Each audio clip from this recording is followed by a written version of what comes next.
Cranford, by Elizabeth Gaskell. Chapter 1. Our Society. In the first place, Cranford is in possession of the Amazons. All the holders of houses above a certain rent are women. If a married couple come to settle in the town, somehow the gentleman disappears. He is either fairly frightened to death by being the only man in the Cranford evening parties, or he is accounted for by being with his regiment, his ship, or closely engaged in business all the week in the great neighboring commercial town of Drumble, distant only 20 miles on a railroad. In short, whatever does become of the gentlemen, they are not at Cranford. What could they do if they were there? The surgeon has his round of 30 miles and sleeps at Cranford. But every man cannot be a surgeon. For keeping the trim gardens full of choice flowers without a weed to speck them, for frightening away little boys who look wistfully at the said flowers through the railings, for rushing out at the geese that occasionally venture into the gardens if the gates are left open, for deciding all questions of literature and politics without troubling themselves with unnecessary reasons or arguments, for obtaining clear and correct knowledge of everybody's affairs in the parish, for keeping their neat maidservants in admirable order, for kindness, somewhat dictatorial, to the poor, and real tender good offices to each other whenever they are in distress, the ladies of Cranford are quite sufficient. A man, as one of them observed to me once, is so in the way in the house. Although the ladies of Cranford know all each other's proceedings, they are exceedingly indifferent to each other's opinions. Indeed, as each has her own individuality, not to say eccentricity, pretty strongly developed, nothing is so easy as verbal retaliation. But, somehow, goodwill reigns among them to a considerable degree. The Cranford ladies have only an occasional little quarrel, spirited out in a few peppery words and angry jerks of the head, just enough to prevent the even tenor of their lives from becoming too flat. Their dress is very independent of fashion. As they observe, what does it signify how we dress here at Cranford, where everybody knows us? And if they go from home, their reason is equally cogent. What does it signify how we dress here, where nobody knows us? The materials of their clothes are, in general, good and plain, and most of them are nearly as scrupulous as Miss Tyler, of cleanly memory. But I will answer for it, the last jigget, the last tight and scanty petticoat in wear in England, was seen in Cranford, and seen without a smile.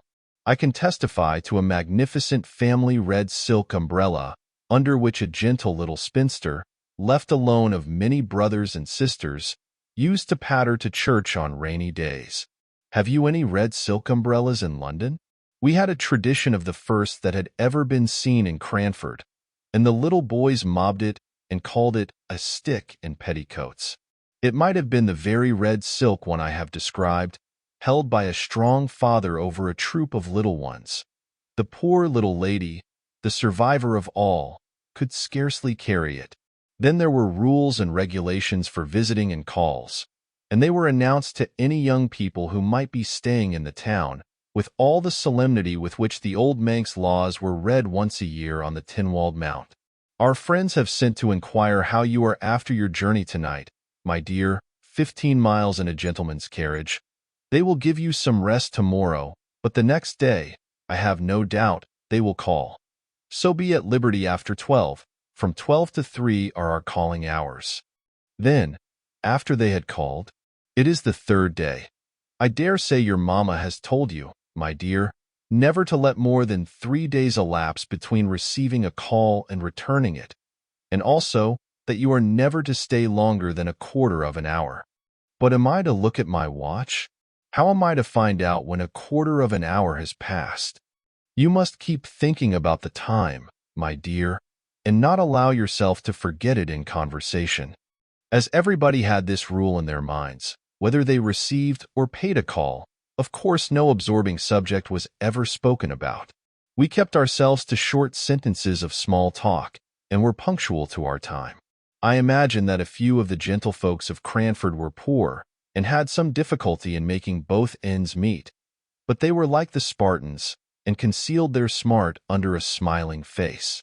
We none of us spoke of money, because that subject savored of commerce and trade, and though some might be poor, we were all aristocratic. The Cranfordians had that kindly esprit de corps which made them overlook all deficiencies in success when some among them tried to conceal their poverty. When Mrs. Forrester, for instance, gave a party in her baby house of a dwelling, and the little maiden disturbed the ladies on the sofa by a request that she might get the tea tray out from underneath, everyone took this novel proceeding as the most natural thing in the world, and talked on about household forms and ceremonies as if we all believed that our hostess had a regular servants' hall, second table, with housekeeper and steward, instead of the one little charity school maiden, whose short ruddy arms could never have been strong enough to carry the tray upstairs, if she had not been assisted in private by her mistress, who now sat in state, pretending not to know what cakes were sent up, though she knew, and we knew, and she knew that we knew, and we knew that she knew that we knew. She had been busy all the morning making tea bread and sponge cakes. There were one or two consequences arising from this general but unacknowledged poverty, and this very much acknowledged gentility, which were not amiss, and which might be introduced into many circles of society to their great improvement. For instance, the inhabitants of Cranford kept early hours, and clattered home in their pattens, under the guidance of a lantern-bearer, about 9 o'clock at night, and the whole town was abed and asleep by 10:30. Moreover, it was considered vulgar, a tremendous word in Cranford, to give anything expensive, in the way of eatable or drinkable, at the evening entertainments. Wafer bread and butter and sponge biscuits were all that the Honorable Mrs. Jameson gave, and she was sister-in-law to the late Earl of Glenmire, although she did practice such elegant economy. Elegant economy! How naturally one falls back into the phraseology of Cranford. There, economy was always elegant, and money-spending always vulgar and ostentatious, a sort of sour grapeism which made us very peaceful and satisfied. I never shall forget the dismay felt when a certain Captain Brown came to live at Cranford, and openly spoke about his being poor, not in a whisper to an intimate friend, the doors and windows being previously closed, but in the public street, in a loud military voice, alleging his poverty as a reason for not taking a particular house. The ladies of Cranford were already rather moaning over the invasion of their territories by a man and a gentleman. He was a half-pay captain, and had obtained some situation on a neighboring railroad, which had been vehemently petitioned against by the little town, and if, in addition to his masculine gender and his connection with the obnoxious railroad, he was so brazen as to talk of being poor, why, then, indeed, he must be sent to Coventry. Death was as true and as common as poverty. Yet people never spoke about that, loud out in the streets. It was a word not to be mentioned to ears polite. We had tacitly agreed to ignore that any with whom we associated on terms of visiting equality could ever be prevented by poverty from doing anything that they wished. If we walked to or from a party, it was because the night was so fine, or the air so refreshing, not because sedan chairs were expensive. If we wore prints instead of summer silks, it was because we preferred a washing material, and so on, till we blinded ourselves to the vulgar fact that we were, all of us, people of very moderate means. Of course, then, we did not know what to make of a man who could speak of poverty as if it was not a disgrace. Yet, somehow, Captain Brown made himself respected in Cranford, and was called upon, in spite of all resolutions to the contrary. I was surprised to hear his opinions quoted as authority at a visit which I paid to Cranford about a year after he had settled in the town. My own friends had been among the bitterest opponents of any proposal to visit the captain and his daughters, only 12 months before, and now he was even admitted in the tabooed hours before 12. True, it was to discover the cause of a smoking chimney before the fire was lighted. But still Captain Brown walked upstairs, nothing daunted, spoke in a voice too large for the room, and joked quite in the way of a tame man about the house. He had been blind to all the small slights and omissions of trivial ceremonies with which he had been received. He had been friendly, though the Cranford ladies had been cool.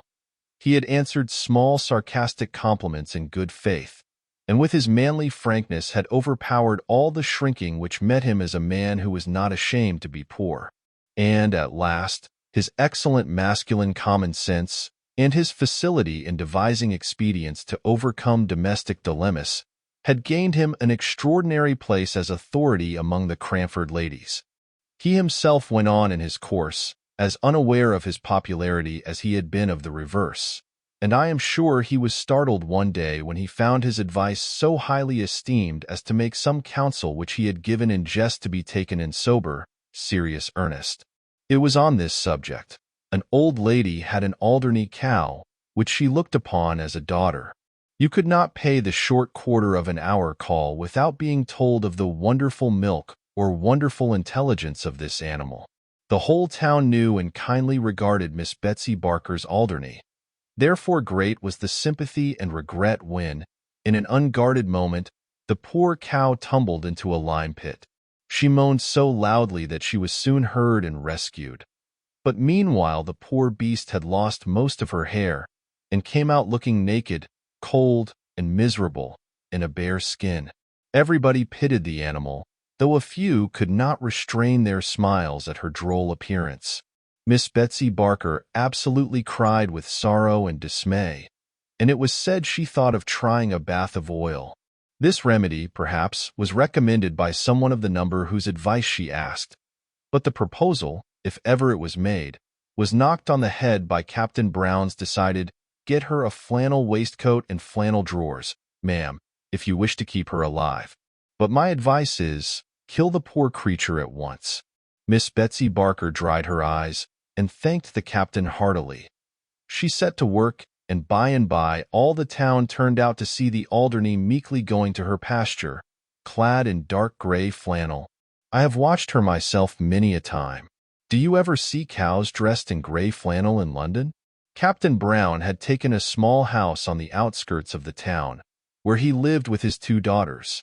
He must have been upwards of 60 at the time of the first visit I paid to Cranford after I had left it as a residence. But he had a wiry, well-trained, elastic figure, a stiff military throwback of his head, and a springing step, which made him appear much younger than he was. His eldest daughter looked almost as old as himself, and betrayed the fact that his real was more than his apparent age. Miss Brown must have been 40. She had a sickly, pained, careworn expression on her face, and looked as if the gaiety of youth had long faded out of sight. Even when young she must have been plain and hard-featured. Miss Jessie Brown was 10 years younger than her sister, and 20 shades prettier. Her face was round and dimpled. Miss Jenkyns once said, in a passion against Captain Brown, the cause of which I will tell you presently, that she thought it was time for Miss Jessie to leave off her dimples, and not always to be trying to look like a child. It was true there was something childlike in her face, and there will be, I think, till she dies, though she should live to 100. Her eyes were large blue wondering eyes, looking straight at you.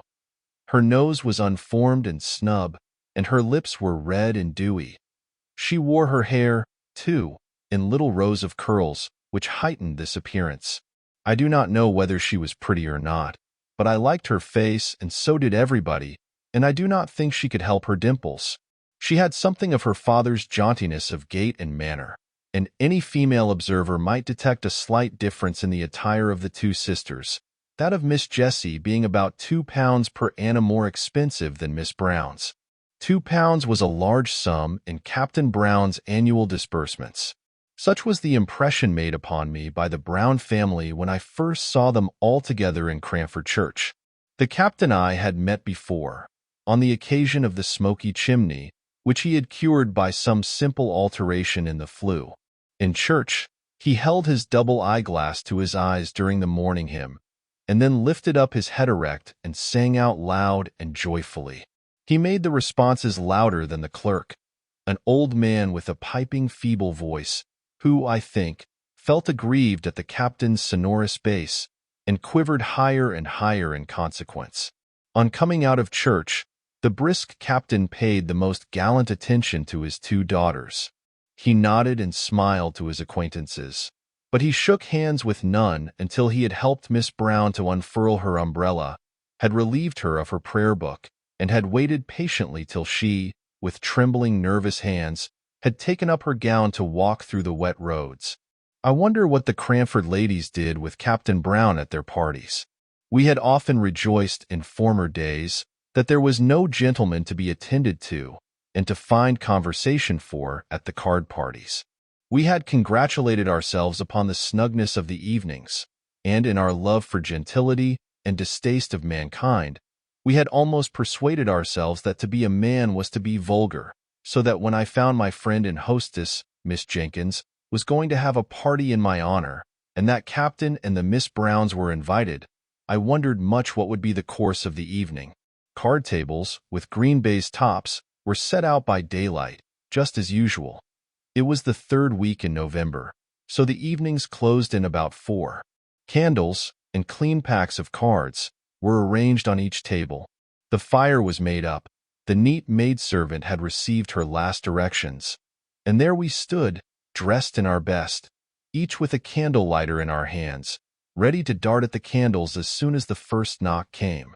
Parties in Cranford were solemn festivities, making the ladies feel gravely elated as they sat together in their best dresses. As soon as 3 had arrived, we sat down to preference, I being the unlucky 4th. The next 4 comers were put down immediately to another table, and presently the tea trays, which I had seen set out in the storeroom as I passed in the morning, were placed each on the middle of a card table. The china was delicate eggshell, the old-fashioned silver glittered with polishing, but the eatables were of the slightest description. While the trays were yet on the tables, Captain and the Miss Browns came in, and I could see that, somehow or other, the Captain was a favorite with all the ladies present. Ruffled brows were smoothed, sharp voices lowered at his approach. Miss Brown looked ill, and depressed almost to gloom. Miss Jessie smiled as usual, and seemed nearly as popular as her father. He immediately and quietly assumed the man's place in the room, attended to everyone's wants, lessened the pretty maidservant's labor by waiting on empty cups and bread and butterless ladies, and yet did it all in so easy and dignified a manner, and so much as if it were a matter of course for the strong to attend to the weak, that he was a true man throughout. He played for threepenny points with as grave an interest as if they had been pounds, and yet, in all his attention to strangers, he had an eye on his suffering daughter, for suffering I was sure she was, though to many eyes she might only appear to be irritable. Miss Jessie could not play cards, but she talked to the sitters out, who, before her coming, had been rather inclined to be cross. She sang, too, to an old cracked piano, which I think had been a spinet in its youth. Miss Jessie sang, Jock of Hazeldean, a little out of tune, but we were none of us musical, though Miss Jenkyns beat time, out of time, by way of appearing to be so. It was very good of Miss Jenkyns to do this, for I had seen that, a little before, she had been a good deal annoyed by Miss Jessie Brown's unguarded admission, apropos of Shetland wool, that she had an uncle, her mother's brother, who was a shopkeeper in Edinburgh. Miss Jenkyns tried to drown this confession by a terrible cough, for the Honourable Mrs. Jameson was sitting at a card table nearest Miss Jessie, and what would she say or think if she found out she was in the same room with a shopkeeper's niece?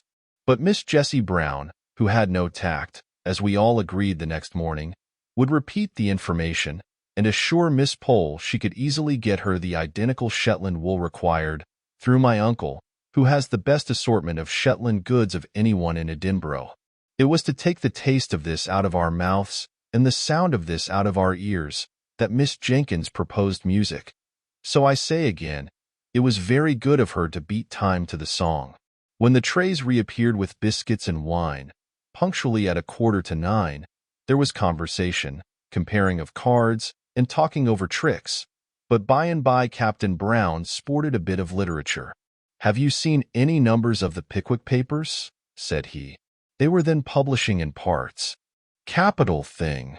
Now Miss Jenkyns was daughter of a deceased rector of Cranford, and on the strength of a number of manuscript sermons and a pretty good library of divinity, considered herself literary, and looked upon any conversation about books as a challenge to her. So she answered and said, yes, she had seen them. Indeed, she might say she had read them. "And what do you think of them?" exclaimed Captain Brown. "Aren't they famously good?" So urged, Miss Jenkyns could not but speak. "I must say, I don't think they are by any means equal to Dr. Johnson.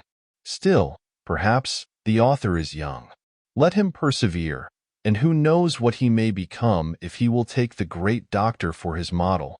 This was evidently too much for Captain Brown to take placidly, and I saw the words on the tip of his tongue before Miss Jenkyns had finished her sentence. "It is quite a different sort of thing, my dear madam," he began. "I am quite aware of that," returned she, "and I make allowances, Captain Brown."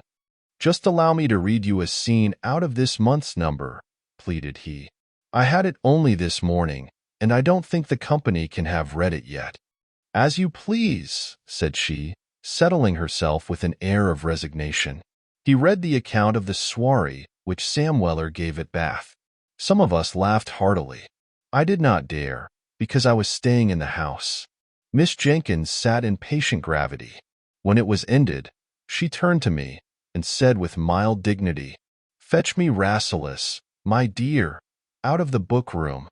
When I had brought it to her, she turned to Captain Brown. "Now allow me to read you a scene, and then the present company can judge between your favorite, Mr. Boz, and Dr. Johnson." She read one of the conversations between Rasselas and Imlac in a high-pitched, majestic voice, and when she had ended, she said, "I imagine I am now justified in my preference of Dr. Johnson as a writer of fiction." The captain screwed his lips up and drummed on the table, but he did not speak. She thought she would give him a finishing blow or two. "I consider it vulgar and below the dignity of literature to publish in numbers." "How was the Rambler published, ma'am?" asked Captain Brown in a low voice, which I think Miss Jenkyns could not have heard. "Dr. Johnson's style is a model for young beginners. My father recommended it to me when I began to write letters. I have formed my own style upon it. I recommended it to your favorite. I should be very sorry for him to exchange his style for any such pompous writing," said Captain Brown. Miss Jenkyns felt this as a personal affront, in a way of which the captain had not dreamed. Epistolary writing she and her friends considered as her forte. Many a copy of many a letter have I seen written and corrected on the slate, before she seized the half-hour just previous to post-time to assure her friends of this or of that. And Dr. Johnson was, as she said, her model in these compositions.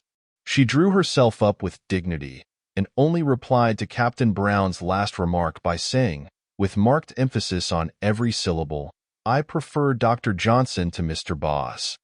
It is said, I won't vouch for the fact, that Captain Brown was heard to say, sotto voce, "Dean Dr. Johnson."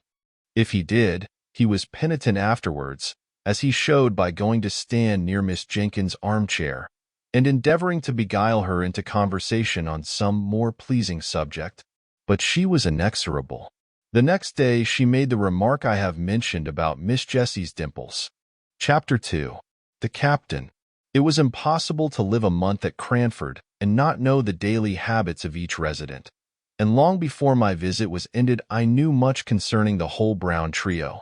There was nothing new to be discovered respecting their poverty, for they had spoken simply and openly about that from the very first.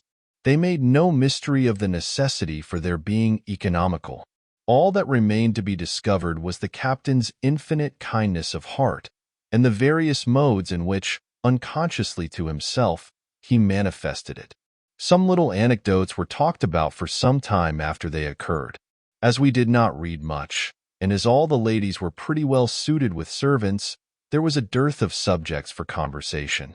We therefore discussed the circumstance of the captain taking a poor old woman's dinner out of her hands one very slippery Sunday.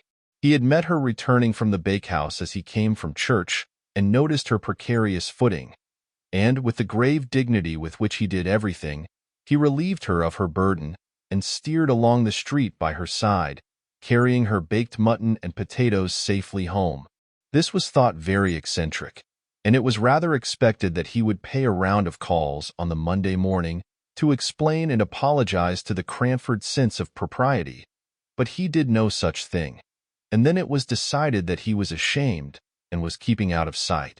In a kindly pity for him, we began to say, after all, the Sunday morning's occurrence showed great goodness of heart, and it was resolved that he should be comforted on his next appearance amongst us. But, lo, he came down upon us, untouched by any sense of shame, speaking loud and bass as ever, his head thrown back, his wig as jaunty and well-curled as usual, and we were obliged to conclude he had forgotten all about Sunday. Miss Pole and Miss Jessie Brown had set up a kind of intimacy on the strength of the Shetland wool and the new knitting stitches. So it happened that when I went to visit Miss Pole I saw more of the Browns than I had done while staying with Miss Jenkyns, who had never got over what she called Captain Brown's disparaging remarks upon Dr. Johnson as a writer of light and agreeable fiction. I found that Miss Brown was seriously ill of some lingering, incurable complaint, the pain occasioned by which gave the uneasy expression to her face that I had taken for unmitigated crossness. Cross, too, she was at times, when the nervous irritability occasioned by her disease became past endurance. Miss Jessie bore with her at these times, even more patiently than she did with the bitter self-upbraidings by which they were invariably succeeded. Miss Brown used to accuse herself, not merely of hasty and irritable temper, but also of being the cause why her father and sister were obliged to pinch in order to allow her the small luxuries which were necessaries in her condition. She would so fain have made sacrifices for them, and have lightened their cares, that the original generosity of her disposition added acerbity to her temper. All this was borne by Miss Jessie and her father with more than placidity, with absolute tenderness. I forgave Miss Jessie her singing out of tune, and her juvenility of dress, when I saw her at home. I came to perceive that Captain Brown's dark Brutus wig and padded coat, alas, too often threadbare, were remnants of the military smartness of his youth, which he now wore unconsciously.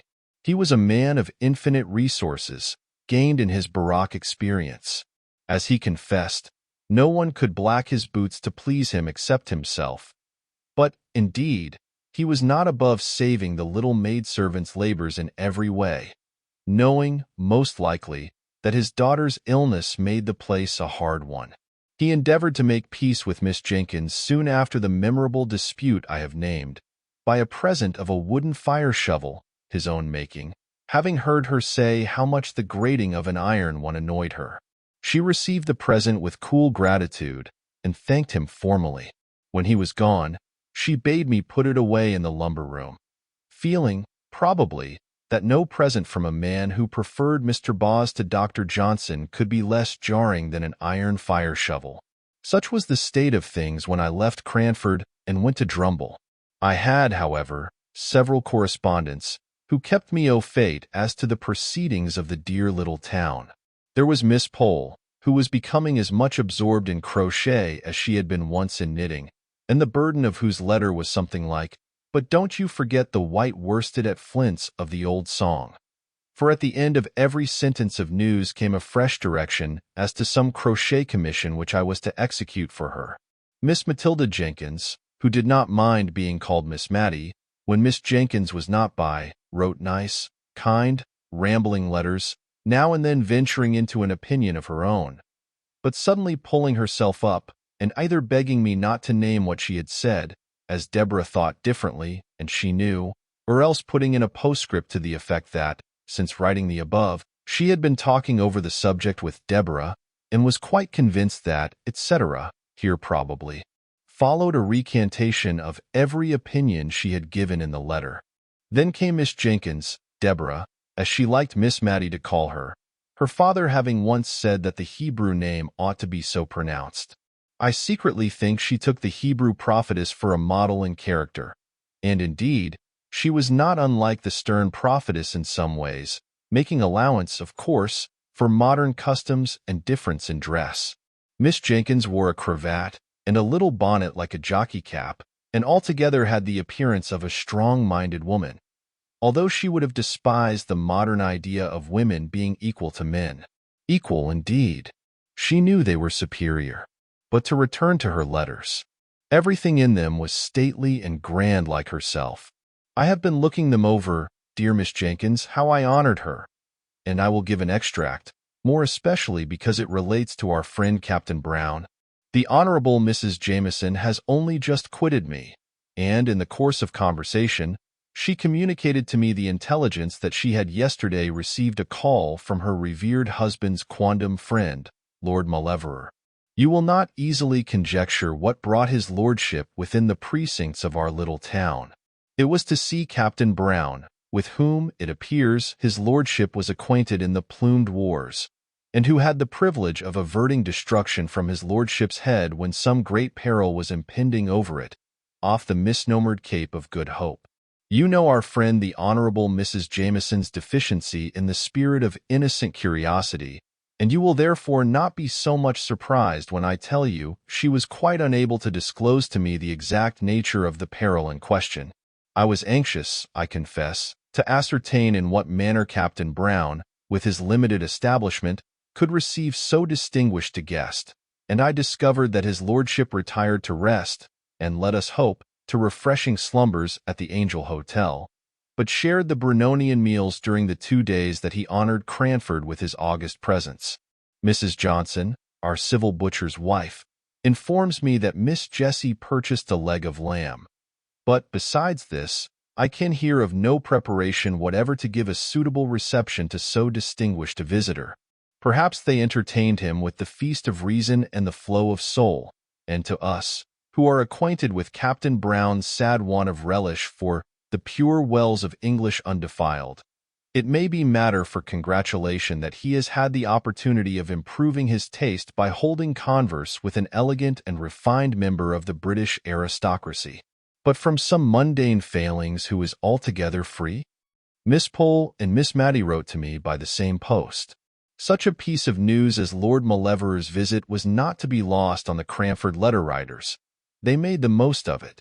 Miss Matty humbly apologized for writing at the same time as her sister, who was so much more capable than she to describe the honor done to Cranford. But in spite of a little bad spelling, Miss Matty's account gave me the best idea of the commotion occasioned by his lordship's visit, after it had occurred. For, except the people at the Angel, the Browns, Mrs. Jameson, and a little lad his lordship had sworn at for driving a dirty hoop against the aristocratic legs, I could not hear of anyone with whom his lordship had held conversation. My next visit to Cranford was in the summer. There had been neither births, deaths, nor marriages since I was there last. Everybody lived in the same house and wore pretty nearly the same well-preserved, old-fashioned clothes. The greatest event was that Miss Jenkyns had purchased a new carpet for the drawing-room. Oh, the busy work Miss Matty and I had in chasing the sunbeams, as they fell in an afternoon right down on this carpet through the blindless window. We spread newspapers over the places and sat down to our book or our work, and, lo! In a quarter of an hour the sun had moved, and was blazing away on a fresh spot, and down again we went on our knees to alter the position of the newspapers. We were very busy, too, one whole morning, before Miss Jenkyns gave her party, in following her directions, and in cutting out and stitching together pieces of newspaper so as to form little paths to every chair set for the expected visitors, lest their shoes might dirty or defile the purity of the carpet. Do you make paper paths for every guest to walk upon in London? Captain Brown and Miss Jenkyns were not very cordial to each other. The literary dispute, of which I had seen the beginning, was a raw, the slightest touch on which made them wince. It was the only difference of opinion they had ever had, but that difference was enough. Miss Jenkyns could not refrain from talking at Captain Brown, and, though he did not reply, he drummed with his fingers, which action she felt and resented as very disparaging to Dr. Johnson. He was rather ostentatious in his preference of the writings of Mr. Boz, would walk through the streets so absorbed in them that he all but ran against Miss Jenkyns, and though his apologies were earnest and sincere, and though he did not, in fact, do more than startle her and himself, She owned to me she had rather he had knocked her down if he had only been reading a higher style of literature. The poor, brave captain, he looked older and more worn, and his clothes were very threadbare. But he seemed as bright and cheerful as ever, unless he was asked about his daughter's health. She suffers a great deal, and she must suffer more. We do what we can to alleviate her pain. God's will be done. He took off his hat at these last words. I found, from Miss Matty, that everything had been done. In fact, a medical man, of high repute in that country neighborhood, had been sent for, and every injunction he had given was attended to, regardless of expense. Miss Matty was sure they denied themselves many things in order to make the invalid comfortable, but they never spoke about it.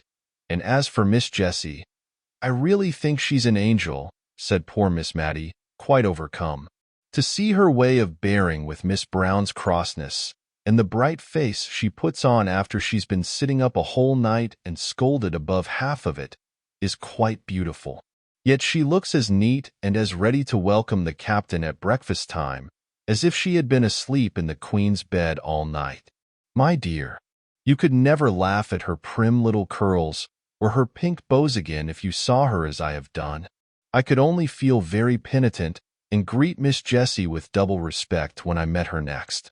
She looked faded and pinched, and her lips began to quiver as if she was very weak when she spoke of her sister. But she brightened and sent back the tears that were glittering in her pretty eyes as she said, "But, to be sure, what a town Cranford is for kindness. I don't suppose anyone has a better dinner than usual cooked, but the best part of all comes in a little covered basin for my sister. The poor people will leave their earliest vegetables at our door for her. They speak short and gruff, as if they were ashamed of it, but I am sure it often goes to my heart to see their thoughtfulness." The tears now came back and overflowed, but after a minute or two she began to scold herself and ended by going away the same cheerful Miss Jessie as ever.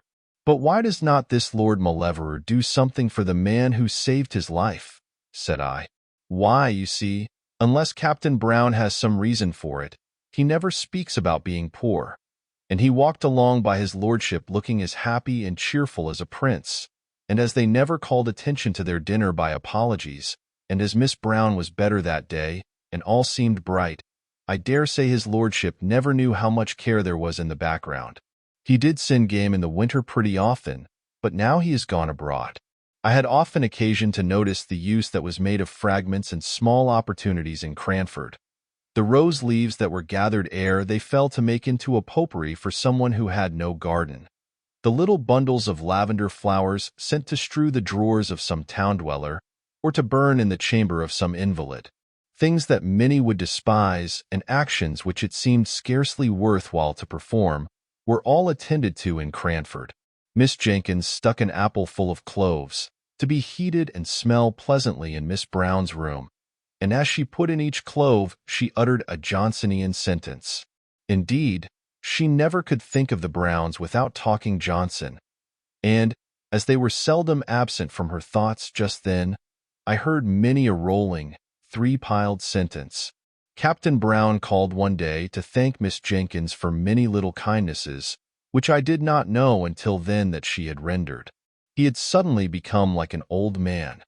His deep bass voice had a quavering in it, his eyes looked dim, and the lines on his face were deep. He did not, could not, speak cheerfully of his daughter's state, but he talked with manly, pious resignation, and not much. Twice over he said, "What Jessie has been to us, God only knows." And after the second time, he got up hastily, shook hands all round without speaking, and left the room. That afternoon we perceived little groups in the street, all listening with faces aghast to some tale or other. Miss Jenkyns wondered what could be the matter for some time before she took the undignified step of sending Jenny out to inquire. Jenny came back with a white face of terror. "Oh, ma'am. Oh, Miss Jenkyns, ma'am. Captain Brown is killed by them nasty, cruel railroads." And she burst into tears. She, along with many others, had experienced the poor captain's kindness. "How? Where? Good God. Jenny, don't waste time in crying, but tell us something. Miss Matty rushed out into the street at once and collared the man who was telling the tale. Come in. Come to my sister at once, Miss Jenkyns, the rector's daughter. Oh, man. Say it is not true, she cried, as she brought the affrighted Carter, sleeking down his hair, into the drawing room, where he stood with his wet boots on the new carpet, and no one regarded it. Please, Mom, it is true. I seed it myself, and he shuddered at the recollection. The captain was a-reading some new book as he was deep in, waiting for the down train, and there was a little lass as wanted to come to its mammy and gave its sister the slip and came toddling across the line, and he looked up sudden, at the sound of the train coming, and seed the child, and he darted on the line and cotched it up, and his foot slipped, and the train came over him in no time. Oh, Lord. Mum, it's quite true, and they've come over to tell his daughters. The child's safe, though, with only a bang on its shoulder as he threw it to its mammy. Poor captain would be glad of that, Mum, wouldn't he? God bless him. The great rough Carter puckered up his manly face and turned away to hide his tears. I turned to Miss Jenkyns. She looked very ill, as if she were going to faint, and signed to me to open the window. Matilda, bring me my bonnet. I must go to those girls. God pardon me, if ever I have spoken contemptuously to the captain. Miss Jenkyns arrayed herself to go out, telling Miss Matilda to give the man a glass of wine. While she was away, Miss Matty and I huddled over the fire, talking in a low and awestruck voice. I know we cried quietly all the time. Miss Jenkyns came home in a silent mood, and we durst not ask her many questions. She told us that Miss Jessie had fainted, and that she and Miss Pole had had some difficulty in bringing her round, but that, as soon as she recovered, she begged one of them to go and sit with her sister. Mr. Hoggins says she cannot live many days, and she shall be spared this shock, said Miss Jessie, shivering with feelings to which she dared not give way. But how can you manage, my dear? Asked Miss Jenkyns. You cannot bear up. She must see your tears. God will help me. I will not give way. She was asleep when the news came. She may be asleep yet. She would be so utterly miserable, not merely at my father's death, but to think of what would become of me. She is so good to me. She looked up earnestly in their faces with her soft, true eyes, and Miss Pole told Miss Jenkyns afterwards she could hardly bear it, knowing, as she did, how Miss Brown treated her sister. However, it was settled according to Miss Jessie's wish. Miss Brown was to be told her father had been summoned to take a short journey on railway business. They had managed it in some way. Miss Jenkyns could not exactly say how. Miss Pole was to stop with Miss Jessie. Mrs. Jameson had sent to inquire. And this was all we heard that night, and a sorrowful night it was. The next day a full account of the fatal accident was in the county paper which Miss Jenkyns took in. Her eyes were very weak, she said, and she asked me to read it. When I came to the gallant gentleman was deeply engaged in the perusal of a number of Pickwick, which he had just received. Miss Jenkyns shook her head long and solemnly, and then sighed out, "Poor, dear, infatuated man." The corpse was to be taken from the station to the parish church, there to be interred. Miss Jessie had set her heart on following it to the grave, and no dissuasives could alter her resolve. Her restraint upon herself made her almost obstinate. She resisted all Miss Pole's entreaties and Miss Jenkyns' advice. At last Miss Jenkyns gave up the point, and after a silence, which I feared portended some deep displeasure against Miss Jessie, Miss Jenkyns said she should accompany the latter to the funeral. "It is not fit for you to go alone. It would be against both propriety and humanity were I to allow it." Miss Jessie seemed as if she did not half like this arrangement, but her obstinacy, if she had any, had been exhausted in her determination to go to the interment. She longed, poor thing, I have no doubt, to cry alone over the grave of the dear father to whom she had been all in all, and to give way, for one little half-hour, uninterrupted by sympathy and unobserved by friendship. But it was not to be. That afternoon Miss Jenkyns sent out for a yard of black crepe, and employed herself busily in trimming the little black silk bonnet I have spoken about. When it was finished she put it on, and looked at us for approbation. Admiration she despised. I was full of sorrow, but, by one of those whimsical thoughts which come unbidden into our heads, in times of deepest grief, I no sooner saw the bonnet than I was reminded of a helmet. And in that hybrid bonnet, half helmet, half jockey cap, did Miss Jenkyns attend Captain Brown's funeral and, I believe, supported Miss Jessie with a tender, indulgent firmness which was invaluable, allowing her to weep her passionate fill before they left. Miss Pole, Miss Matty, and I, meanwhile attended to Miss Brown, and hard work we found it to relieve her querulous and never-ending complaints. But if we were so weary and dispirited, what must Miss Jessie have been? Yet she came back almost calm as if she had gained a new strength. She put off her morning dress and came in, looking pale and gentle, thanking us each with a soft, long pressure of the hand. She could even smile, a faint, sweet, wintry smile, as if to reassure us of her power to endure. But her look made our eyes fill suddenly with tears, more than if she had cried outright. It was settled that Miss Pole was to remain with her all the watching livelong night, and that Miss Matty and I were to return in the morning to relieve them, and give Miss Jessie the opportunity for a few hours of sleep. But when the morning came, Miss Jenkyns appeared at the breakfast table, equipped in her helmet bonnet, and ordered Miss Matty to stay at home, as she meant to go and help to nurse. She was evidently in a state of great friendly excitement, which she showed by eating her breakfast standing and scolding the household all round. No nursing, no energetic, strong-minded woman could help Miss Brown now. There was that in the room as we entered which was stronger than us all, and made us shrink into solemn, awestruck helplessness. Miss Brown was dying.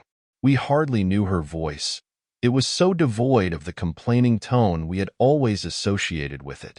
Miss Jessie told me afterwards that it, and her face too, were just what they had been formerly, when her mother's death left her the young, anxious head of the family, of whom only Miss Jessie survived. She was conscious of her sister's presence, though not, I think, of ours. We stood a little behind the curtain. Miss Jessie knelt with her face near her sister's, in order to catch the last soft, awful whispers. "Oh, Jessie, Jessie, how selfish I have been. God forgive me for letting you sacrifice yourself for me as you did. I have so loved you, and yet I have thought only of myself. God forgive me." "Hush, love, hush," said Miss Jessie, sobbing. "And my father, my dear, dear father. I will not complain now, if God will give me strength to be patient. But, oh, Jessie, tell my father how I longed and yearned to see him at last, and to ask his forgiveness. He can never know now how I loved him. Oh, if I might but tell him before I die. What a life of sorrow his has been, and I have done so little to cheer him." A light came into Miss Jessie's face. "Would it comfort you, dearest, to think that he does know? Would it comfort you, love, to know that his cares, his sorrows—" Her voice quivered, but she steadied it into calmness. "Mary, he has gone before you to the place where the weary are at rest. He knows now how you loved him." A strange look, which was not distress, came over Miss Brown's face.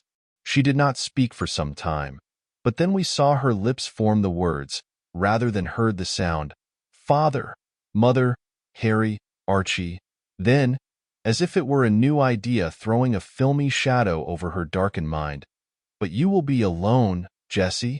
Miss Jessie had been feeling this all during the silence, I think, for the tears rolled down her cheeks like rain at these words, and she could not answer at first. Then she put her hands together tight, and lifted them up, and said, "But not to us. Though he slay me, yet will I trust in him." In a few moments more Miss Brown lay calm and still, never to sorrow or murmur more. After this second funeral, Miss Jenkyns insisted that Miss Jessie should come to stay with her rather than go back to the desolate house, which, in fact, we learned from Miss Jessie, must now be given up, as she had not wherewithal to maintain it. She had something above £20 a year, besides the interest of the money for which the furniture would sell, but she could not live upon that, and so we talked over her qualifications for earning money. "I can sew neatly," said she, "and I like nursing.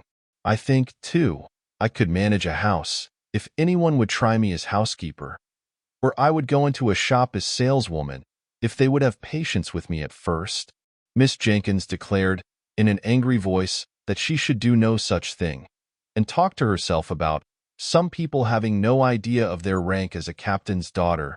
Nearly an hour afterwards, when she brought Miss Jessie up a basin of delicately made arrowroot, and stood over her like a dragoon until the last spoonful was finished, then she disappeared. Miss Jessie began to tell me some more of the plans which had suggested themselves to her, and insensibly fell into talking of the days that were past and gone, and interested me so much I neither knew nor heeded how time passed. We were both startled when Miss Jenkyns reappeared, and caught us crying. I was afraid lest she would be displeased, as she often said that crying hindered digestion, and I knew she wanted Miss Jessie to get strong. But, instead, she looked queer and excited, and fidgeted round us without saying anything. At last she spoke. "I have been so much startled. No, I've not been at all startled. Don't mind me, my dear Miss Jessie. I've been very much surprised. In fact, I've had a caller, whom you knew once, my dear Miss Jessie." Miss Jessie went very white, then flushed scarlet, and looked eagerly at Miss Jenkyns. "A gentleman, my dear, who wants to know if you would see him." "Is it?" "It is not," stammered out Miss Jessie, and got no farther. "This is his card," said Miss Jenkyns, giving it to Miss Jessie, and while her head was bent over it, Miss Jenkyns went through a series of winks and odd faces to me, and formed her lips into a long sentence, of which, of course, I could not understand a word. "May he come up?" asked Miss Jenkyns at last. "Oh, yes, certainly," said Miss Jessie, as much as to say, "This is your house. You may show any visitor where you like." She took up some knitting of Miss Matty's, and began to be very busy, though I could see how she trembled all over. Miss Jenkyns rang the bell, and told the servant who answered it to show Major Gordon upstairs, and presently in walked a tall, fine, frank-looking man of 40 or upwards. He shook hands with Miss Jessie, but he could not see her eyes, she kept them so fixed on the ground. Miss Jenkyns asked me if I would come and help her to tie up the preserves in the storeroom, and though Miss Jessie plucked at my gown, and even looked up at me with begging eye, I durst not refuse to go where Miss Jenkyns asked. Instead of tying up preserves in the storeroom, however, we went to talk in the dining-room, and there Miss Jenkyns told me what Major Gordon had told her, how he had served in the same regiment with Captain Brown, and had become acquainted with Miss Jessie, then a sweet-looking, blooming girl of 18. How the acquaintance had grown into love on his part, though it had been some years before he had spoken. How, on becoming possessed, through the will of an uncle, of a good estate in Scotland, he had offered and been refused, though with so much agitation and evident distress that he was sure she was not indifferent to him, and how he had discovered that the obstacle was the fell disease which was, even then, too surely threatening her sister. She had mentioned that the surgeons foretold intense suffering, and there was no one but herself to nurse her poor Mary, or cheer and comfort her father during the time of illness. They had had long discussions, and on her refusal to pledge herself to him as his wife when all should be over, he had grown angry, and broken off entirely, and gone abroad, believing that she was a cold-hearted person whom he would do well to forget. He had been traveling in the East, and was on his return home when, at Rome, he saw the account of Captain Brown's death in Galignani. Just then Miss Matty, who had been out all the morning, and had only lately returned to the house, burst in with a face of dismay and outraged propriety. "Oh, goodness me," she said. "Deborah, there's a gentleman sitting in the drawing-room with his arm round Miss Jessie's waist." Miss Matty's eyes looked large with terror. Miss Jenkyns snubbed her down in an instant. The most proper place in the world for his arm to be in. Go away, Matilda, and mind your own business. This from her sister, who had hitherto been a model of feminine decorum, was a blow for poor Miss Matty, and with a double shock she left the room. The last time I ever saw poor Miss Jenkyns was many years after this. Mrs. Gordon had kept up a warm and affectionate intercourse with all at Cranford. Miss Jenkyns, Miss Matty, and Miss Pole had all been to visit her, and returned with wonderful accounts of her house, her husband, her dress, and her looks. For, with happiness, something of her early bloom returned. She had been a year or two younger than we had taken her for. Her eyes were always lovely, and as Mrs. Gordon, her dimples were not out of place. At the time to which I have referred, when I last saw Miss Jenkyns, that lady was old and feeble, and had lost something of her strong mind. Little Flora Gordon was staying with the Mrs. Jenkyns, and when I came in she was reading aloud to Miss Jenkyns, who lay feeble and changed on the sofa. Flora put down the Rambler when I came in. "Ah," said Miss Jenkyns, "you find me changed, my dear. I can't see as I used to do. If Flora were not here to read to me, I hardly know how I should get through the day. Did you ever read the Rambler? It's a wonderful book, wonderful, and the most improving reading for Flora, which I dare say it would have been, if she could have read half the words without spelling, and could have understood the meaning of a third, better than that strange old book, with the queer name, Poor Captain Brown Was Killed for Reading, that book by Mr. Boz, you know, Old Paws.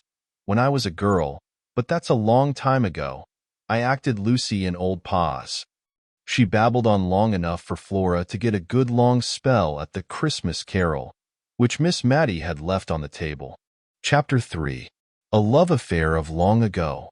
I thought that probably my connection with Cranford would cease after Miss Jenkyns's death, at least, that it would have to be kept up by correspondence, which bears much the same relation to personal intercourse that the books of dried plants I sometimes see, hortus siccus, I think they call the thing, due to the living and fresh flowers in the lanes and meadows. I was pleasantly surprised, therefore, by receiving a letter from Miss Pole, who had always come in for a supplementary week after my annual visit to Miss Jenkyns, proposing that I should go and stay with her. And then, in a couple of days after my acceptance, came a note from Miss Matty, in which, in a rather circuitous and very humble manner, she told me how much pleasure I should confer if I could spend a week or two with her, either before or after I had been at Miss Pole's.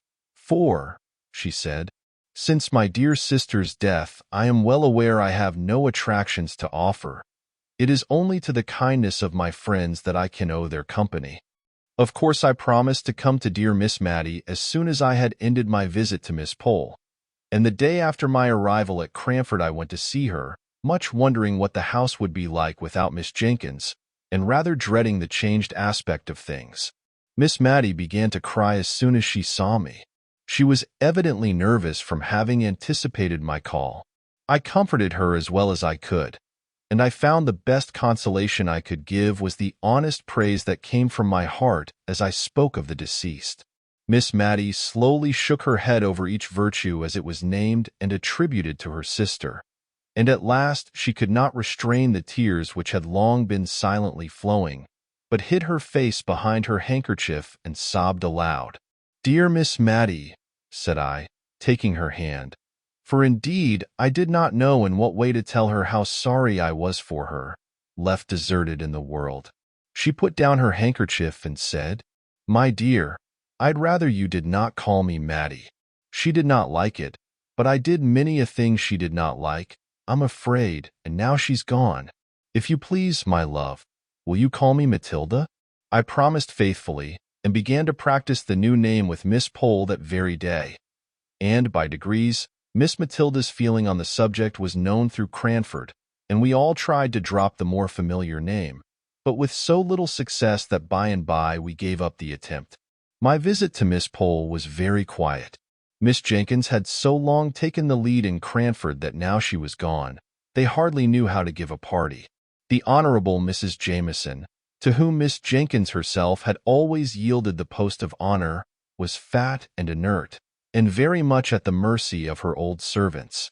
If they chose that she should give a party, they reminded her of the necessity for so doing. If not, she let it alone.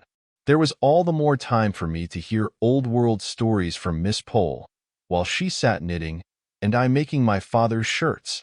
I always took a quantity of plain sewing to Cranford, for, as we did not read much or walk much, I found it a capital time to get through my work.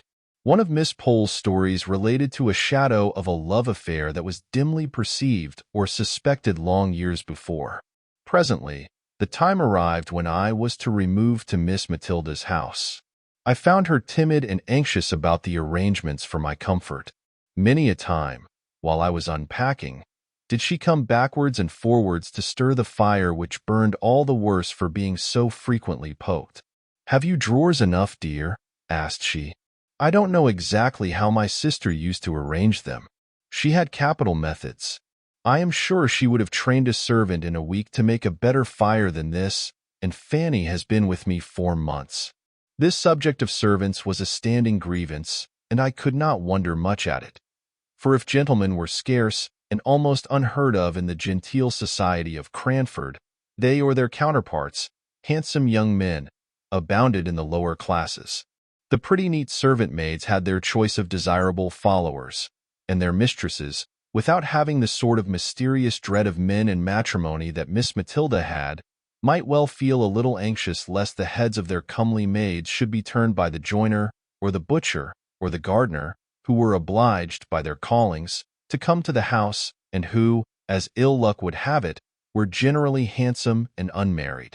Fanny's lovers, if she had any, and Miss Matilda suspected her of so many flirtations that, if she had not been very pretty, I should have doubted her having one, were a constant anxiety to her mistress. She was forbidden, by the articles of her engagement, to have followers, and though she had answered, innocently enough, doubling up the hem of her apron as she spoke, "Please, ma'am, I never had more than one at a time. Miss Matty prohibited that one." But a vision of a man seemed to haunt the kitchen. Fanny assured me that it was all fancy, or else I should have said myself that I had seen a man's coat-tails whisk into the scullery once, when I went on an errand into the storeroom at night. And another evening, when, our watches having stopped, I went to look at the clock, there was a very odd appearance, singularly like a young man squeezed up between the clock and the back of the open kitchen door, and I thought Fanny snatched up the candle very hastily, so as to throw the shadow on the clock face, while she very positively told me the time half an hour too early, as we found out afterwards by the church clock. But I did not add to Miss Matty's anxieties by naming my suspicions, especially as Fanny said to me, the next day, that it was such a queer kitchen for having odd shadows about it. She really was almost afraid to stay. "For you know, miss," she added, "I don't see a creature from 6 o'clock tea, till Missus rings the bell for prayers at 10. However, it so fell out that Fanny had to leave and Miss Matilda begged me to stay and settle her with the new maid, to which I consented, after I had heard from my father that he did not want me at home. The new servant was a rough, honest-looking, country girl, who had only lived in a farm place before, but I liked her looks when she came to be hired, and I promised Miss Matilda to put her in the ways of the house.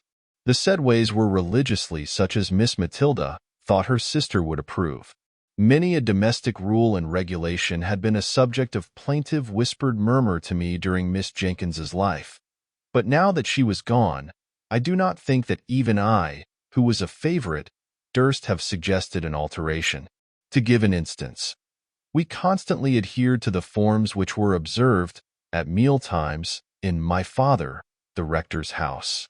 Accordingly, we had always wine and dessert, but the decanters were only filled when there was a party, and what remained was seldom touched, though we had 2 wine glasses apiece every day after dinner, until the next festive occasion arrived, when the state of the remainder wine was examined into in a family council. The dregs were often given to the poor, but occasionally, when a good deal had been left at the last party, 5 months ago, it might be, it was added to some of a fresh bottle, brought up from the cellar. I fancy poor Captain Brown did not much like wine, for I noticed he never finished his first glass, and most military men take several. Then, as to our dessert, Miss Jenkyns used to gather currants and gooseberries for it herself, which I sometimes thought would have tasted better fresh from the trees. But then, as Miss Jenkyns observed, there would have been nothing for dessert in summertime. As it was, we felt very genteel with our 2 glasses apiece, and a dish of gooseberries at the top, of currants and biscuits at the sides, and 2 decanters at the bottom. When oranges came in, a curious proceeding was gone through. Miss Jenkyns did not like to cut the fruit, for, as she observed, the juice all ran out nobody knew where. Sucking, only I think she used some more recondite word, was in fact the only way of enjoying oranges. But then there was the unpleasant association with a ceremony frequently gone through by little babies. And so, after dessert and orange season, Miss Jenkyns and Miss Matty used to rise up, possess themselves each of an orange in silence, and withdraw to the privacy of their own rooms to indulge in sucking oranges. I had once or twice tried, on such occasions, to prevail on Miss Matty to stay, and had succeeded in her sister's lifetime. I held up a screen and did not look, and, as she said, she tried not to make the noise very offensive. But now that she was left alone, she seemed quite horrified when I begged her to remain with me in the warm dining parlor and enjoy her orange as she liked best. And so it was in everything. Miss Jenkyns's rules were made more stringent than ever, because the framer of them was gone where there could be no appeal. In all things else Miss Matilda was meek and undecided to a fault. I have heard Fanny turn her round 20 times in a morning about dinner, just as the little hussy chose. And I sometimes fancied she worked on Miss Matilda's weakness in order to bewilder her, and to make her feel more in the power of her clever servant. I determined that I would not leave her till I had seen what sort of a person Martha was. And, if I found her trustworthy, I would tell her not to trouble her mistress with every little decision. Martha was blunt and plain-spoken to a fault. Otherwise she was a brisk, well-meaning, but very ignorant girl. She had not been with us a week before Miss Matilda and I were astounded one morning by the receipt of a letter from a cousin of hers, who had been 20 or 30 years in India, and who had lately, as we had seen by the army list, returned to England, bringing with him an invalid wife who had never been introduced to her English relations. Major Jenkyns wrote to propose that he and his wife should spend a night at Cranford, on his way to Scotland, at the inn, if it did not suit Miss Matilda to receive them into her house, in which case they should hope to be with her as much as possible during the day. Of course it must suit her, as she said, for all Cranford knew that she had her sister's bedroom at liberty, but I am sure she wished the Major had stopped in India and forgotten his cousins out and out. "Oh, how must I manage?" asked she helplessly. If Deborah had been alive, she would have known what to do with a gentleman visitor. Must I put razors in his dressing room? Dear, dear, and I've got none. Deborah would have had them. And slippers and coat brushes? I suggested that probably he would bring all these things with him. And after dinner, how am I to know when to get up and leave him to his wine? Deborah would have done it so well. She would have been quite in her element. Will he want coffee, do you think? I undertook the management of the coffee, and told her I would instruct Martha in the art of waiting, in which it must be owned she was terribly deficient, and that I had no doubt Major and Mrs. Jenkyns would understand the quiet mode in which a lady lived by herself in a country town. But she was sadly fluttered. I made her empty her decanters and bring up 2 fresh bottles of wine. I wished I could have prevented her from being present at my instructions to Martha, for she frequently cut in with some fresh direction, muddling the poor girl's mind as she stood open-mouthed, listening to us both. "Hand the vegetables round," said I, foolishly, I see now, for it was aiming at more than we could accomplish with quietness and simplicity. And then, seeing her look bewildered, I added, "Take the vegetables round to people and let them help themselves. And mind you go first to the ladies," put in Miss Matilda. "Always go to the ladies before gentlemen when you are waiting." "I'll do it as you tell me, ma'am," said Martha, "but I like lads best." We felt very uncomfortable and shocked at this speech of Martha's, Yet I don't think she meant any harm, and on the whole, she attended very well to our directions, except that she nudged the Major when he did not help himself as soon as she expected to the potatoes, while she was handing them round. The Major and his wife were quiet, unpretending people enough when they did come. Languid, as all East Indians are, I suppose. We were rather dismayed at their bringing 2 servants with them, a Hindu body servant for the Major and a steady elderly maid for his wife. But they slept at the inn and took off a good deal of the responsibility by attending carefully to their master's and mistress's comfort. Martha, to be sure, had never ended her staring at the East Indian's white turban and brown complexion, and I saw that Miss Matilda shrunk away from him a little as he waited at dinner. Indeed, she asked me, when they were gone, if he did not remind me of Bluebeard. On the whole, the visit was most satisfactory, and is a subject of conversation even now with Miss Matilda. At the time it greatly excited Cranford, and even stirred up the apathetic and honorable Mrs. Jameson to some expression of interest, when I went to call and thank her for the kind answers she had vouchsafed to Miss Matilda's inquiries as to the arrangement of a gentleman's dressing-room, answers which I must confess she had given in the wearied manner of the Scandinavian prophetess. Leave me to repose. And now I come to the love affair. It seems that Miss Pole had a cousin, once or twice removed, who had offered to Miss Matty long ago. Now this cousin lived 4 or 5 miles from Cranford on his own estate, but his property was not large enough to entitle him to rank higher than a yeoman, or rather, with something of the pride which apes humility, he had refused to push himself on, as so many of his class had done, into the ranks of the squires. He would not allow himself to be called Thomas Holbrook, Esq. He even sent back letters with this address, telling the postmistress at Cranford that his name was Mr. Thomas Holbrook, yeoman. He rejected all domestic innovations. He would have the house doors stand open in summer and shut in winter, without knocker or bell to summon a servant. The closed fist or the knob of a stick did this office for him if he found the door locked. He despised every refinement which had not its root deep down in humanity. If people were not ill, he saw no necessity for moderating his voice. He spoke the dialect of the country in perfection and constantly used it in conversation. Although Miss Pole, who gave me these particulars, added that he read aloud more beautifully and with more feeling than anyone she had ever heard, except the late rector. And how came Miss Matilda not to marry him? Asked I. Oh, I don't know. She was willing enough, I think. But you know Cousin Thomas would not have been enough of a gentleman for the rector and Miss Jenkyns. Well, but they were not to marry him, said I, impatiently. No, but they did not like Miss Matty to marry below her rank. You know she was the rector's daughter, and somehow they are related to Sir Peter Arley. Miss Jenkyns thought a deal of that. Poor Miss Matty, said I. Nay, now, I don't know anything more than that he offered and was refused. Miss Matty might not like him, and Miss Jenkyns might never have said a word. It is only a guess of mine. Has she never seen him since? I inquired. No, I think not. You see, Woodley, Cousin Thomas's house, lies halfway between Cranford and Misselton, and I know he made Misselton his market town very soon after he had offered to Miss Matty, and I don't think he has been into Cranford above once or twice since. Once, when I was walking with Miss Matty in High Street, and suddenly she darted from me and went up Shire Lane. A few minutes after I was startled by meeting Cousin Thomas. How old is he? I asked, after a pause of castle building.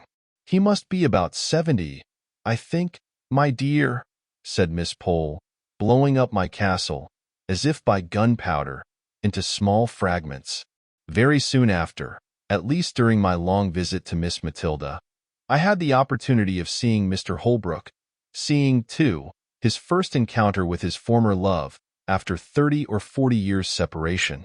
I was helping to decide whether any of the new assortment of colored silks which they had just received at the shop would do to match a gray and black mousseline delaine that wanted a new breadth, when a tall, thin, Don Quixote-looking old man came into the shop for some woolen gloves. I had never seen the person, who was rather striking, before, and I watched him rather attentively while Miss Matty listened to the shopman. The stranger wore a blue coat with brass buttons, drab breeches, and gaiters, and drummed with his fingers on the counter until he was attended to. When he answered the shopboy's question, "What can I have the pleasure of showing you today, sir?" I saw Miss Matilda start, and then suddenly sit down, and instantly I guessed who it was. She had made some inquiry which had to be carried round to the other shopman. "Miss Jenkyns wants the black sarcenet too, and twopence the yard," and Mr. Holbrook had caught the name, and was across the shop in 2 strides. "Matty, Miss Matilda, Miss Jenkyns, God bless my soul. I should not have known you. How are you? How are you?" He kept shaking her hand in a way which proved the warmth of his friendship, but he repeated so often, as if to himself, "I should not have known you," that any sentimental romance which I might be inclined to build was quite done away with by his manner. However, he kept talking to us all the time we were in the shop, and then waving the shopman with the unpurchased gloves on one side, with "Another time, sir, another time," he walked home with us.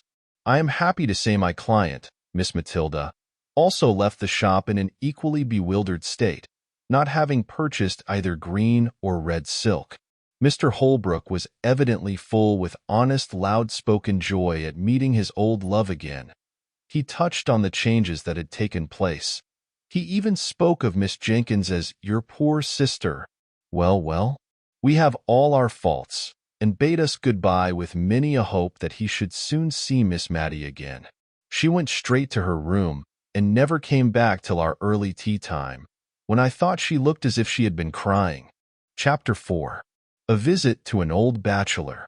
A few days after, a note came from Mr. Holbrook, asking us, impartially asking both of us, in a formal, old-fashioned style, to spend a day at his house, a long June day, for it was June now.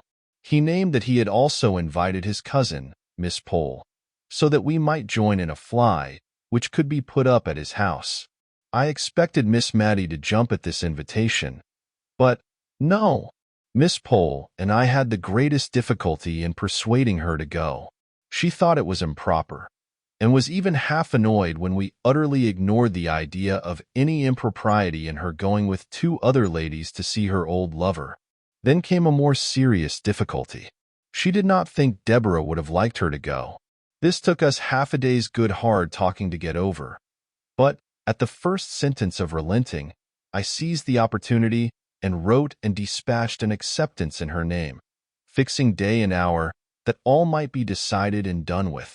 The next morning she asked me if I would go down to the shop with her, and there, after much hesitation, we chose out 3 caps to be sent home and tried on, that the most becoming might be selected to take with us on Thursday. She was in a state of silent agitation all the way to Woodley. She had evidently never been there before, and, although she little dreamt I knew anything of her early story, I could perceive she was in a tremor at the thought of seeing the place which might have been her home, and round which it is probable that many of her innocent girlish imaginations had clustered. It was a long drive there, through paved jolting lanes. Miss Matilda sat bolt upright, and looked wistfully out of the windows as we drew near the end of our journey. The aspect of the country was quiet and pastoral. Woodley stood among fields, and there was an old-fashioned garden where roses and currant bushes touched each other, and where the feathery asparagus formed a pretty background to the pinks and gillyflowers. There was no drive up to the door. We got out at a little gate, and walked up a straight box-edged path. "My cousin might make a drive, I think," said Miss Pole, who was afraid of earache, and had only her cap on. "I think it is very pretty," said Miss Matty, with a soft plaintiveness in her voice, and almost in a whisper, for just then Mr. Holbrook appeared at the door, rubbing his hands in very effervescence of hospitality. He looked more like my idea of Don Quixote than ever, and yet the likeness was only external. His respectable housekeeper stood modestly at the door to bid us welcome, and, while she led the elder ladies upstairs to a bedroom, I begged to look about the garden. My request evidently pleased the old gentleman, who took me all round the place and showed me his 26 cows, named after the different letters of the alphabet. As we went along, he surprised me occasionally by repeating apt and beautiful quotations from the poets, ranging easily from Shakespeare and George Herbert to those of our own day.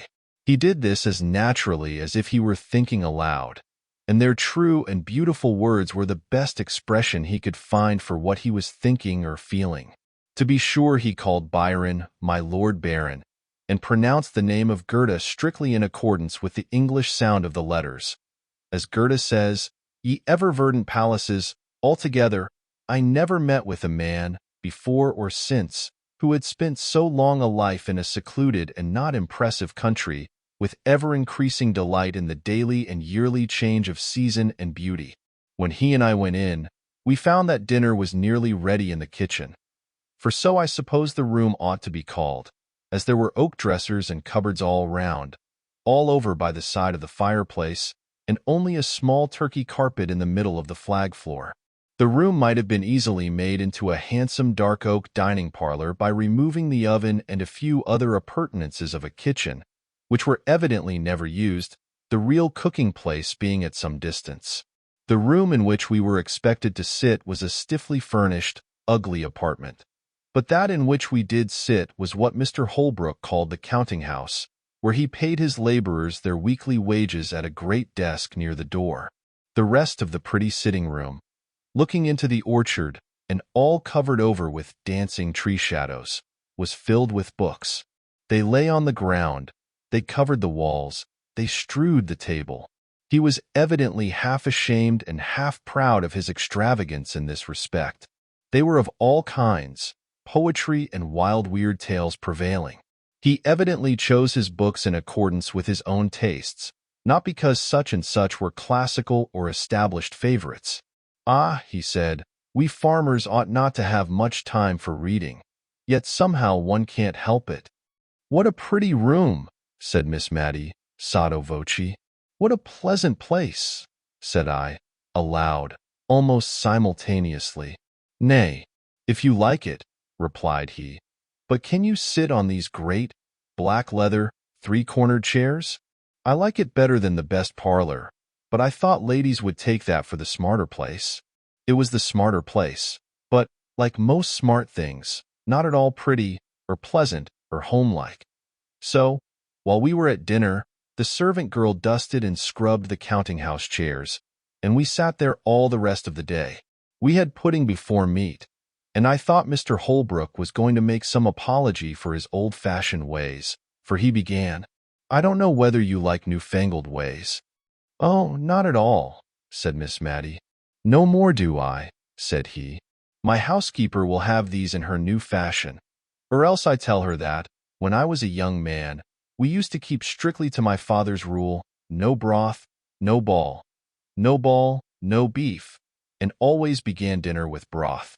Then we had suet puddings, boiled in the broth with the beef, and then the meat itself. If we did not sup our broth, we had no ball, which we liked a deal better. And the beef came last of all, and only those had it who had done justice to the broth and the ball. Now folks begin with sweet things, and turn their dinners topsy-turvy. When the ducks and green peas came, we looked at each other in dismay. We had only two-pronged, black-handled forks. It is true the steel was as bright as silver, but what were we to do? Miss Matty picked up her peas, one by one, on the point of the prongs, much as Amina ate her grains of rice after her previous feast with the ghoul. Miss Pole sighed over her delicate young peas as she left them on one side of her plate untasted, for they would drop between the prongs. I looked at my host. The peas were going wholesale into his capacious mouth, shoveled up by his large round-ended knife. I saw, I imitated, I survived. My friends, in spite of my precedent, could not muster up courage enough to do an ungenteel thing. And if Mr. Holbrook had not been so heartily hungry, he would probably have seen that the good peas went away almost untouched. After dinner, a clay pipe was brought in and a spittoon, and, asking us to retire to another room, where he would soon join us, if we disliked tobacco smoke, he presented his pipe to Miss Matty, and requested her to fill the bowl. This was a compliment to a lady in his youth, but it was rather inappropriate to propose it as an honor to Miss Matty, who had been trained by her sister to hold smoking of every kind in utter abhorrence. But if it was a shock to her refinement, it was also a gratification to her feelings to be thus selected. So she daintily stuffed the strong tobacco into the pipe, and then we withdrew. "It is very pleasant dining with a bachelor," said Miss Matty softly, as we settled ourselves in the counting-house. "I only hope it is not improper. So many pleasant things are." "What a number of books he has," said Miss Pole, looking round the room. "And how dusty they are." "I think it must be like one of the great Dr. Johnson's rooms," said Miss Matty. "What a superior man your cousin must be." "Yes," said Miss Pole, "he's a great reader. But I am afraid he has got into very uncouth habits with living alone." "Oh, uncouth is too hard a word. I should call him eccentric. Very clever people always are," replied Miss Matty. When Mr. Holbrook returned, he proposed a walk in the fields, but the two elder ladies were afraid of damp and dirt, and had only very unbecoming calashes to put on over their caps. So they declined, and I was again his companion in a turn which he said he was obliged to take to see after his men. He strode along, either wholly forgetting my existence, or soothed into silence by his pipe, and yet it was not silence exactly.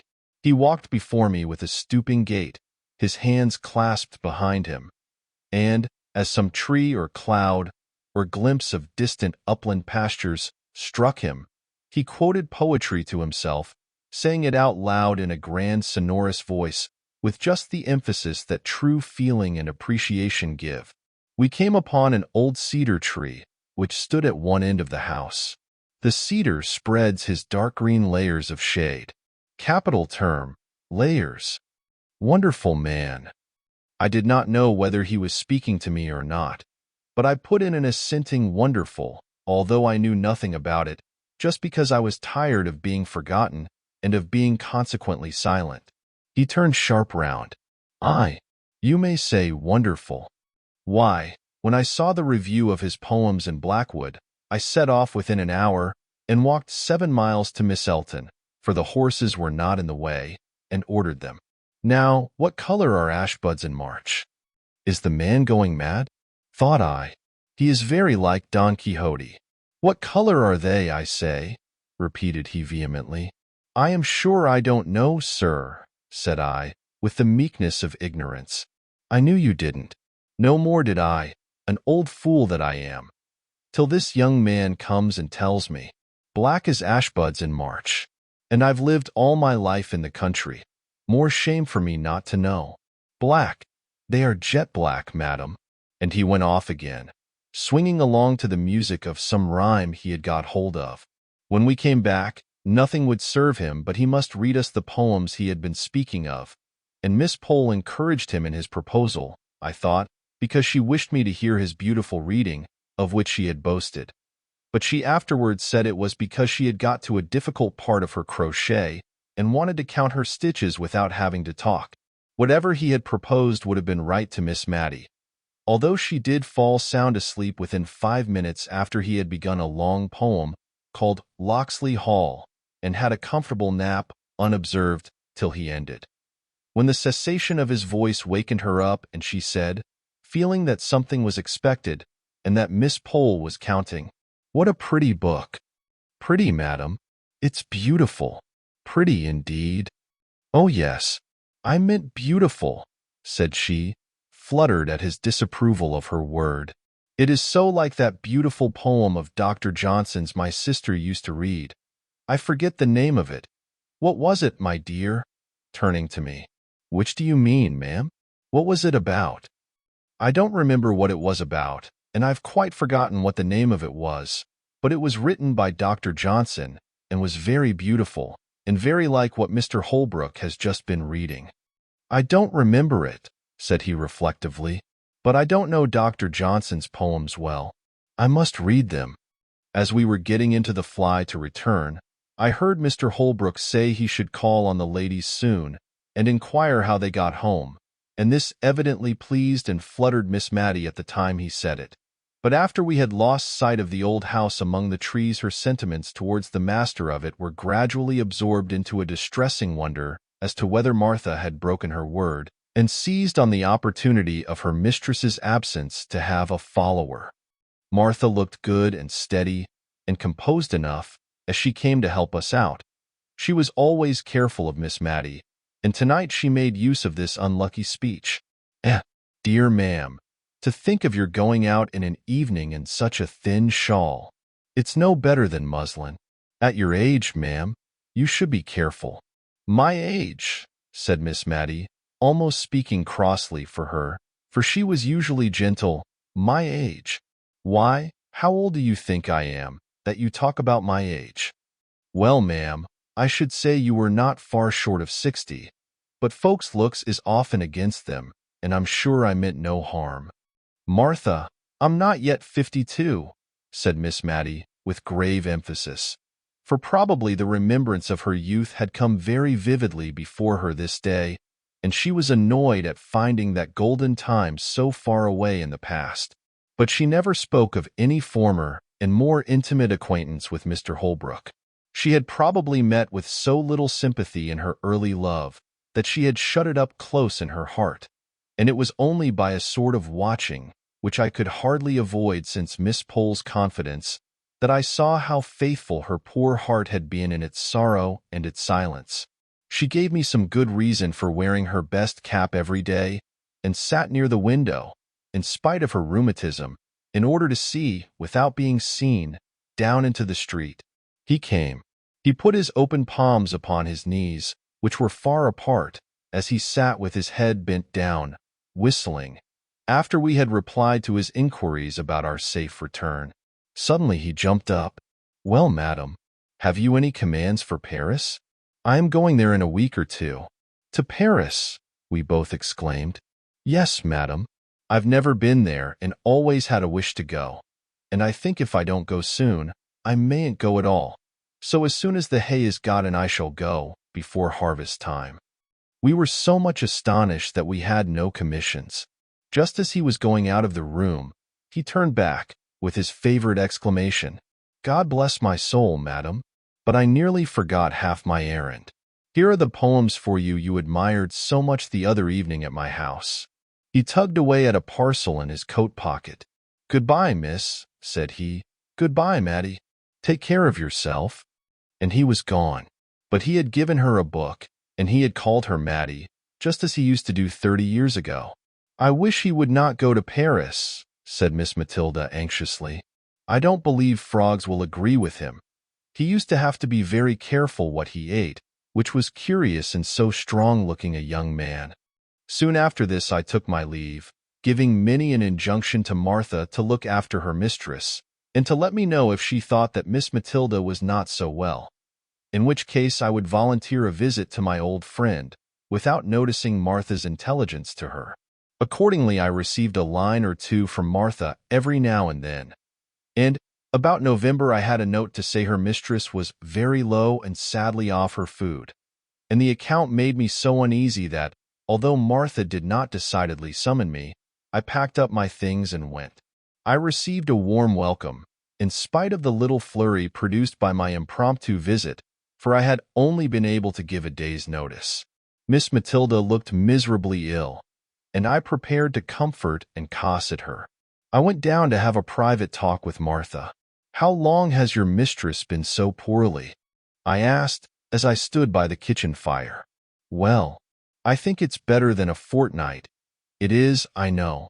It was one Tuesday, after Miss Pole had been, that she went into this moping way. I thought she was tired, and it would go off with a night's rest. But no, she has gone on and on ever since, till I thought it my duty to write to you, ma'am. You did quite right, Martha. It is a comfort to think she has so faithful a servant about her, and I hope you find your place comfortable. Well, ma'am, missus is very kind, and there's plenty to eat and drink, and no more work but what I can do easily. But, Martha hesitated. But what, Martha? Why, it seems so hard of missus not to let me have any followers. There's such lots of young fellows in the town, and many a one has as much as offered to keep company with me, and I may never be in such a likely place again, and it's like wasting an opportunity. Many a girl as I know would have him unbeknownst to Mrs., but I've given my word, and I'll stick to it. Or else this is just the house for Mrs. never to be the wiser if they did come. And it's such a capable kitchen. There's such dark corners in it. I'd be bound to hide anyone. I counted up last Sunday night, for I'll not deny I was crying because I had to shut the door in Jim Hearn's face, and he's a steady young man, fit for any girl. Only I had given Mrs. my word. Martha was all but crying again, and I had little comfort to give her, for I knew, from old experience, of the horror with which both the Miss Jenkinses looked upon followers, and in Miss Matty's present nervous state this dread was not likely to be lessened. I went to see Miss Pole the next day, and took her completely by surprise, for she had not been to see Miss Matilda for 2 days. And now I must go back with you, my dear, for I promised to let her know how Thomas Holbrook went on. And, I'm sorry to say, his housekeeper has sent me word today that he hasn't long to live. Poor Thomas. That journey to Paris was quite too much for him. His housekeeper says he has hardly ever been round his field since, but just sits with his hands on his knees in the counting-house, not reading or anything, but only saying what a wonderful city Paris was. Paris has much to answer for if it's killed my cousin Thomas, for a better man never lived. Does Miss Matilda know of his illness? Asked I, a new light as to the cause of her indisposition dawning upon me. Dear, to be sure, yes. Has not she told you? I let her know a fortnight ago, or more, when first I heard of it. How odd she shouldn't have told you. Not at all, I thought, but I did not say anything. I felt almost guilty of having spied too curiously into that tender heart, and I was not going to speak of its secrets, hidden, Miss Matty believed, from all the world. I ushered Miss Pole into Miss Matilda's little drawing-room, and then left them alone. But I was not surprised when Martha came to my bedroom door to ask me to go down to dinner alone, for that missus had one of her bad headaches.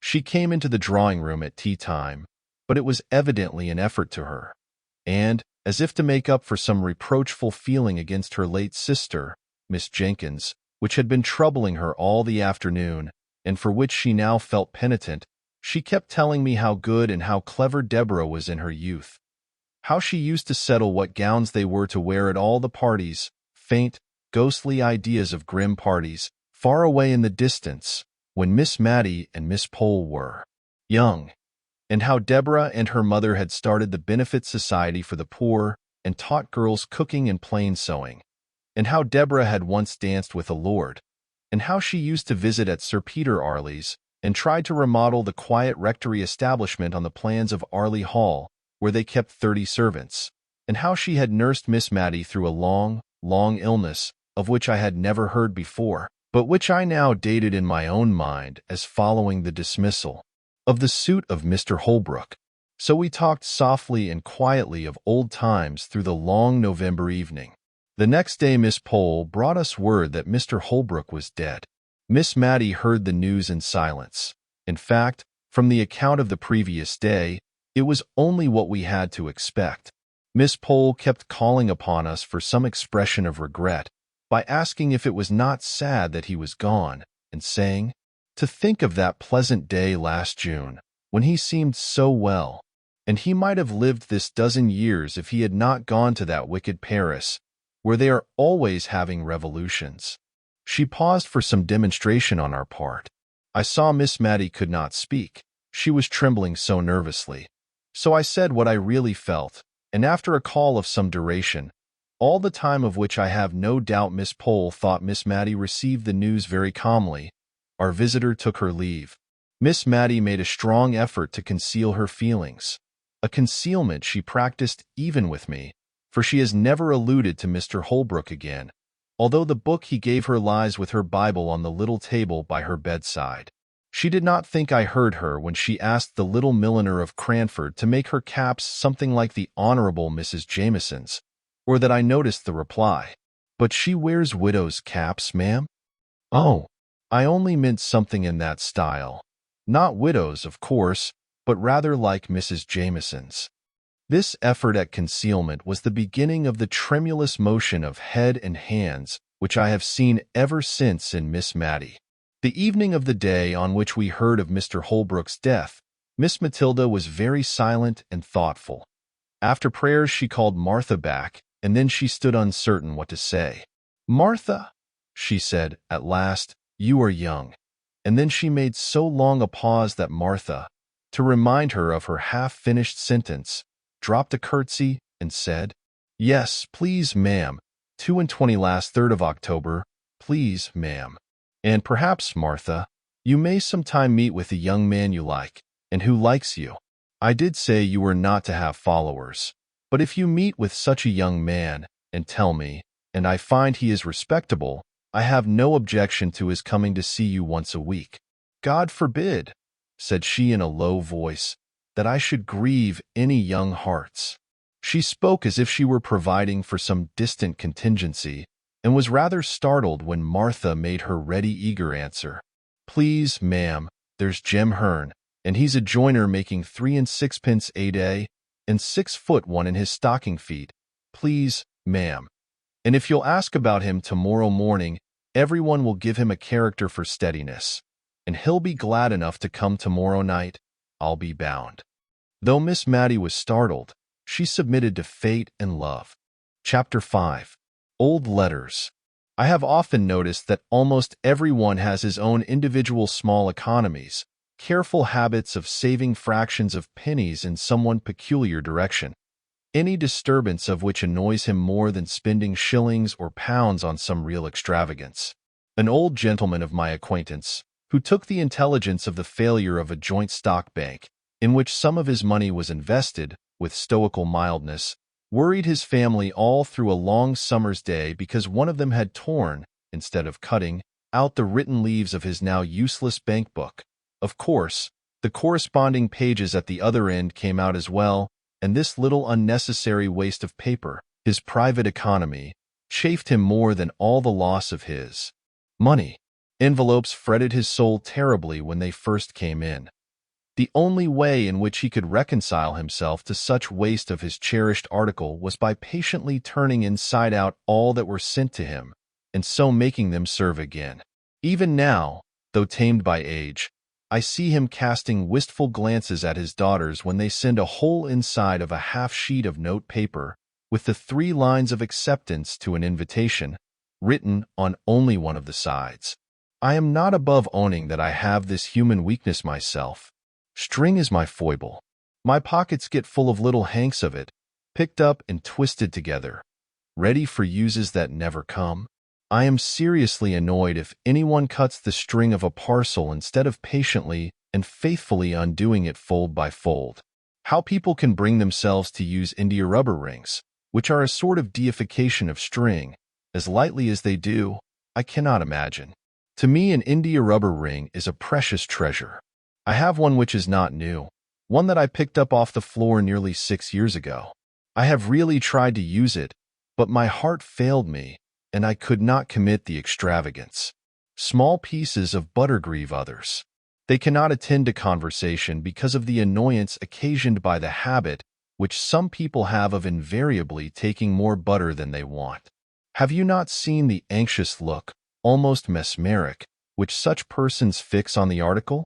They would feel it a relief if they might bury it out of their sight by popping it into their own mouths and swallowing it down. And they are really made happy if the person on whose plate it lies unused suddenly breaks off a piece of toast, which he does not want at all, and eats up his butter. They think that this is not waste.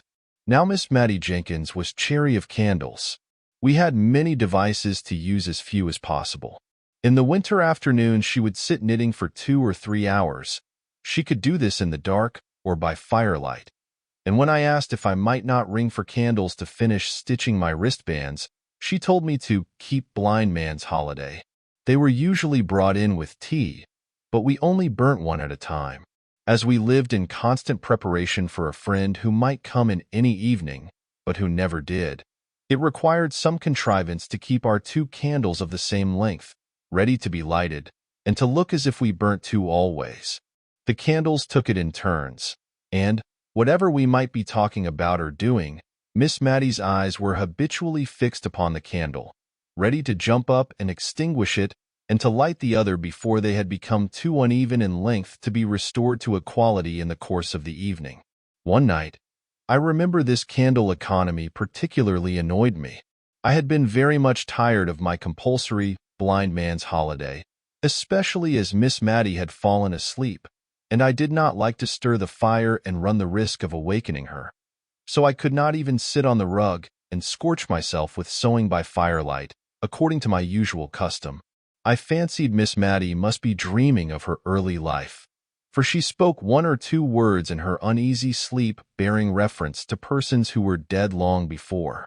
When Martha brought in the lighted candle and tea, Miss Matty started into wakefulness with a strange, bewildered look around, as if we were not the people she expected to see about her. There was a little sad expression that shadowed her face as she recognized me, but immediately afterwards she tried to give me her usual smile. All through tea time her talk ran upon the days of her childhood and youth. Perhaps this reminded her of the desirableness of looking over all the old family letters and destroying such as ought not to be allowed to fall into the hands of strangers, for she had often spoken of the necessity of this task, but had always shrunk from it with a timid dread of something painful. Tonight, however, she rose up after tea and went for them, in the dark, for she piqued herself on the precise neatness of all her chamber arrangements, and used to look uneasily at me when I lighted a bed candle to go to another room for anything. When she returned there was a faint, pleasant smell of Tonquin beans in the room. I had always noticed this scent about any of the things which had belonged to her mother, and many of the letters were addressed to her, yellow bundles of love letters, 60 or 70 years old. Miss Matty undid the packet with a sigh, but she stifled it directly, as if it were hardly right to regret the flight of time, or of life either. We agreed to look them over separately, each taking a different letter out of the same bundle and describing its contents to the other before destroying it. I never knew what sad work the reading of old letters was before that evening, though I could hardly tell why. The letters were as happy as letters could be, at least those early letters were. There was in them a vivid and intense sense of the present time, which seemed so strong and full, as if it could never pass away, and as if the warm, living hearts that so expressed themselves could never die and be as nothing to the sunny earth. I should have felt less melancholy, I believe, if the letters had been more so. I saw the tears stealing down the well-worn furrows of Miss Matty's cheeks, and her spectacles often wanted wiping. I trusted at last that she would light the other candle, for my own eyes were rather dim, and I wanted more light to see the pale, faded ink. But no, even through her tears, she saw and remembered her little economical ways. The earliest set of letters were 2 bundles tied together and ticketed in Miss Jenkyns's handwriting, letters interchanged between my ever-honored father and my dearly beloved mother prior to their marriage in July 1774. I should guess that the rector of Cranford was about 27 years of age when he wrote those letters, and Miss Matty told me that her mother was just 18 at the time of her wedding, with my idea of the rector derived from a picture in the dining parlor, stiff and stately, in a huge full-bottomed wig, with gown, cassock, and bands, and his hand upon a copy of the only sermon he ever published. It was strange to read these letters. They were full of eager, passionate ardor, short, homely sentences, right fresh from the heart, very different from the grand Latinist, Johnsonian style of the printed sermon preached before some judge at assize time. His letters were a curious contrast to those of his girl bride. She was evidently rather annoyed at his demands upon her for expressions of love, and could not quite understand what he meant by repeating the same thing over in so many different ways. But what she was quite clear about was a longing for a white paduasoy, whatever that might be, and 6 or 7 letters were principally occupied in asking her lover to use his influence with her parents, who evidently kept her in good order, to obtain this or that article of dress, more especially the white paduasoy. He cared nothing how she was dressed. She was always lovely enough for him, as he took pains to assure her when she begged him to express in his answers a predilection for particular pieces of finery in order that she might show what he said to her parents. But at length he seemed to find out that she would not be married till she had a trousseau to her mind. And then he sent her a letter which had evidently accompanied a whole box full of finery, and in which he requested that she might be dressed in everything her heart desired. This was the first letter, ticketed in a frail, delicate hand, from my dearest John. Shortly afterwards they were married, I suppose, from the intermission in their correspondence. "We must burn them, I think," said Miss Matty, looking doubtfully at me. "No one will care for them when I am gone." And one by one she dropped them into the middle of the fire, watching each blaze up, die out, and rise away, in faint, white, ghostly semblance, up the chimney, before she gave another to the same fate. The room was light enough now, but I, like her, was fascinated into watching the destruction of those letters, into which the honest warmth of a manly heart had been poured forth. The next letter, likewise docketed by Miss Jenkyns, was endorsed, "Letter of pious congratulation and exhortation from my venerable grandfather to my beloved mother, on occasion of my own birth." Also some practical remarks on the desirability of keeping warm the extremities of infants, from my excellent grandmother. The first part was, indeed, a severe and forcible picture of the responsibilities of mothers, and a warning against the evils that were in the world, and lying in ghastly wait for the little baby of 2 days old. His wife did not write, said the old gentleman, because he had forbidden it, she being indisposed with a sprained ankle, which, he said, quite incapacitated her from holding a pen.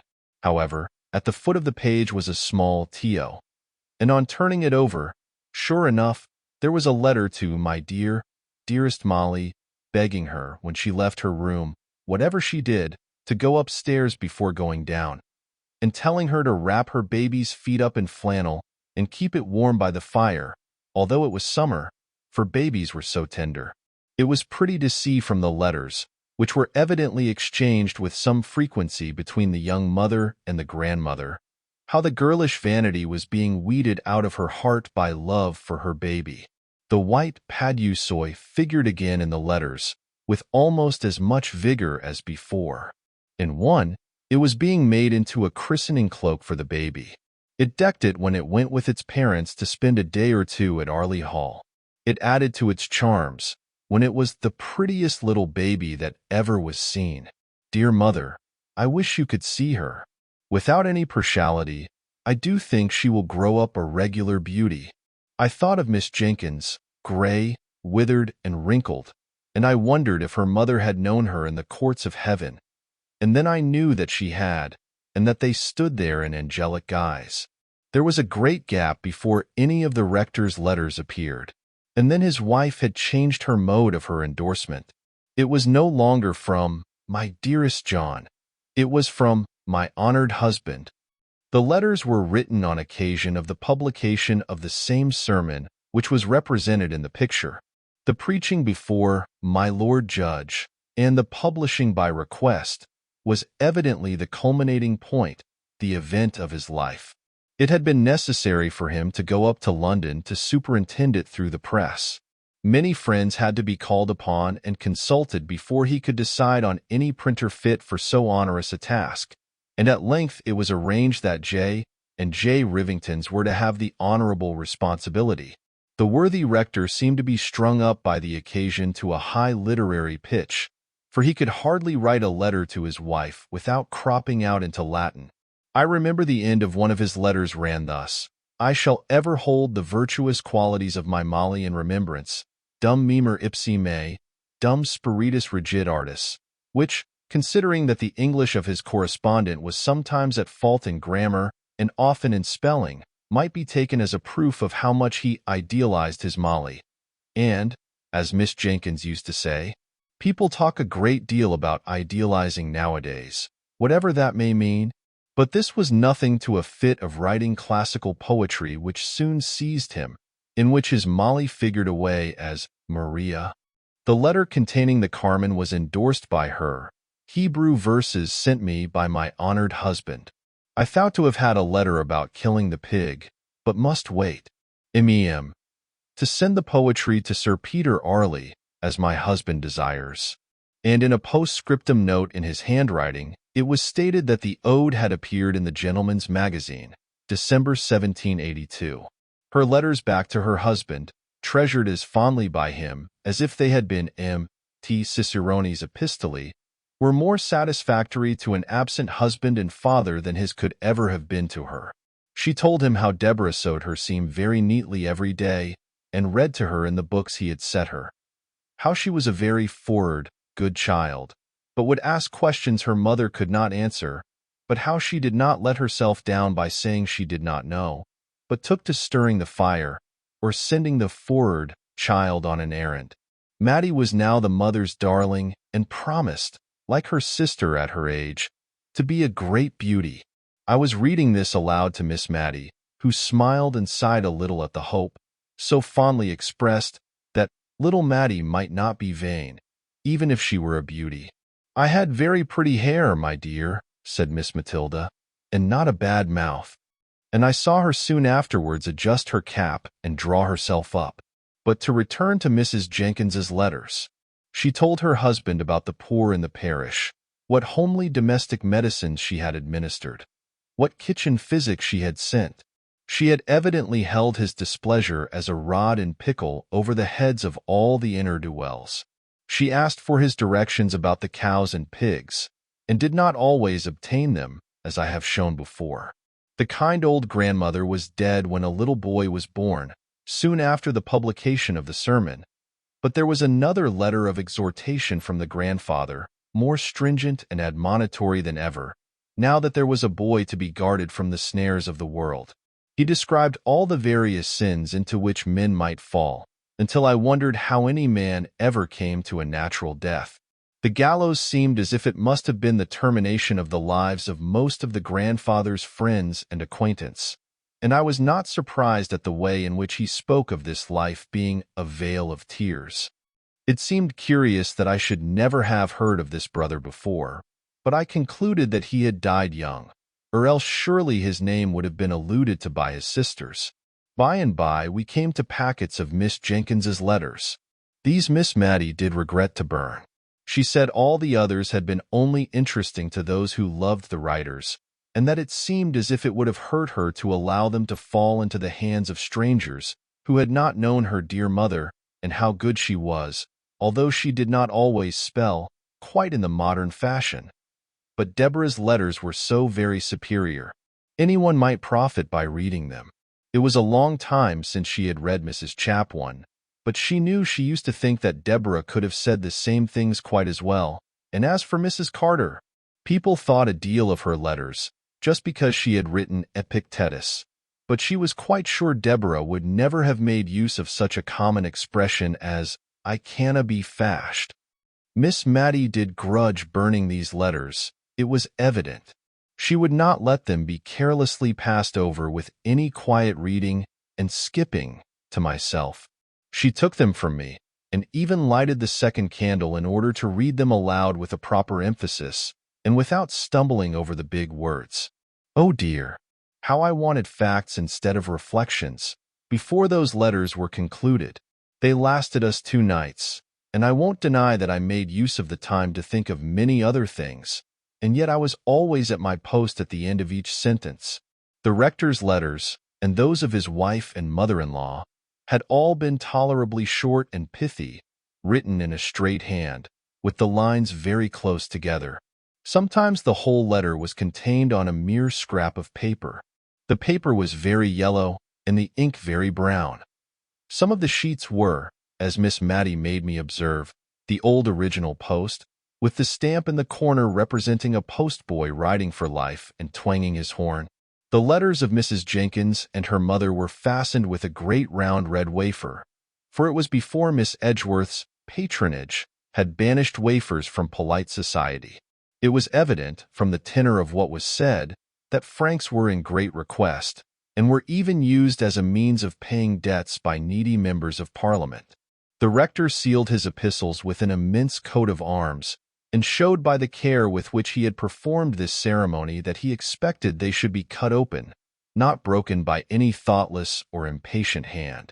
Now, Miss Jenkyns's letters were of a later date in form and writing. She wrote on the square sheet which we have learned to call old-fashioned. Her hand was admirably calculated, together with her use of many-syllabled words, to fill up a sheet, and then came the pride and delight of crossing. Poor Miss Matty got sadly puzzled with this, for the words gathered size like snowballs, and towards the end of her letter Miss Jenkyns used to become quite sesquipedalian. In one to her father, slightly theological and controversial in its tone, she had spoken of Herod, Tetrarch of Idumea.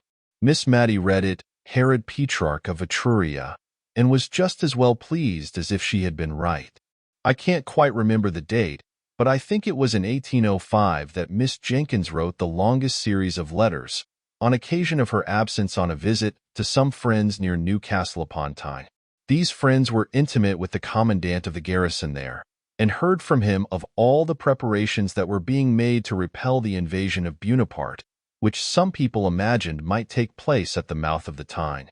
Miss Jenkyns was evidently very much alarmed, and the first part of her letters was often written in pretty intelligible English, conveying particulars of the preparations which were made in the family with whom she was residing against the dreaded event. The bundles of clothes that were packed up ready for a flight to Alston Moor, a wild hilly piece of ground between Northumberland and Cumberland, the signal that was to be given for this flight, and for the simultaneous turning out of the volunteers under arms, which said signal was to consist, if I remember rightly, in ringing the church bells in a particular and ominous manner. One day, when Miss Jenkyns and her hosts were at a dinner party in Newcastle, this warning summons was actually given, not a very wise proceeding, if there be any truth in the moral attached to the fable of the boy and the wolf, but so it was, and Miss Jenkyns, hardly recovered from her fright, wrote the next day to describe the sound, the breathless shock, the hurry and alarm.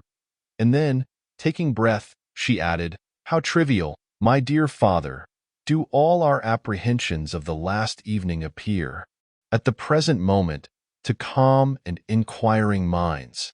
And here Miss Matty broke in with, "But indeed, my dear, they were not at all trivial or trifling at the time. I know I used to wake up in the night many a time, and think I heard the tramp of the French entering Cranford.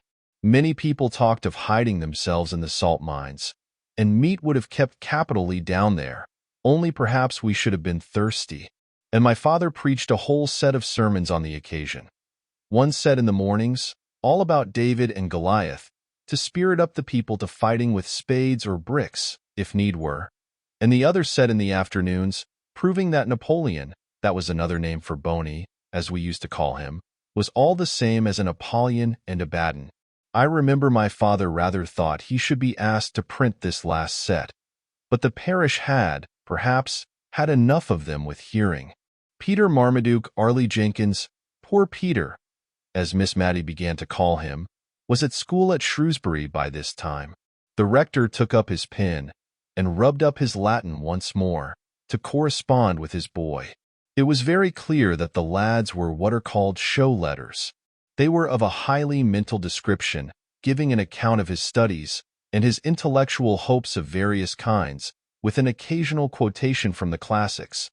But, now and then, the animal nature broke out in such a little sentence as this, evidently written in a trembling hurry, after the letter had been inspected: "Mother dear, do send me a cake, and put plenty of citron in." The mother dear probably answered her boy in the form of cakes and goody, for there were none of her letters among this set, but a whole collection of the rector's, to whom the Latin in his boy's letters was like a trumpet to the old war-horse. I do not know much about Latin, certainly, and it is, perhaps, an ornamental language, but not very useful, I think, at least to judge from the bits I remember out of the rector's letters. One was, "You have not got that town in your map of Ireland, but bonus Bernardus non vidit omnia, as the proverbians say." Presently it became very evident that poor Peter got himself into many scrapes. There were letters of stilted penitence to his father for some wrongdoing, and among them all was a badly written, badly sealed, badly directed, blotted note. My dear, dear, dear, dearest mother, I will be a better boy. I will, indeed. But don't, please, be ill for me. I am not worth it, but I will be good, darling mother. Miss Matty could not speak for crying. After she had read this note, she gave it to me in silence, and then got up and took it to her sacred recesses in her own room, for fear, by any chance, it might get burnt. Poor Peter, she said, he was always in scrapes. He was too easy. They led him wrong, and then left him in the lurch. But he was too fond of mischief. He could never resist a joke. Poor Peter. Chapter 6. Poor Peter. Poor Peter's career lay before him, rather pleasantly mapped out by kind friends, but bonus Bernardus non videt omnia, in this map too. He was to win honors at the Shrewsbury School, and carry them thick to Cambridge, and after that, a living awaited him, the gift of his godfather, Sir Peter Arley. Poor Peter. His lot in life was very different to what his friends had hoped and planned. Miss Matty told me all about it, and I think it was a relief when she had done so. He was the darling of his mother, who seemed to dote on all her children, though she was, perhaps, a little afraid of Deborah's superior acquirements. Deborah was the favorite of her father, and when Peter disappointed him, she became his pride. The sole honor Peter brought away from Shrewsbury was the reputation of being the best good fellow that ever was, and of being the captain of the school in the art of practical joking. His father was disappointed, but set about remedying the matter in a manly way. He could not afford to send Peter to read with any tutor, but he could read with him himself, and Miss Matty told me much of the awful preparations in the way of dictionaries and lexicons that were made in her father's study the morning Peter began. My poor mother, said she. I remember how she used to stand in the hall, just near enough the study door, to catch the tone of my father's voice. I could tell in a moment if all was going right, by her face. And it did go right for a long time. What went wrong at last? Said I. That tiresome Latin, I dare say. No, it was not the Latin. Peter was in high favor with my father, for he worked up well for him. But he seemed to think that the Cranford people might be joked about and made fun of, and they did not like it. Nobody does. He was always hoaxing them.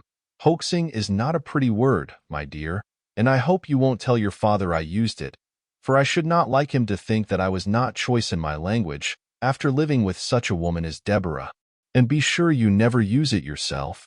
I don't know how it slipped out of my mouth, except it was that I was thinking of poor Peter, and it was always his expression. But he was a very gentlemanly boy in many things. He was like dear Captain Brown in always being ready to help any old person or a child. Still, he did like joking and making fun, and he seemed to think the old ladies in Cranford would believe anything. There were many old ladies living here then. We are principally ladies now, I know, but we are not so old as the ladies used to be when I was a girl. I could laugh to think of some of Peter's jokes. No, my dear, I won't tell you of them, because they might not shock you as they ought to do, and they were very shocking. He even took in my father once, by dressing himself up as a lady that was passing through the town and wished to see the rector of Cranford, who had published that admirable assize sermon. Peter said he was awfully frightened himself when he saw how my father took it all in, and even offered to copy out all his Napoleon Bonaparte sermons for her. Her, for Peter was a lady then. He told me he was more terrified than he ever was before. All the time my father was speaking, he did not think my father would have believed him, and yet if he had not, it would have been a sad thing for Peter. As it was, he was none so glad of it, for my father kept him hard at work copying out all those 12 Bonaparte sermons for the lady. That was for Peter himself, you know. He was the lady. And once when he wanted to go fishing, Peter said, "Confound the woman." Very bad language, my dear, but Peter was not always so guarded as he should have been. My father was so angry with him, it nearly frightened me out of my wits, and yet I could hardly keep from laughing at the little curtsies Peter kept making, quite slyly, whenever my father spoke of the lady's excellent taste and sound discrimination. "Did Miss Jenkyns know of these tricks?" said I.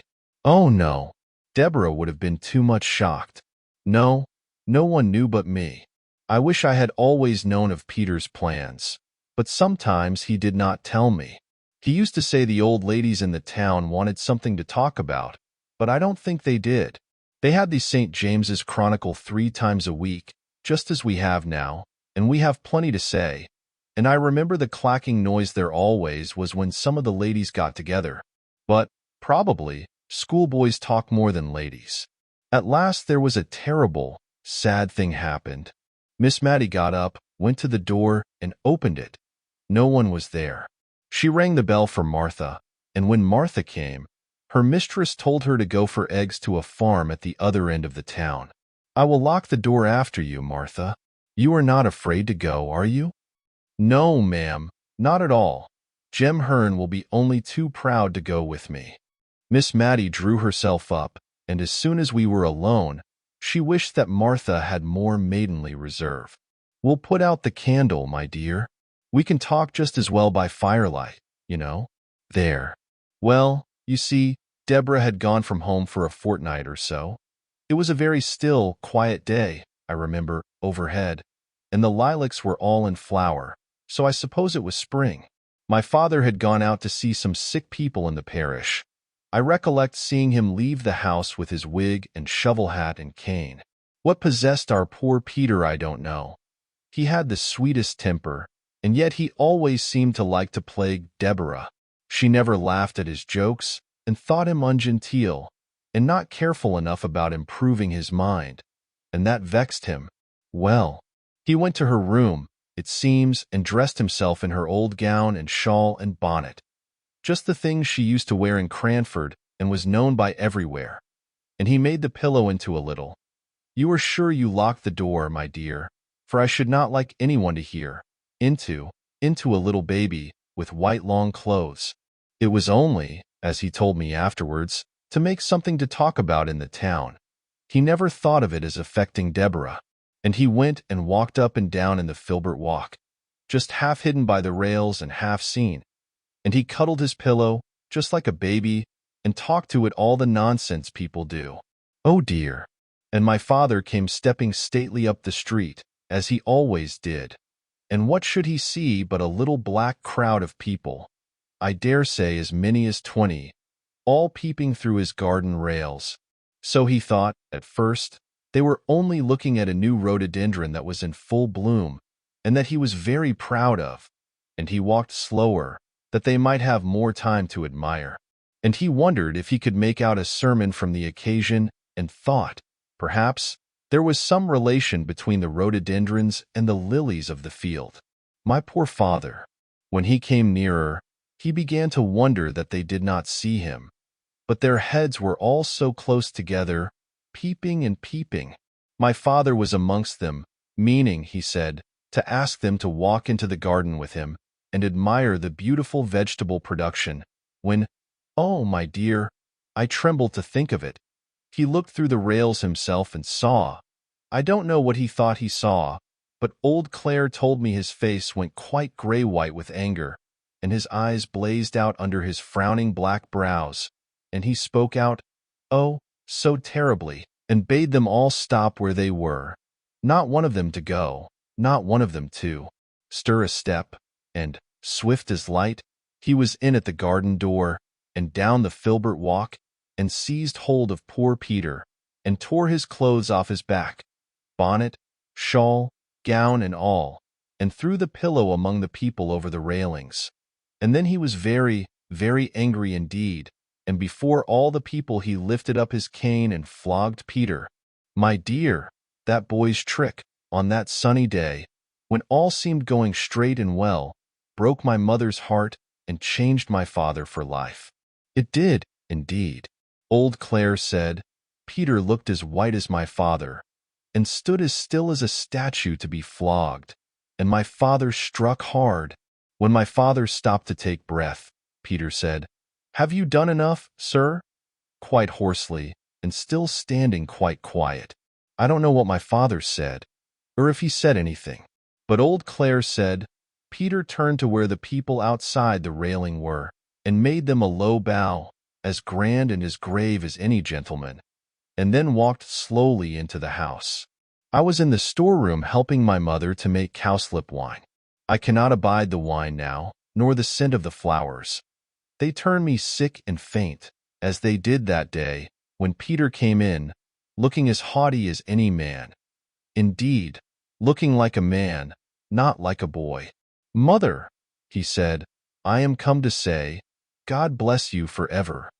I saw his lips quiver as he spoke, and I think he durst not say anything more loving, for the purpose that was in his heart. She looked at him rather frightened and wondering, and asked him what was to do. He did not smile or speak, but put his arms round her and kissed her as if he did not know how to leave off, and before she could speak again, he was gone. We talked it over, and could not understand it, and she bade me go and seek my father, and ask what it was all about. I found him walking up and down, looking very highly displeased. "Tell your mother I have flogged Peter, and that he richly deserved it." I durst not ask any more questions. When I told my mother, she sat down, quite faint, for a minute. I remember, a few days after, I saw the poor, withered cowslip flowers thrown out to the leaf heap, to decay and die there. There was no making of cowslip wine that year at the rectory, nor, indeed, ever after. Presently my mother went to my father. I know I thought of Queen Esther and King Ahasuerus, for my mother was very pretty and delicate-looking, and my father looked as terrible as King Ahasuerus.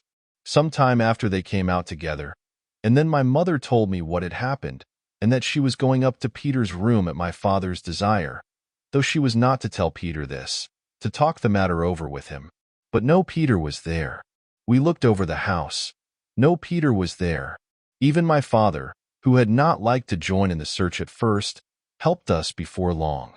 The rectory was a very old house. Steps up into a room, steps down into a room, all through. At first, my mother went calling low and soft, as if to reassure the poor boy, "Peter, Peter, dear, it's only me."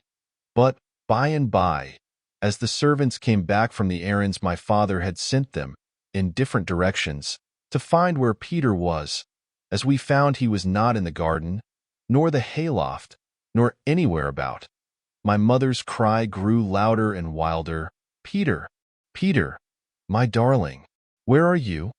For then she felt and understood that that long kiss meant some sad kind of goodbye. The afternoon went on, my mother never resting, but seeking again and again in every possible place that had been looked into 20 times before, nay, that she had looked into over and over again herself. My father sat with his head in his hands, not speaking except when his messengers came in, bringing no tidings. Then he lifted up his face, so strong and sad, and told them to go again in some new direction. My mother kept passing from room to room, in and out of the house, moving noiselessly, but never ceasing. Neither she nor my father durst leave the house, which was the meeting place for all the messengers. At last, and it was nearly dark, my father rose up. He took hold of my mother's arm as she came with wild, sad pace through one door and quickly towards another. She started at the touch of his hand, for she had forgotten all in the world but Peter. "Molly," said he, "I did not think all this would happen." He looked into her face for comfort, her poor face all wild and white, for neither she nor my father had dared to acknowledge, much less act upon, the terror that was in their hearts, lest Peter should have made away with himself. My father saw no conscious look in his wife's hot, dreary eyes, and he missed the sympathy that she had always been ready to give him. Strong man as he was, and at the dumb despair in her face his tears began to flow. But when she saw this, a gentle sorrow came over her countenance, and she said, "Dearest John, don't cry. Come with me, and we'll find him," almost as cheerfully as if she knew where he was. And she took my father's great hand in her little soft one, and led him along, the tears dropping as he walked on that same unceasing, weary walk, from room to room, through house and garden. Oh, how I wished for Deborah! I had no time for crying, for now all seemed to depend on me. I wrote for Deborah to come home. I sent a message privately to that same Mr. Holbrook's house. Poor Mr. Holbrook. You know who I mean. I don't mean I sent a message to him, but I sent one that I could trust to know if Peter was at his house. For at one time Mr. Holbrook was an occasional visitor at the rectory. You know he was Miss Pole's cousin, and he had been very kind to Peter and taught him how to fish. He was very kind to everybody, and I thought Peter might have gone off there. But Mr. Holbrook was from home, and Peter had never been seen. It was night now, but the doors were all wide open, and my father and mother walked on and on. It was more than an hour since he had joined her, and I don't believe they had ever spoken all that time.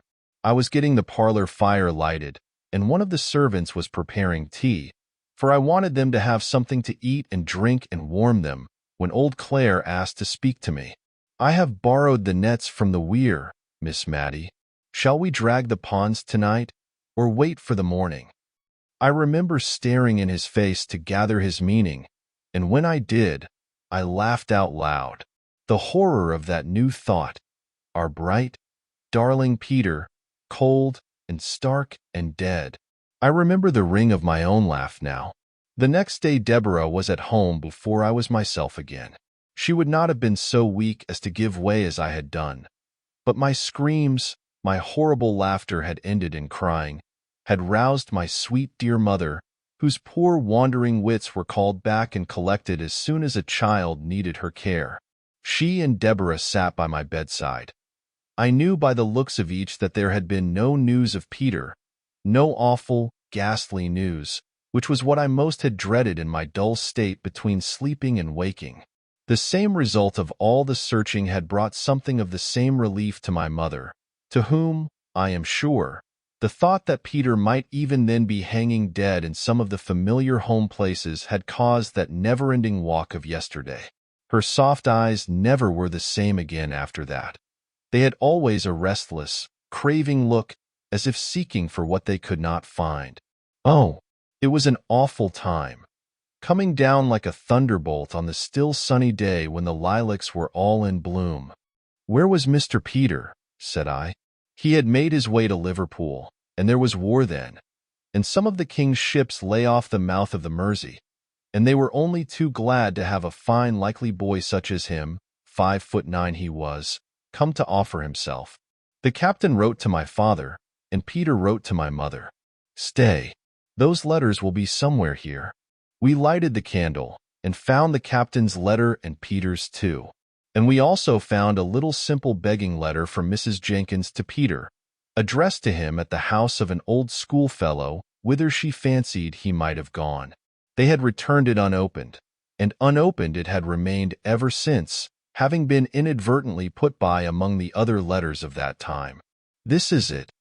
My dearest Peter, you did not think we should be so sorry as we are, I know, or you would never have gone away.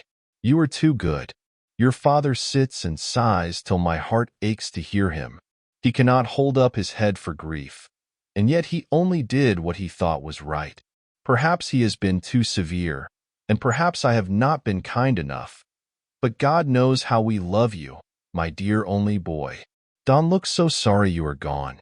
Come back and make us happy, who love you so much. I know you will come back. But Peter did not come back. That spring day was the last time he ever saw his mother's face. The writer of the letter, the last, the only person who had ever seen what was written in it, was dead long ago. And I, a stranger, not born at the time when this occurrence took place, was the one to open it. The captain's letter summoned the father and mother to Liverpool instantly, if they wished to see their boy, and by some of the wild chances of life, the captain's letter had been detained somewhere, somehow. Miss Matty went on, and it was race time, and all the post-horses at Cranford were gone to the races, but my father and mother set off in our own gig, and oh, my dear, they were too late. The ship was gone. And now read Peter's letter to my mother. It was full of love and sorrow and pride in his new profession and a sore sense of his disgrace in the eyes of the people at Cranford. but ending with a passionate entreaty that she would come and see him before he left the Mersey. "Mother, we may go into battle. I hope we shall, and lick those French, but I must see you again before that time." And she was too late, said Miss Matty, too late. We sat in silence, pondering on the full meaning of those sad, sad words. At length I asked Miss Matty to tell me how her mother bore it. "Oh," she said, "she was patience itself. She had never been strong, and this weakened her terribly. My father used to sit looking at her, far more sad than she was. He seemed as if he could look at nothing else when she was by, and he was so humble, so very gentle now. He would, perhaps, speak in his old way, laying down the law, as it were, and then, in a minute or two, he would come round and put his hand on our shoulders and ask us in a low voice if he had said anything to hurt us. I did not wonder at his speaking so to Deborah, for she was so clever, but I could not bear to hear him talking so to me. But, you see, he saw what we did not, that it was killing my mother. Yes, killing her. Put out the candle, my dear. I can talk better in the dark, for she was but a frail woman and ill-fitted to stand the fright and shock she had gone through. And she would smile at him and comfort him, not in words, but in her looks and tones, which were always cheerful when he was there. And she would speak of how she thought Peter stood a good chance of being admiral very soon. He was so brave and clever, and how she thought of seeing him in his navy uniform, and what sort of hats admirals wore, and how much more fit he was to be a sailor than a clergyman, and all in that way, just to make my father think she was quite glad of what came of that unlucky morning's work, and the flogging which was always in his mind, as we all knew. But oh, my dear, the bitter, bitter crying she had when she was alone, and at last, as she grew weaker, she could not keep her tears in when Deborah or me was by, and would give us message after message for Peter. His ship had gone to the Mediterranean, or somewhere down there, and then he was ordered off to India, and there was no overland route then. But she still said that no one knew where their death lay in wait, and that we were not to think hers was near. We did not think it, but we knew it, as we saw her fading away.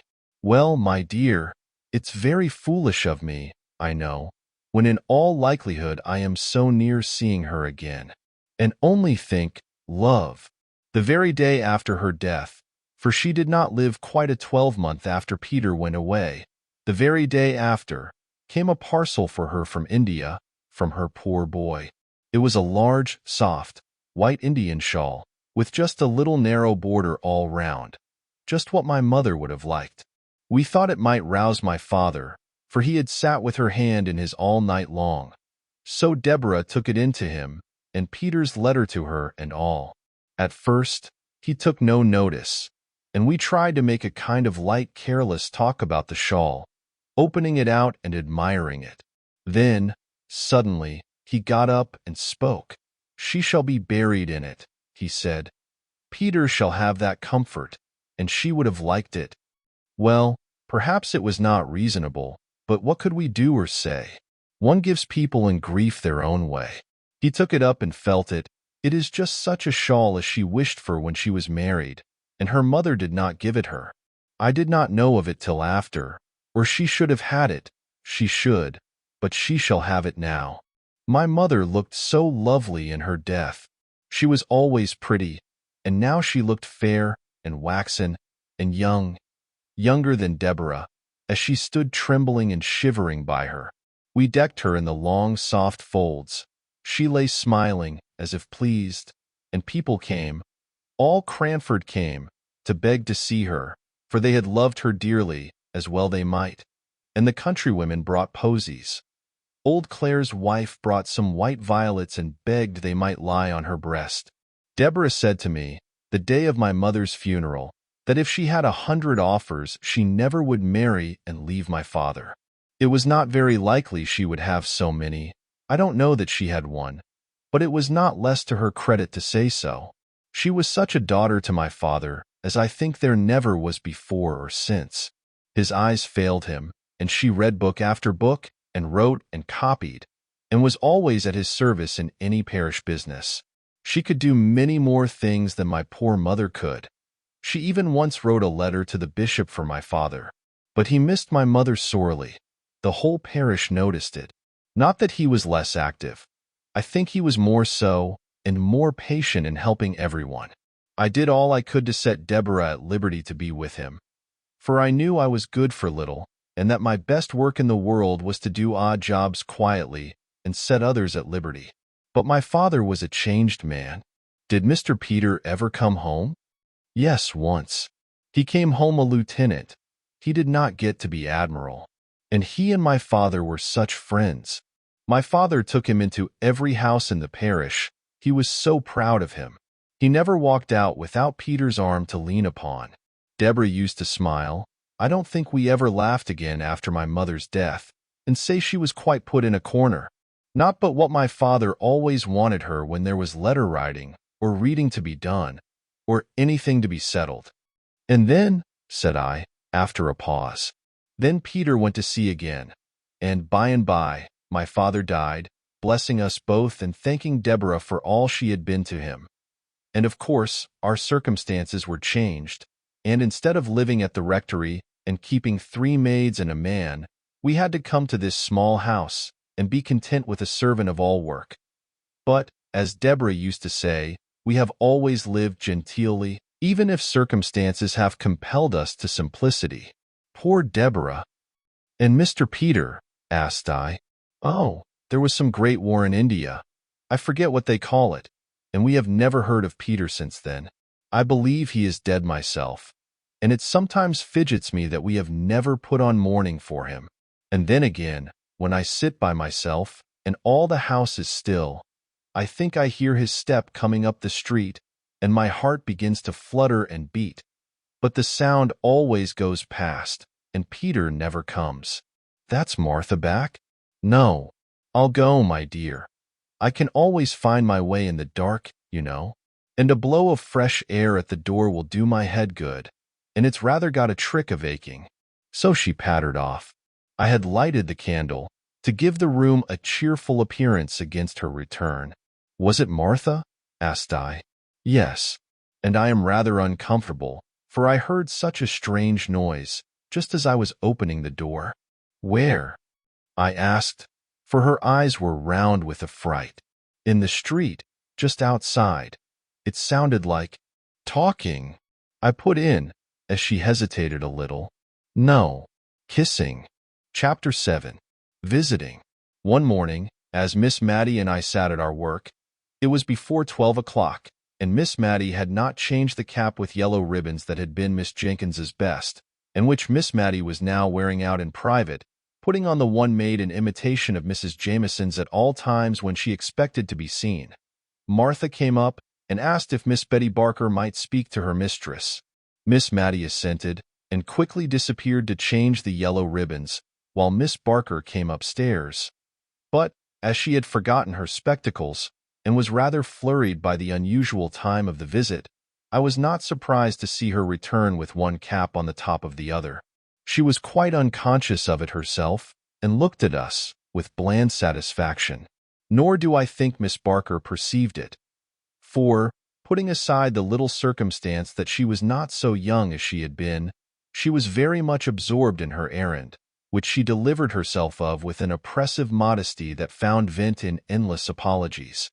Miss Betty Barker was the daughter of the old clerk at Cranford who had officiated in Mr. Jenkyns's time. She and her sister had had pretty good situations as ladies' maids, and had saved money enough to set up a milliner's shop, which had been patronized by the ladies in the neighborhood. Lady Arley, for instance, would occasionally give Miss Barker's the pattern of an old cap of hers, which they immediately copied and circulated among the elite of Cranford. I say the elite, for Miss Barker's had caught the trick of the place, and piqued themselves upon their aristocratic connection. They would not sell their caps and ribbons to anyone without a pedigree. Many a farmer's wife or daughter turned away huffed from Miss Barker's select millinery, and went rather to the universal shop, where the profits of brown soap and moist sugar enabled the proprietor to go straight to Paris, he said, until he found his customers too patriotic and John Bullish to wear what the Mounseers wore, London, where, As he often told his customers, Queen Adelaide had appeared only the very week before, in a cap exactly like the one he showed them, trimmed with yellow and blue ribbons, and had been complimented by King William on the becoming nature of her headdress. Miss Barkers, who confined themselves to truth and did not approve of miscellaneous customers, throve notwithstanding. They were self-denying, good people. Many a time have I seen the eldest of them, she that had been maid to Mrs. Jameson, carrying out some delicate mess to a poor person. They only aped their betters in having nothing to do with the class immediately below theirs. And when Miss Barker died, their profits and income were found to be such that Miss Betty was justified in shutting up shop and retiring from business. She also, as I think I have before said, set up her cow, a mark of respectability in Cranford almost as decided as setting up a gig is among some people.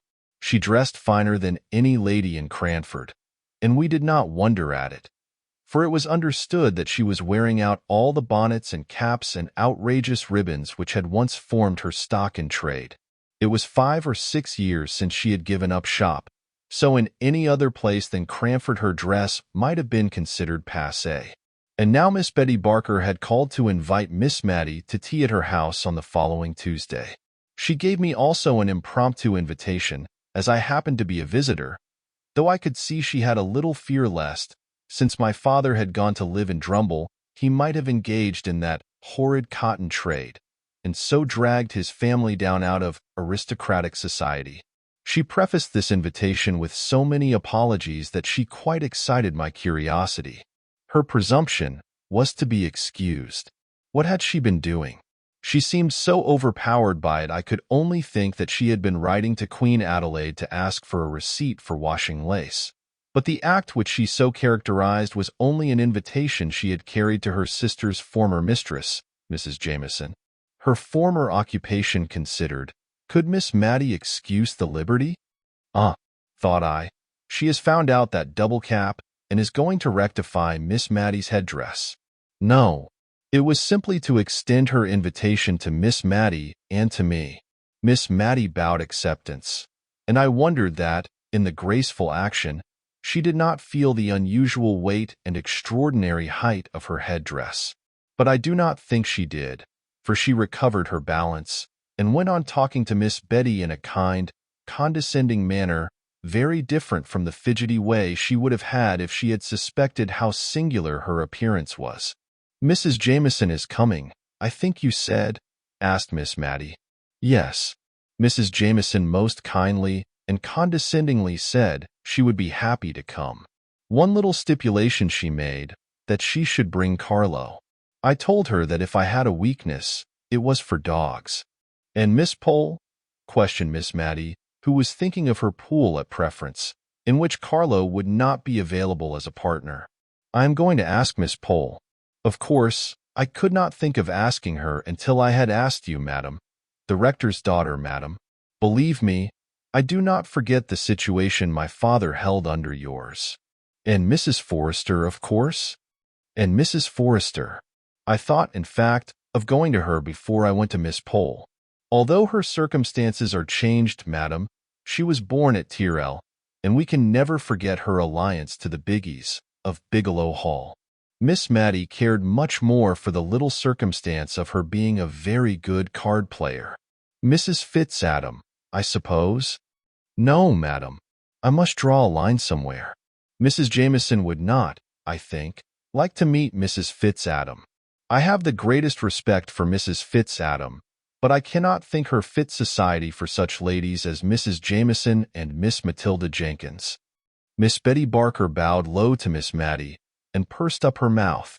She looked at me with sidelong dignity, as much as to say, although a retired milliner, she was no democrat, and understood the difference of ranks.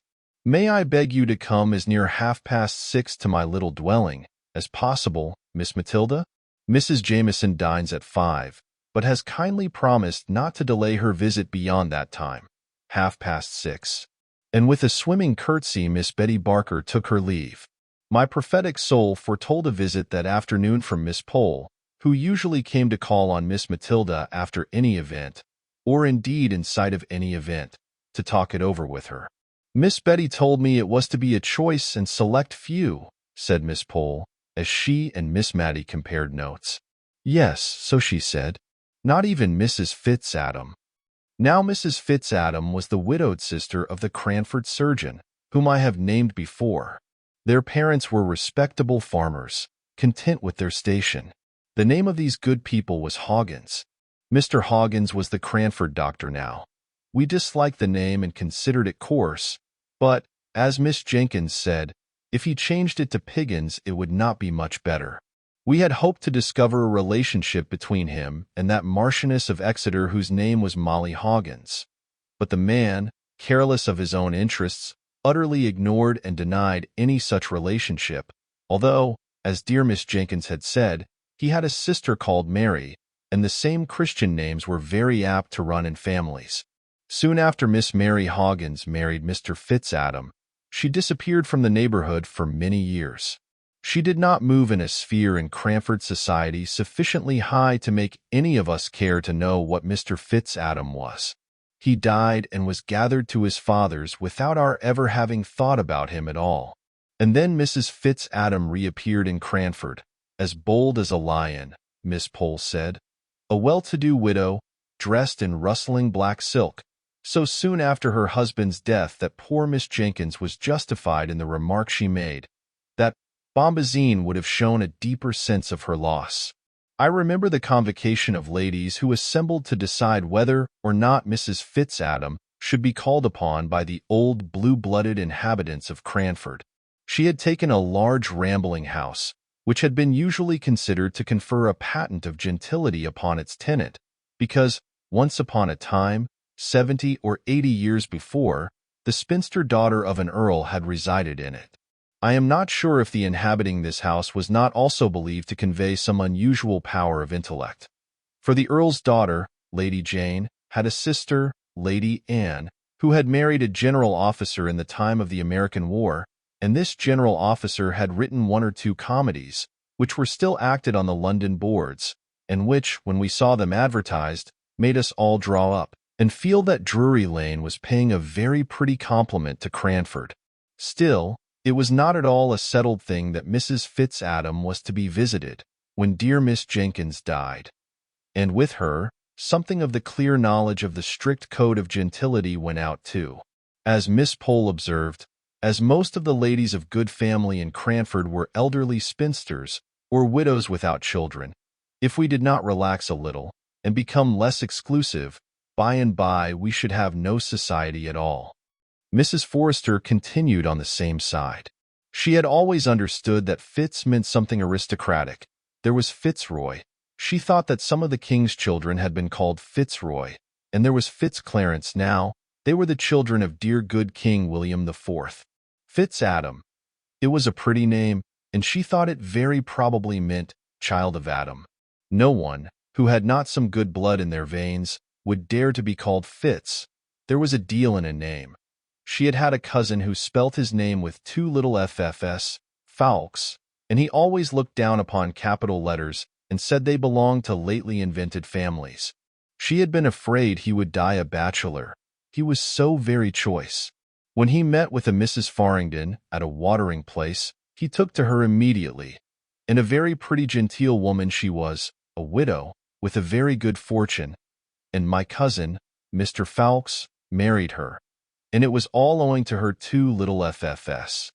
Mrs. Fitzadam did not stand a chance of meeting with a Mr. Fitz anything in Cranford, so that could not have been her motive for settling there. Miss Matty thought it might have been the hope of being admitted into the society of the place, which would certainly be a very agreeable rise for ci-devant Miss Hoggins, and if this had been her hope it would be cruel to disappoint her. So everybody called upon Mrs. Fitzadam, everybody but Mrs. Jameson, who used to show how honorable she was by never seeing Mrs. Fitzadam when they met at the Cranford parties. There would be only 8 or 10 ladies in the room, and Mrs. Fitzadam was the largest of all, and she invariably used to stand up when Mrs. Jameson came in, and curtsy very low to her whenever she turned in her direction. So low, in fact, that I think Mrs. Jameson must have looked at the wall above her, for she never moved a muscle of her face, no more than if she had not seen her. Still Mrs. Fitz-Adam persevered. The spring evenings were getting bright and long when 3 or 4 ladies in calashes met at Miss Barker's door. Do you know what a calash is? It is a covering worn over caps, not unlike the heads fastened on old-fashioned gigs, but sometimes it is not quite so large. This kind of headgear always made an awful impression on the children in Cranford, and now 2 or 3 left off their play in the quiet, sunny little street and gathered in wondering silence round Miss Pole, Miss Matty, and myself. We were silent, too, so that we could hear loud, suppressed whispers inside Miss Barker's house. "Wait, Peggy. Wait till I've run upstairs and washed my hands. When I cough, open the door. I'll not be a minute."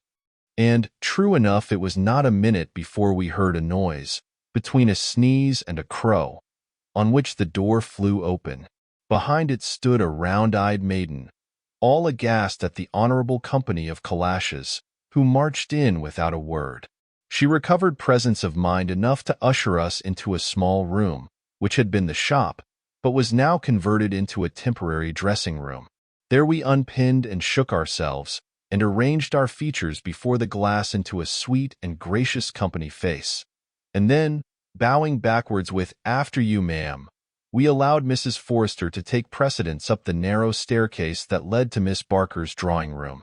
There she sat, as stately and composed as though we had never heard that odd-sounding cough, from which her throat must have been even then sore and rough. Kind, gentle, shabbily dressed Mrs. Forrester was immediately conducted to the second place of honor, a seat arranged something like Prince Albert's near the Queen's, good, but not so good.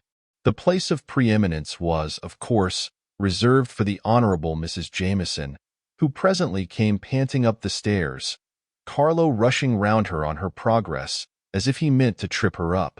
And now Miss Betty Barker was a proud and happy woman. She stirred the fire and shut the door, and sat as near to it as she could, quite on the edge of her chair. When Peggy came in, tottering under the weight of the tea-tray, I noticed that Miss Barker was sadly afraid lest Peggy should not keep her distance sufficiently.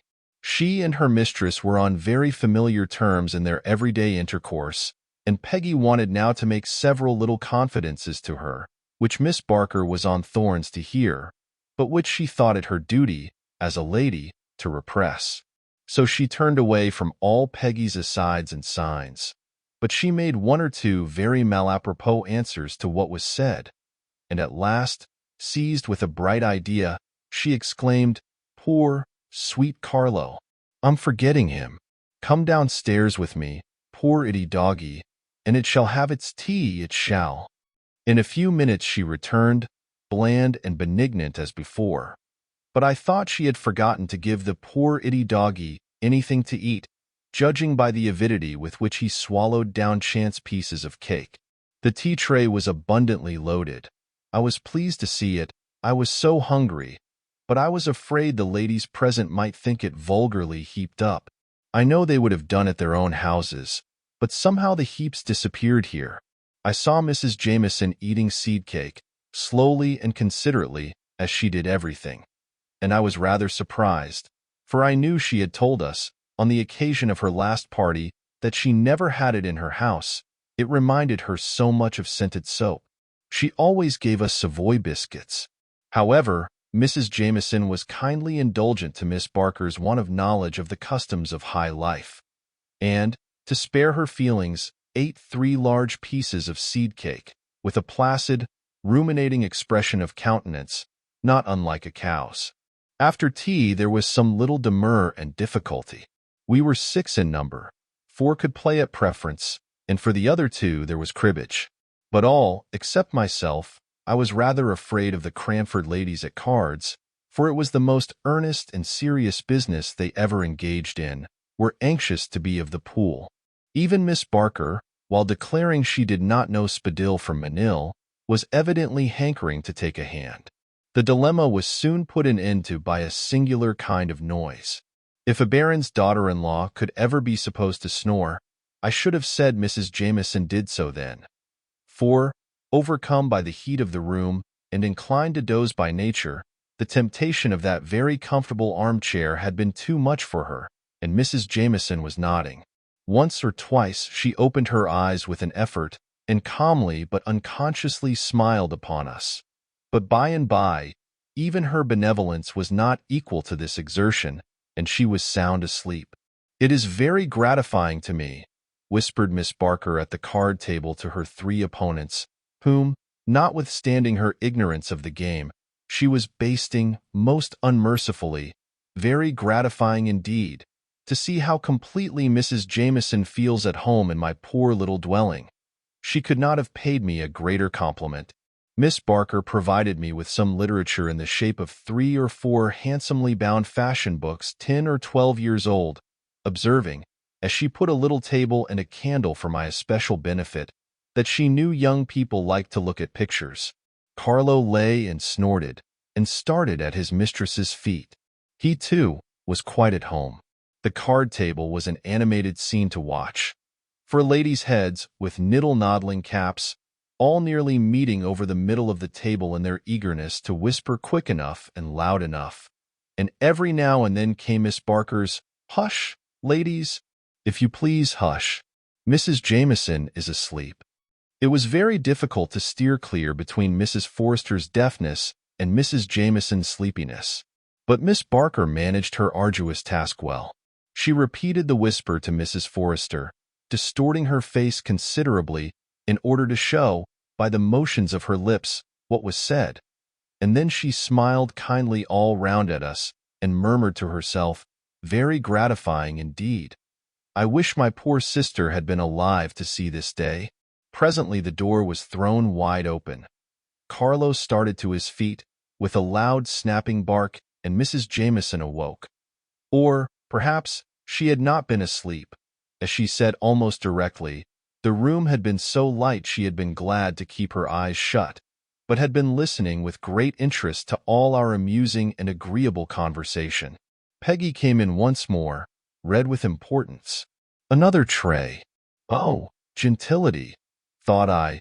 "Can you endure this last shock?" For Miss Barker had ordered, nay, I doubt not, prepared, although she did say, "Why, Peggy, what have you brought us?" and looked pleasantly surprised at the unexpected pleasure. All sorts of good things for supper. Scalloped oysters, potted lobsters, jelly, a dish called Little Cupids, which was in great favor with the Cranford ladies, although too expensive to be given, except on solemn and state occasions, macaroons sopped in brandy. I should have called it, if I had not known its more refined and classical name.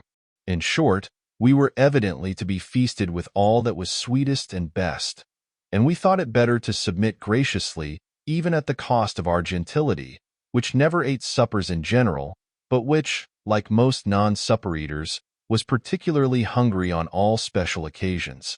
Miss Barker, in her former sphere, had, I dare say, been made acquainted with the beverage they call cherry brandy. We none of us had ever seen such a thing, and rather shrank back when she proffered it us. "Just a little glass, ladies. After the oysters and lobsters, you know. Shellfish are sometimes thought not very wholesome." We all shook our heads like female mandarins. But, at last, Mrs. Jameson suffered herself to be persuaded, and we followed her lead. It was not exactly unpalatable, though so hot and so strong that we thought ourselves bound to give evidence that we were not accustomed to such things by coughing terribly, almost as strangely as Miss Barker had done, before we were admitted by Peggy. "It's very strong," said Miss Pole, as she put down her empty glass. "I do believe there's spirit in it." "Only a little drop, just necessary to make it keep," said Miss Barker. "You know we put brandy pepper over our preserves to make them keep. I often feel tipsy myself from eating damson tart." I question whether damson tart would have opened Mrs. Jameson's heart as the cherry brandy did. But she told us of a coming event, respecting which she had been quite silent till that moment. "My sister-in-law, Lady Glenmire, is coming to stay with me." There was a chorus of "indeed," and then a pause. Each one rapidly reviewed her wardrobe, as to its fitness to appear in the presence of a baron's widow. For, of course, A series of small festivals were always held in Cranford on the arrival of a visitor at any of our friends' houses. We felt very pleasantly excited on the present occasion. Not long after this, the maids and the lanterns were announced. Mrs. Jameson had the sedan chair, which had squeezed itself into Miss Barker's narrow lobby with some difficulty, and most literally stopped the way. It required some skillful maneuvering on the part of the old chairman, shoemakers by day, but when summoned to carry the sedan dressed up in a strange old livery, long greatcoats with small capes, coeval with the sedan, and similar to the dress of the class in Hogarth's pictures, to edge and back and try at it again, and finally to succeed in carrying their burden out of Miss Barker's front door. Then we heard their quick pit-a-pat along the quiet little street as we put on our calashes and pinned up our gowns. Miss Barker hovering about us with offers of help, which, if she had not remembered her former occupation and wished us to forget it, would have been much more pressing. Chapter 8. Your Ladyship. Early the next morning, directly after 12, Miss Pole made her appearance at Miss Matty's. Some very trifling piece of business was alleged as a reason for the call, but there was evidently something behind. At last out it came. By the way, you'll think I'm strangely ignorant, but do you really know, I am puzzled how we ought to address Lady Glenmire. Do you say, Your Ladyship, where you would say you to a common person? I have been puzzling all morning, and are we to say my lady instead of ma'am? Now you knew Lady Arley. Will you kindly tell me the most correct way of speaking to the peerage? Poor Miss Matty. She took off her spectacles and she put them on again, but how Lady Arley was addressed, she could not remember. It is so long ago, she said. Dear, dear, how stupid I am. I don't think I ever saw her more than twice. I know we used to call Sir Peter, but he came much oftener to see us than Lady Arley did. Deborah would have known in a minute. My lady, your ladyship. It sounds very strange, and as if it was not natural. I never thought of it before. But, now you have named it, I am all in a puzzle. It was very certain Miss Pole would obtain no wise decision from Miss Matty, who got more bewildered every moment, and more perplexed as to etiquettes of address. Well, I really think, said Miss Pole, I had better just go and tell Mrs. Forrester about our little difficulty.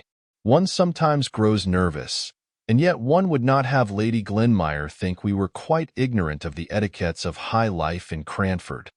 And will you just step in here, dear Miss Pole, as you come back, please, and tell me what you decide upon? Whatever you and Mrs. Forrester fix upon will be quite right, I'm sure. Lady Arley, Sir Peter, said Miss Matty to herself, trying to recall the old forms of words. Who is Lady Glenmire? Asked I. Oh, she's the widow of Mr. Jameson. That's Mrs. Jameson's late husband, you know, widow of his eldest brother. Mrs. Jameson was a Miss Walker, daughter of Governor Walker. Your ladyship. My dear, if they fix on that way of speaking, you must just let me practice a little on you first, for I shall feel so foolish and hot saying it the first time to Lady Glenmire. It was really a relief to Miss Matty when Mrs. Jameson came on a very unpolite errand. I noticed that apathetic people have more quiet impertinence than others, and Mrs. Jameson came now to insinuate pretty plainly that she did not particularly wish that the Cranford ladies should call upon her sister-in-law. I can hardly say how she made this clear, for I grew very indignant and warm, while with slow deliberation she was explaining her wishes to Miss Matty, who, a true lady herself, could hardly understand the feeling which made Mrs. Jameson wish to appear to her noble sister-in-law as if she only visited county families. Miss Matty remained puzzled and perplexed long after I had found out the object of Mrs. Jameson's visit. When she did understand the drift of the honorable lady's call, it was pretty to see with what quiet dignity she received the intimation thus uncourteously given. She was not in the least hurt.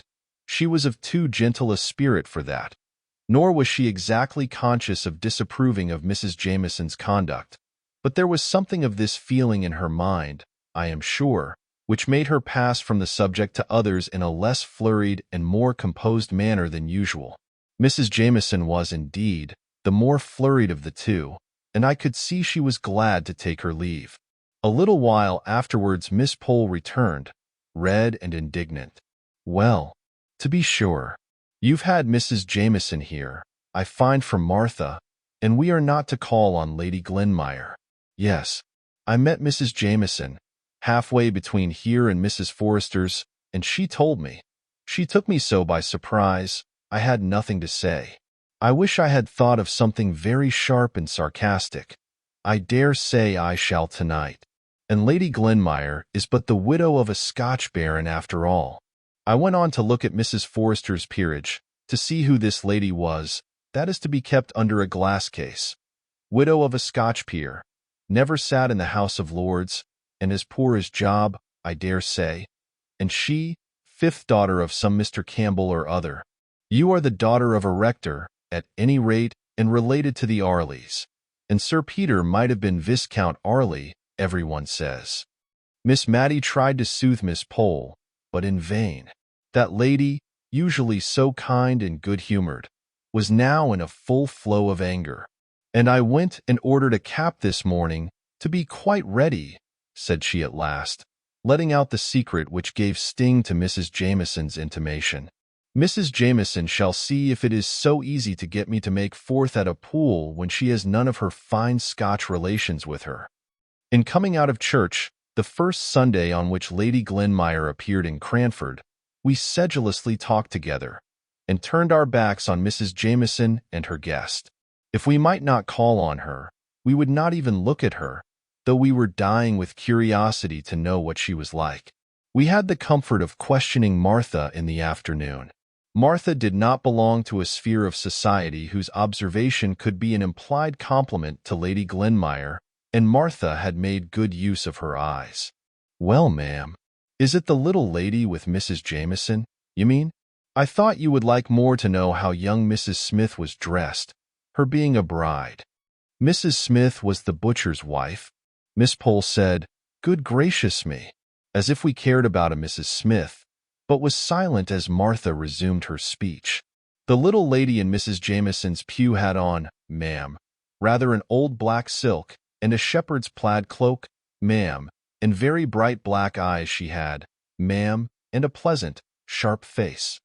Not over young, ma'am, but yet, I should guess, younger than Mrs. Jameson herself. She looked up and down the church, like a bird, and nipped up her petticoats, when she came out, as quick and sharp as ever I see. I'll tell you what, ma'am, she's more like Mrs. Deacon, at the Coach and Horses, nor anyone." "Hush, Martha," said Miss Matty. "That's not respectful." "Isn't it, ma'am? I beg pardon, I'm sure. But Jem Hearn said so as well. He said, she was just such a sharp, stirring sort of a body." "Lady," said Miss Pole. "Lady, as Mrs. Deacon." Another Sunday passed away, and we still averted our eyes from Mrs. Jameson and her guest, and made remarks to ourselves that we thought were very severe, almost too much so. Miss Matty was evidently uneasy at our sarcastic manner of speaking. Perhaps by this time Lady Glenmire had found out that Mrs. Jameson's was not the gayest, liveliest house in the world.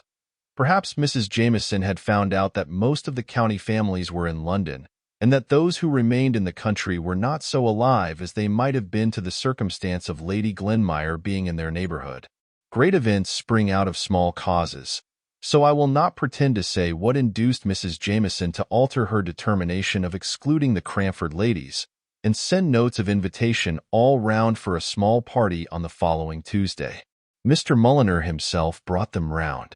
He would always ignore the fact of there being a back door to any house, and gave a louder rat-tat than his mistress, Mrs. Jameson. He had 3 little notes, which he carried in a large basket, in order to impress his mistress with an idea of their great weight, though they might easily have gone into his waistcoat pocket. Miss Matty and I quietly decided that we would have a previous engagement at home. It was the evening on which Miss Matty usually made candle-lighters of all the notes and letters of the week, for on Mondays her accounts were always made straight, not a penny owing from the week before. So, by a natural arrangement, making candle-lighters fell upon a Tuesday evening, and gave us a legitimate excuse for declining Mrs. Jameson's invitation. But before our answer was written, in came Miss Pole, with an open note in her hand. "So," she said, "ah, I see you have got your note, too. Better late than never. I could have told my Lady Glenmire she would be glad enough of our society before a fortnight was over." "Yes," said Miss Matty, "we're asked for Tuesday evening, and perhaps you would just kindly bring your work across and drink tea with us that night. It is my usual regular time for looking over the last week's bills, and notes and letters, and making candle lighters of them. But that does not seem quite reason enough for saying I have a previous engagement at home, though I meant to make it do. Now, if you would come, my conscience would be quite at ease, and luckily the note is not written yet." I saw Miss Pole's countenance change while Miss Matty was speaking. "Don't you mean to go then?" asked she. "Oh, no," said Miss Matty quietly. "You don't either, I suppose?" "I don't know," replied Miss Pole. "Yes, I think I do," said she, rather briskly. And on seeing Miss Matty look surprised, she added, "You see, one would not like Mrs. Jameson to think that anything she could do or say was of consequence enough to give offense. It would be a kind of letting down of ourselves that I, for one, should not like. It would be too flattering to Mrs. Jameson if we allowed her to suppose that what she had said affected us a week, nay 10 days afterwards. Well, I suppose it is wrong to be hurt and annoyed so long about anything, and perhaps, after all, she did not mean to vex us. But I must say, I could not have brought myself to say the things Mrs. Jameson did about our not calling. I really don't think I shall go." "Oh, come, Miss Matty, you must go. You know our friend Mrs. Jameson is much more phlegmatic than most people, and does not enter into the little delicacies of feeling which you possess in so remarkable a degree." "I thought you possessed them, too, that day Mrs. Jameson called to tell us not to go," said Miss Matty innocently. But Miss Pole, in addition to her delicacies of feeling, possessed a very smart cap, which she was anxious to show to an admiring world. And so she seemed to forget all her angry words uttered not a fortnight before, and to be ready to act on what she called the great Christian principle of forgive and forget. And she lectured dear Miss Matty so long on this head that she absolutely ended by assuring her it was her duty, as a deceased rector's daughter, to buy a new cap and go to the party at Mrs. Jameson's. So, we were most happy to accept, instead of regretting that we were obliged to decline. The expenditure on dress in Cranford was principally in that one article referred to. If the heads were buried in smart new caps, the ladies were like ostriches, and cared not what became of their bodies. Old gowns, white and venerable collars, any number of brooches, up and down and everywhere, some with dogs' eyes painted in them, some that were like small picture frames with mausoleums and weeping willows neatly executed in hair inside, some, again, with miniatures of ladies and gentlemen sweetly smiling out of a nest of stiff muslin, old brooches for a permanent ornament, and new caps to suit the fashion of the day. The ladies of Cranford always dressed with chaste elegance and propriety, as Miss Barker once prettily expressed it, and with 3 new caps, and a greater array of brooches than had ever been seen together at one time since Cranford was a town, did Mrs. Forrester, and Miss Matty, and Miss Pole appear on that memorable Tuesday evening. I counted 7 brooches myself on Miss Pole's dress. 2 were fixed negligently in her cap. 1 was a butterfly made of Scotch pebbles, which a vivid imagination might believe to be the real insect. 1 fastened her net neckerchief, 1 her collar. 1 ornamented the front of her gown, midway between her throat and waist, and another adorned the point of her stomacher. Where the 7th was I have forgotten, but it was somewhere about her, I am sure. But I am getting on too fast in describing the dresses of the company. I should first relate the gathering on the way to Mrs. Jameson's. That lady lived in a large house just outside the town. A road which had known what it was to be a street ran right before the house, which opened out upon it without any intervening garden or court.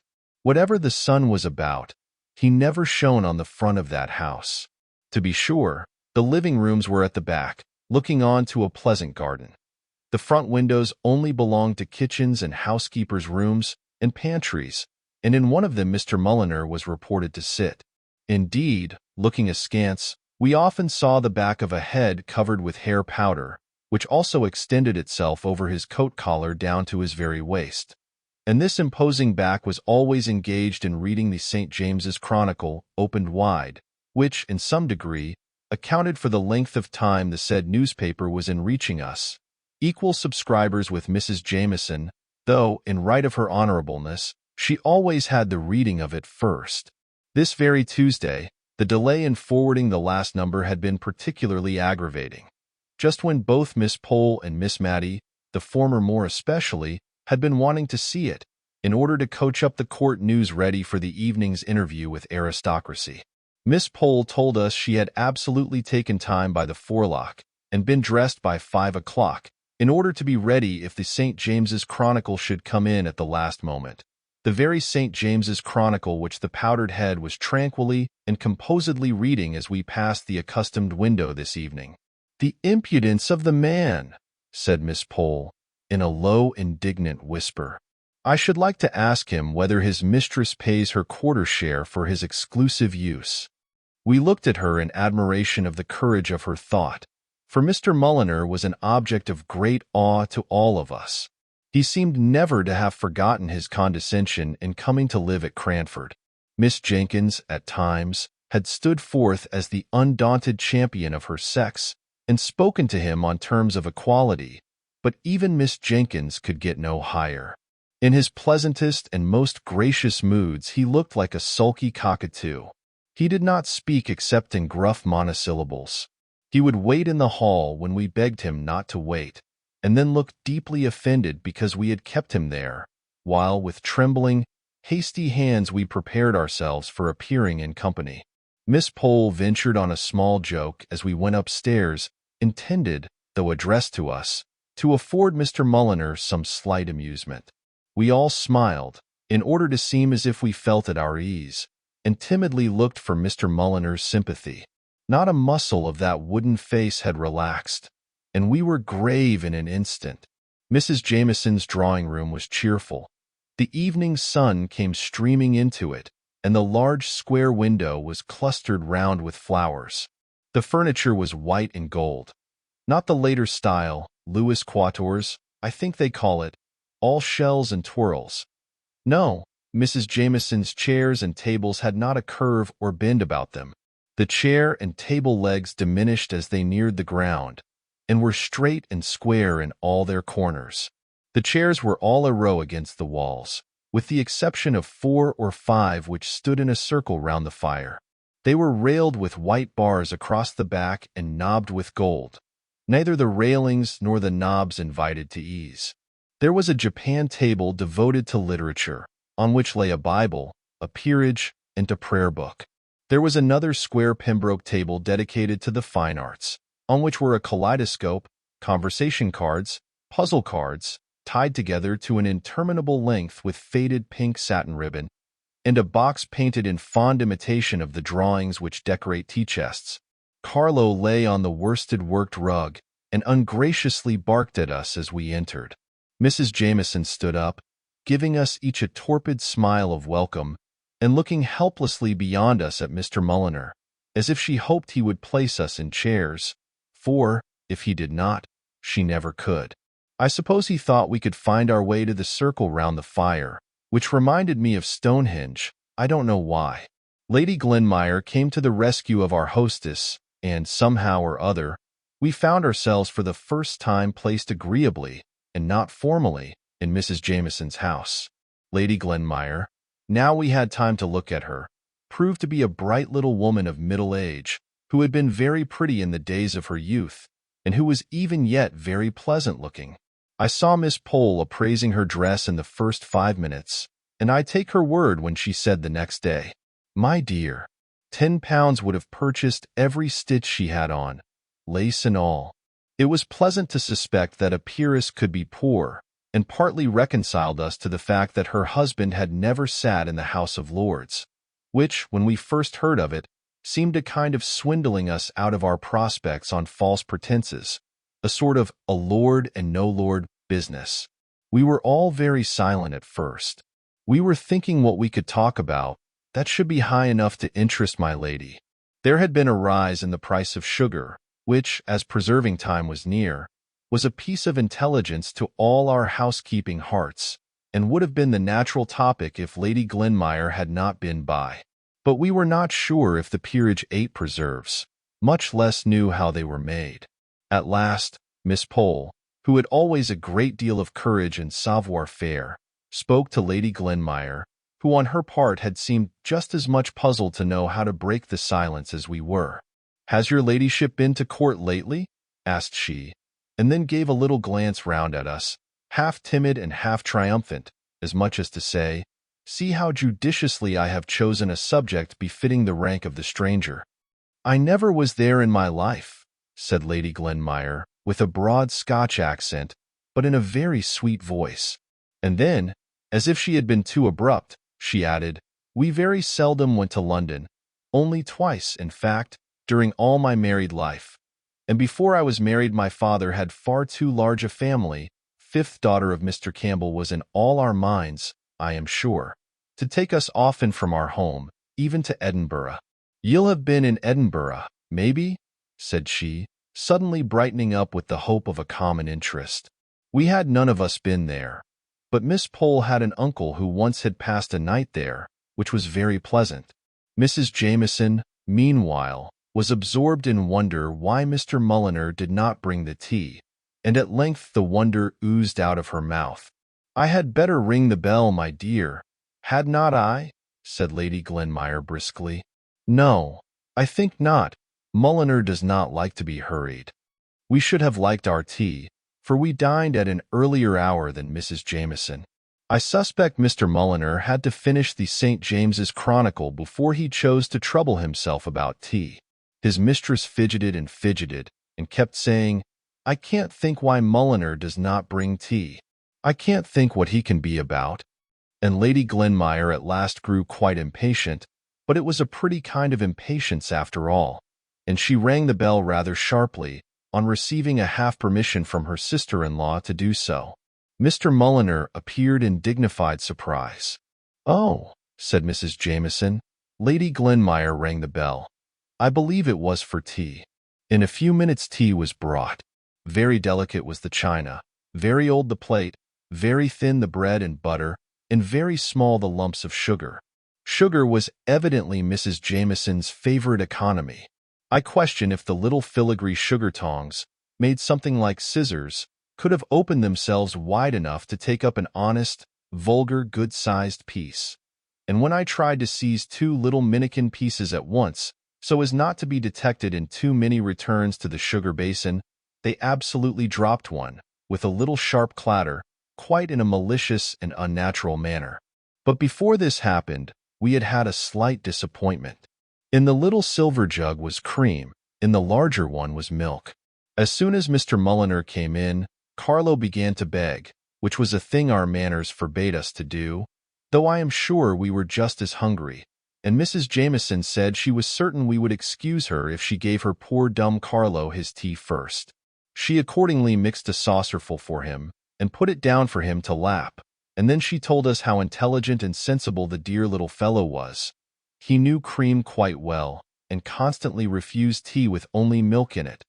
So the milk was left for us, but we silently thought we were quite as intelligent and sensible as Carlo, and felt as if insult were added to injury when we were called upon to admire the gratitude evinced by his wagging his tail for the cream which should have been ours. After tea we thawed down into common life subjects. We were thankful to Lady Glenmire for having proposed some more bread and butter, and this mutual want made us better acquainted with her than we should ever have been with talking about the court, though Miss Pole did say she had hoped to know how the dear Queen was from someone who had seen her.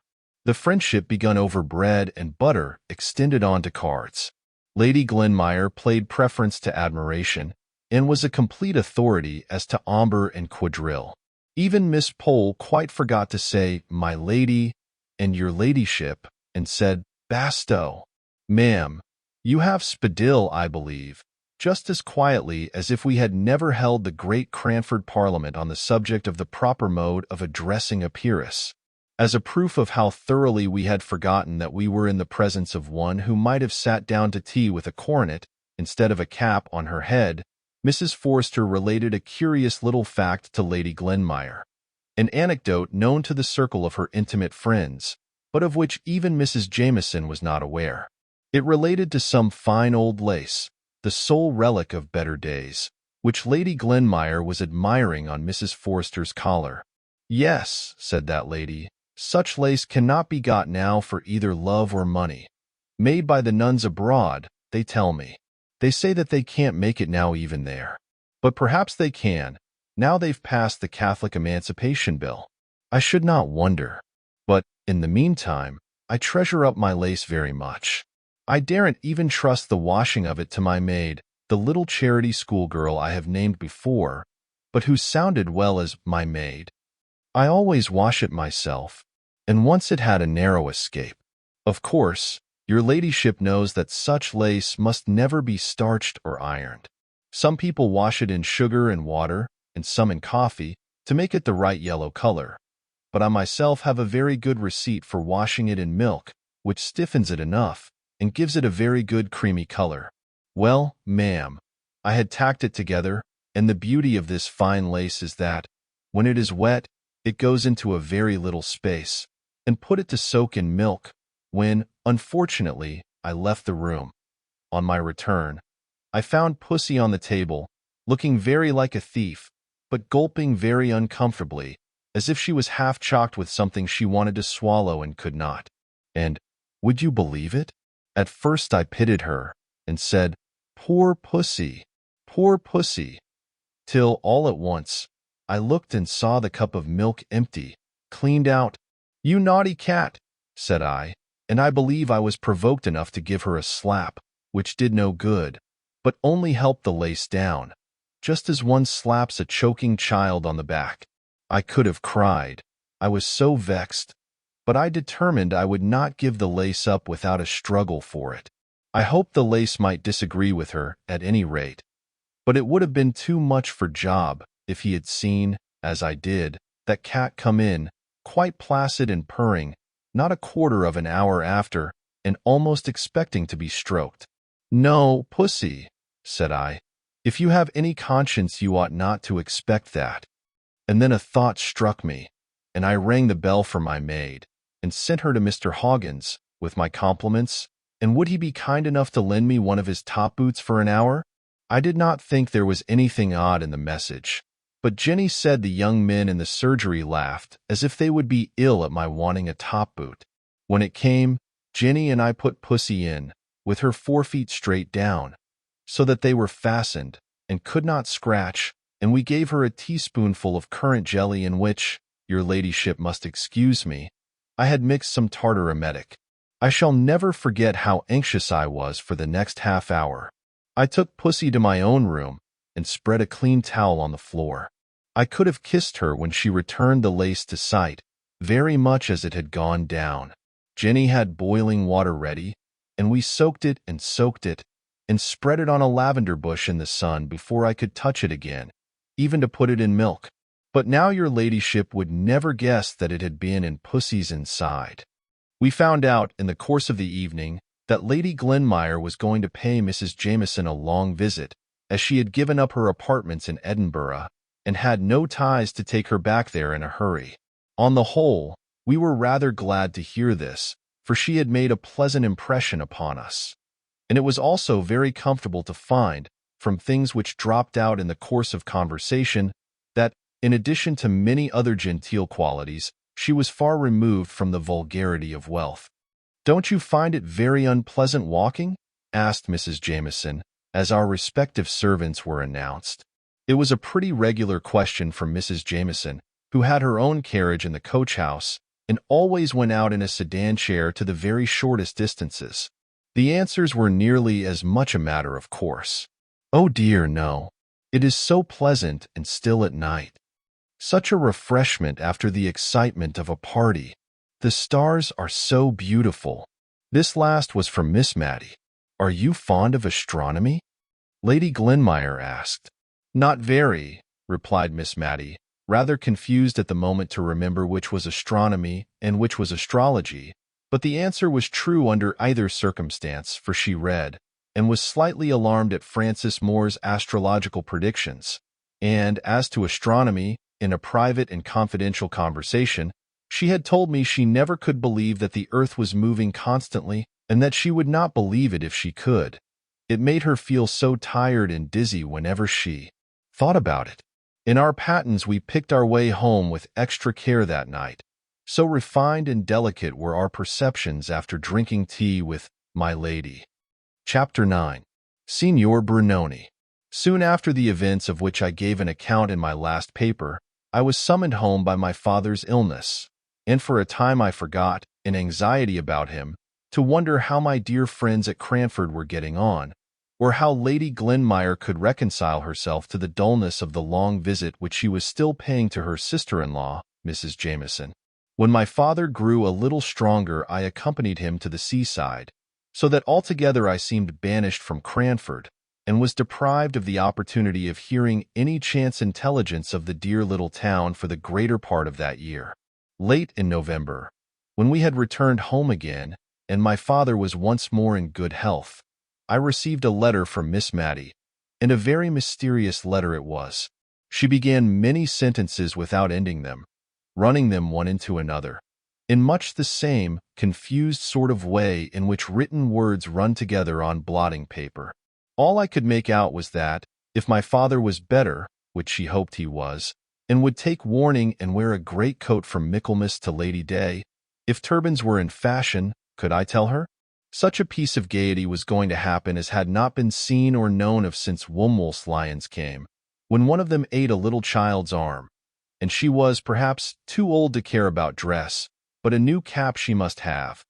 And, having heard that turbans were worn, and some of the county families likely to come, she would like to look tidy, if I would bring her a cap from the milliner I employed, and oh, dear, how careless of her to forget that she wrote to beg I would come and pay her a visit next Tuesday, when she hoped to have something to offer me in the way of amusement, which she would not now more particularly describe, only sea green was her favorite color.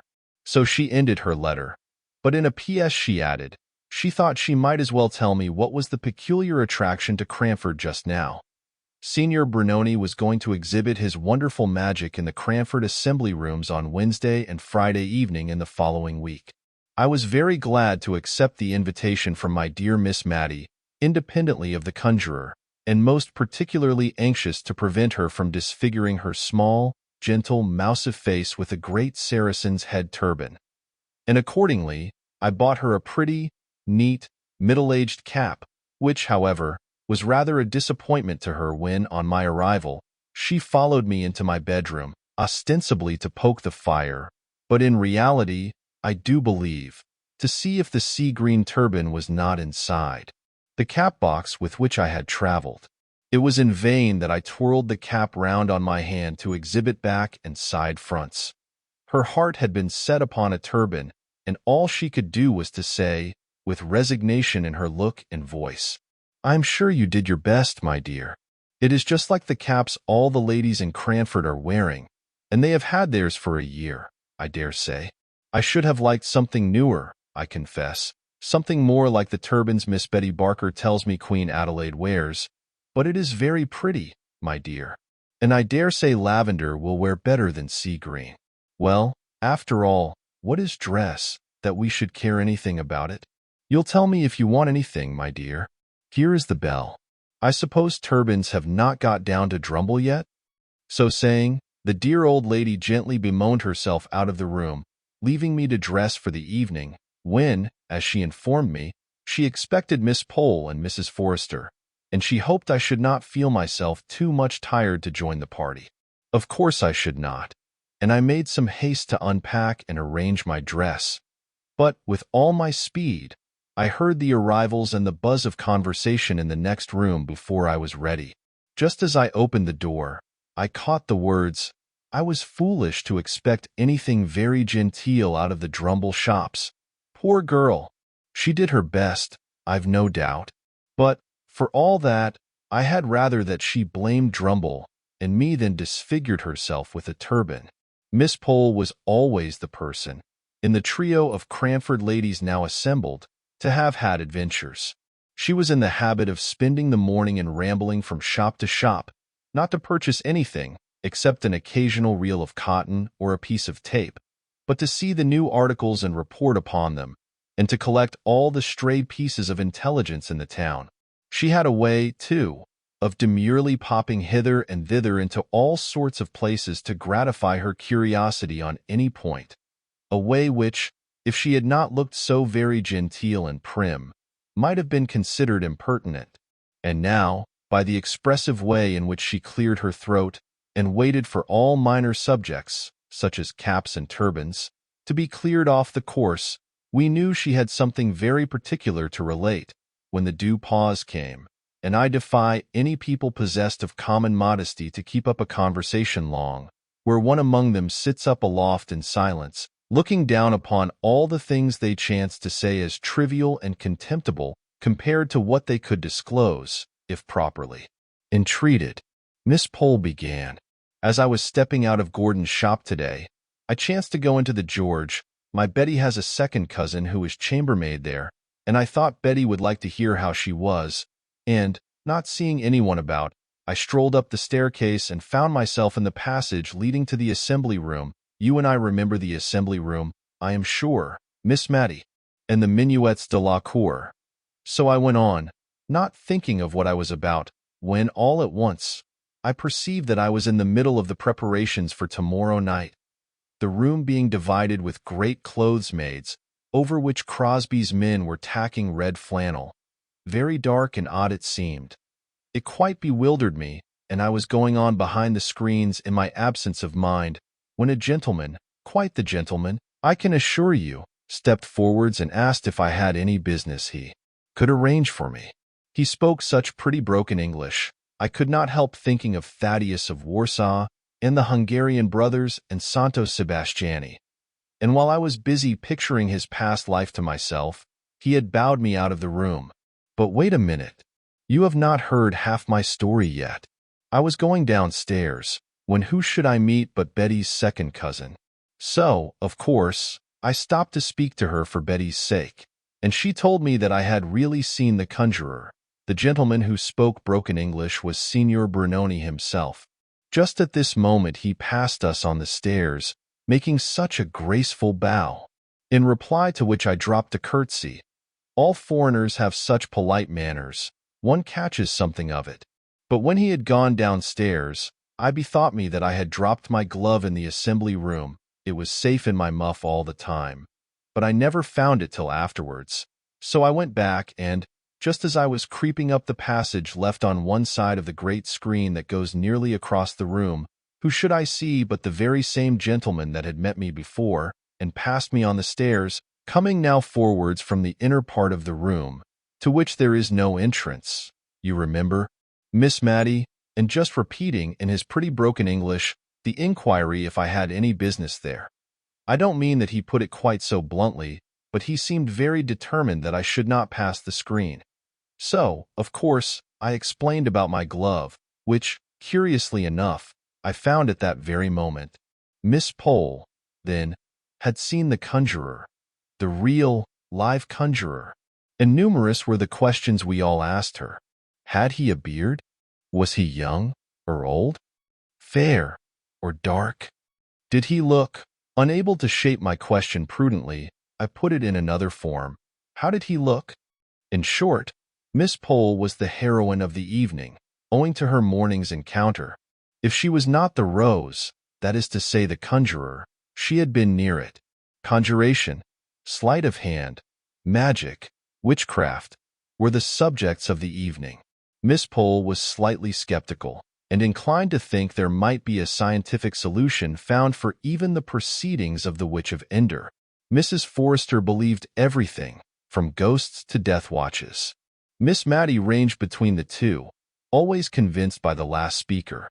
I think she was naturally more inclined to Mrs. Forrester's side, but a desire of proving herself a worthy sister to Miss Jenkyns kept her equally balanced.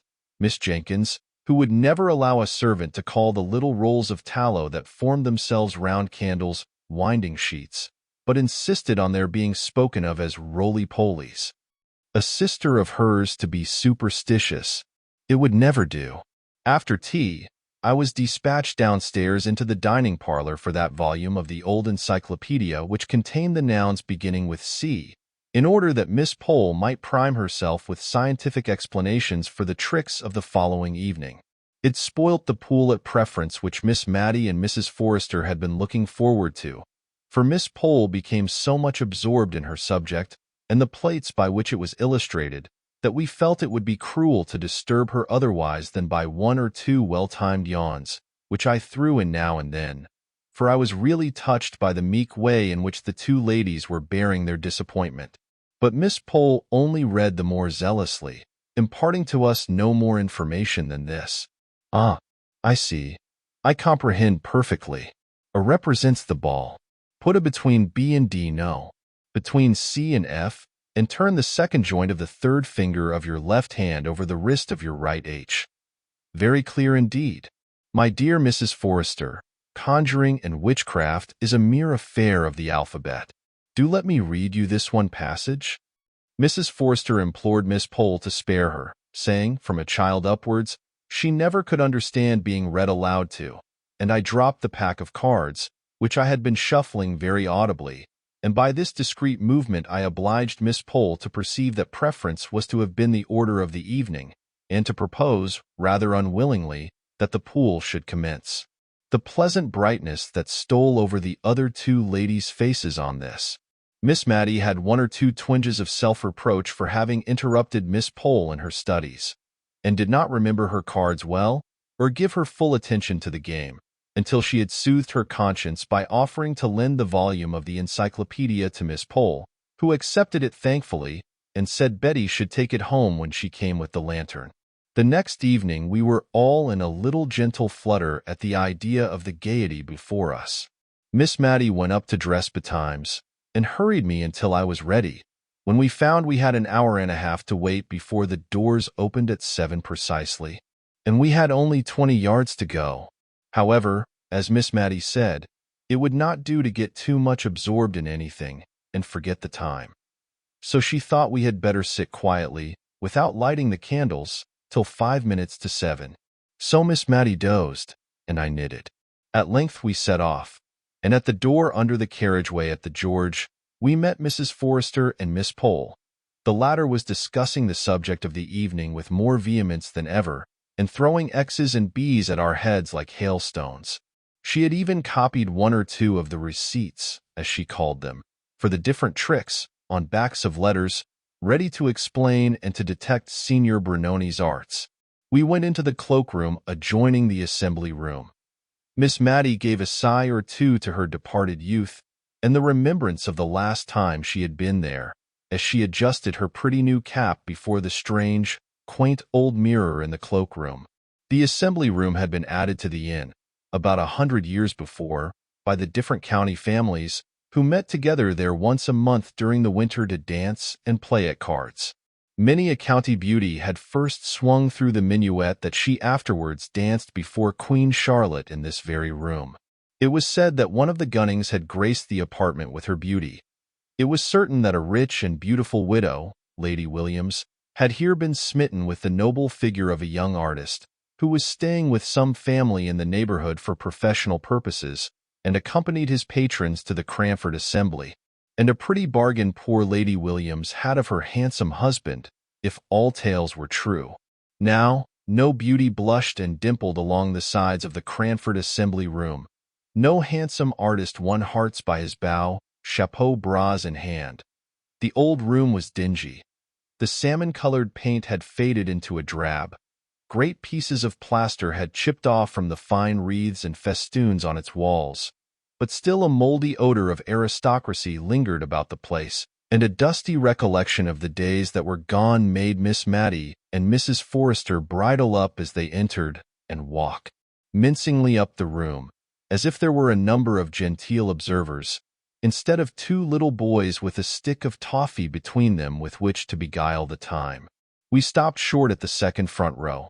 I could hardly understand why, until I heard Miss Pole ask a stray waiter if any of the county families were expected, and when he shook his head and believed not, Mrs. Forrester and Miss Matty moved forwards, and our party represented a conversational square. The front row was soon augmented and enriched by Lady Glenmire and Mrs. Jameson. We 6 occupied the 2 front rows, and our aristocratic seclusion was respected by the groups of shopkeepers who strayed in from time to time and huddled together on the back benches. At least I conjectured so, from the noise they made and the sonorous bumps they gave in sitting down. But when, in weariness of the obstinate green curtain that would not draw up, but would stare at me with 2 odd eyes, seen through holes, as in the old tapestry story, I would fain have looked round at the merry chattering people behind me, Miss Pole clutched my arm and begged me not to turn, for it was not the thing. What the thing was, I never could find out, but it must have been something eminently dull and tiresome. However, we all sat eyes right, square front, gazing at the tantalizing curtain, and hardly speaking intelligibly. We were so afraid of being caught in the vulgarity of making any noise in a place of public amusement. Mrs. Jameson was the most fortunate, for she fell asleep. At length the eyes disappeared. The curtain quivered. One side went up before the other, which stuck fast. It was dropped again, and with a fresh effort and a vigorous pull from some unseen hand, it flew up, revealing to our sight a magnificent gentleman in the Turkish costume, seated before a little table, gazing at us. I should have said with the same eyes that I had last seen through the hole in the curtain, with calm and condescending dignity, like a being of another sphere, as I heard a sentimental voice ejaculate behind me. "That's not Signor Brunoni," said Miss Pole decidedly, and so audibly that I am sure he heard, for he glanced down over his flowing beard at our party with an air of mute reproach. Signor Brunoni had no beard, but perhaps he'll come soon. So she lulled herself into patience. Meanwhile, Miss Matty had reconnoitered through her eyeglass, wiped it, and looked again. Then she turned round and said to me, in a kind, mild, sorrowful tone, "You see, my dear, turbans are worn." But we had no time for more conversation. The Grand Turk, as Miss Pole chose to call him, arose and announced himself as Signor Brunoni. "I don't believe him," exclaimed Miss Pole, in a defiant manner. He looked at her again, with the same dignified upbraiding in his countenance. "I don't," she repeated more positively than ever. Signor Brunoni had not got that muffy sort of thing about his chin, but looked like a close-shaved Christian gentleman. Miss Pole's energetic speeches had the good effect of wakening up Mrs. Jameson, who opened her eyes wide, in sign of the deepest attention, a proceeding which silenced Miss Pole and encouraged the Grand Turk to proceed, which he did in very broken English, so broken that there was no cohesion between the parts of his sentences, a fact which he himself perceived at last, and so left off speaking and proceeded to action. Now we were astonished. How he did his tricks I could not imagine. No, not even when Miss Pole pulled out her pieces of paper and began reading aloud, or at least in a very audible whisper, the separate receipts for the most common of his tricks. If ever I saw a man frown and look enraged, I saw the Grand Turk frown at Miss Pole. But, as she said, what could be expected but unchristian looks from a Mussulman? If Miss Pole were skeptical, and more engrossed with her receipts and diagrams than with his tricks, Miss Matty and Mrs. Forrester were mystified and perplexed to the highest degree. Mrs. Jameson kept taking her spectacles off and wiping them, as if she thought it was something defective in them which made the legerdemain. And Lady Glenmire, who had seen many curious sights in Edinburgh, was very much struck with the tricks, and would not at all agree with Miss Pole, who declared that anybody could do them with a little practice, and that she would, herself, undertake to do all he did, with 2 hours given to study the encyclopedia and make her third finger flexible. At last Miss Matty and Mrs. Forrester became perfectly awe-stricken. They whispered together. I sat just behind them, so I could not help hearing what they were saying. Miss Matty asked Mrs. Forrester, if she thought it was quite right to have come to see such things? She could not help fearing they were lending encouragement to something that was not quite. A little shake of the head filled up the blank. Mrs. Forrester replied that the same thought had crossed her mind. She too was feeling very uncomfortable. It was so very strange. She was quite certain that it was her pocket handkerchief which was in that loaf just now, and it had been in her own hand not 5 minutes before. She wondered who had furnished the bread. She was sure it could not be Dakin, because he was the churchwarden. Suddenly Miss Matty half turned towards me. "Will you look, my dear? You are a stranger in the town, and it won't give rise to unpleasant reports.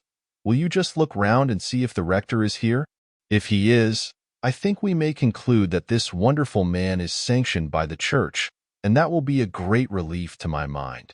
I looked, and I saw the tall, thin, dry, dusty rector, sitting surrounded by national schoolboys, guarded by troops of his own sex from any approach of the many Cranford spinsters. His kind face was all agape with broad smiles, and the boys around him were in chinks of laughing. I told Miss Matty that the church was smiling approval, which set her mind at ease. I have never named Mr. Hayter, the rector, because I, as a well-to-do and happy young woman, never came in contact with him. He was an old bachelor, but as afraid of matrimonial reports getting abroad about him as any girl of 18, and he would rush into a shop or dive down an entry sooner than encounter any of the Cranford ladies in the street. And as for the preference parties, I did not wonder at his not accepting invitations to them. To tell the truth, I always suspected Miss Pole of having given very vigorous chase to Mr. Hayter when he first came to Cranford, and not the less, because now she appeared to share so vividly in his dread lest her name should ever be coupled with his. He found all his interests among the poor and helpless.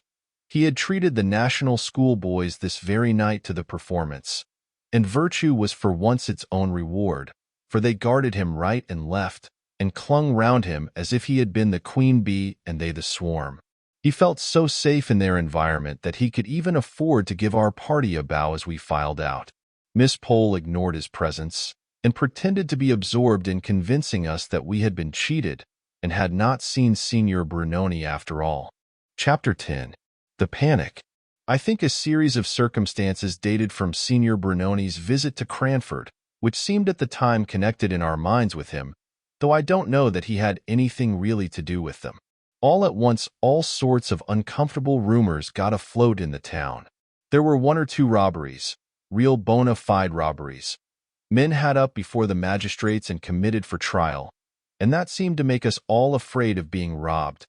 And for a long time, at Miss Matty's, I know, we used to make a regular expedition all round the kitchens and cellars every night, Miss Matty leading the way, armed with the poker, I following with the hearth-brush, and Martha carrying the shovel and fire-irons with which to sound the alarm, and by the accidental hitting.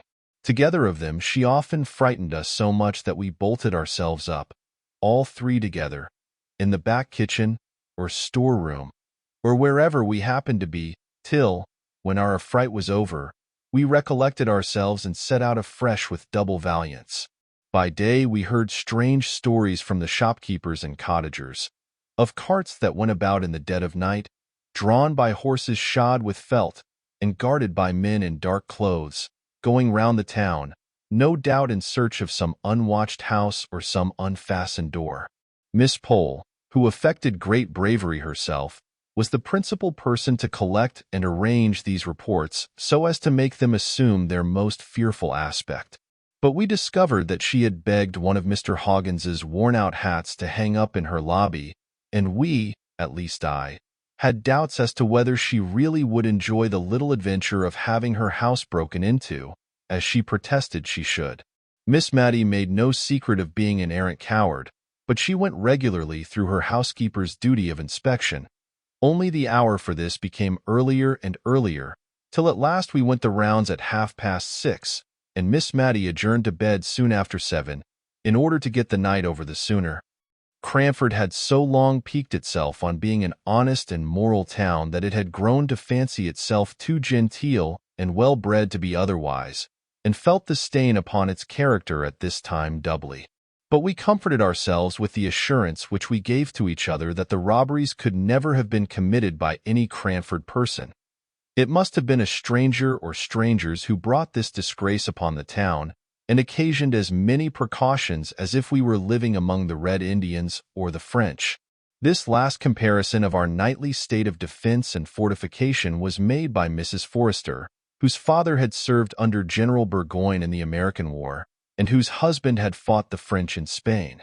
She indeed inclined to the idea that, in some way, the French were connected with the small thefts, which were ascertained facts, and the burglaries and highway robberies, which were rumors.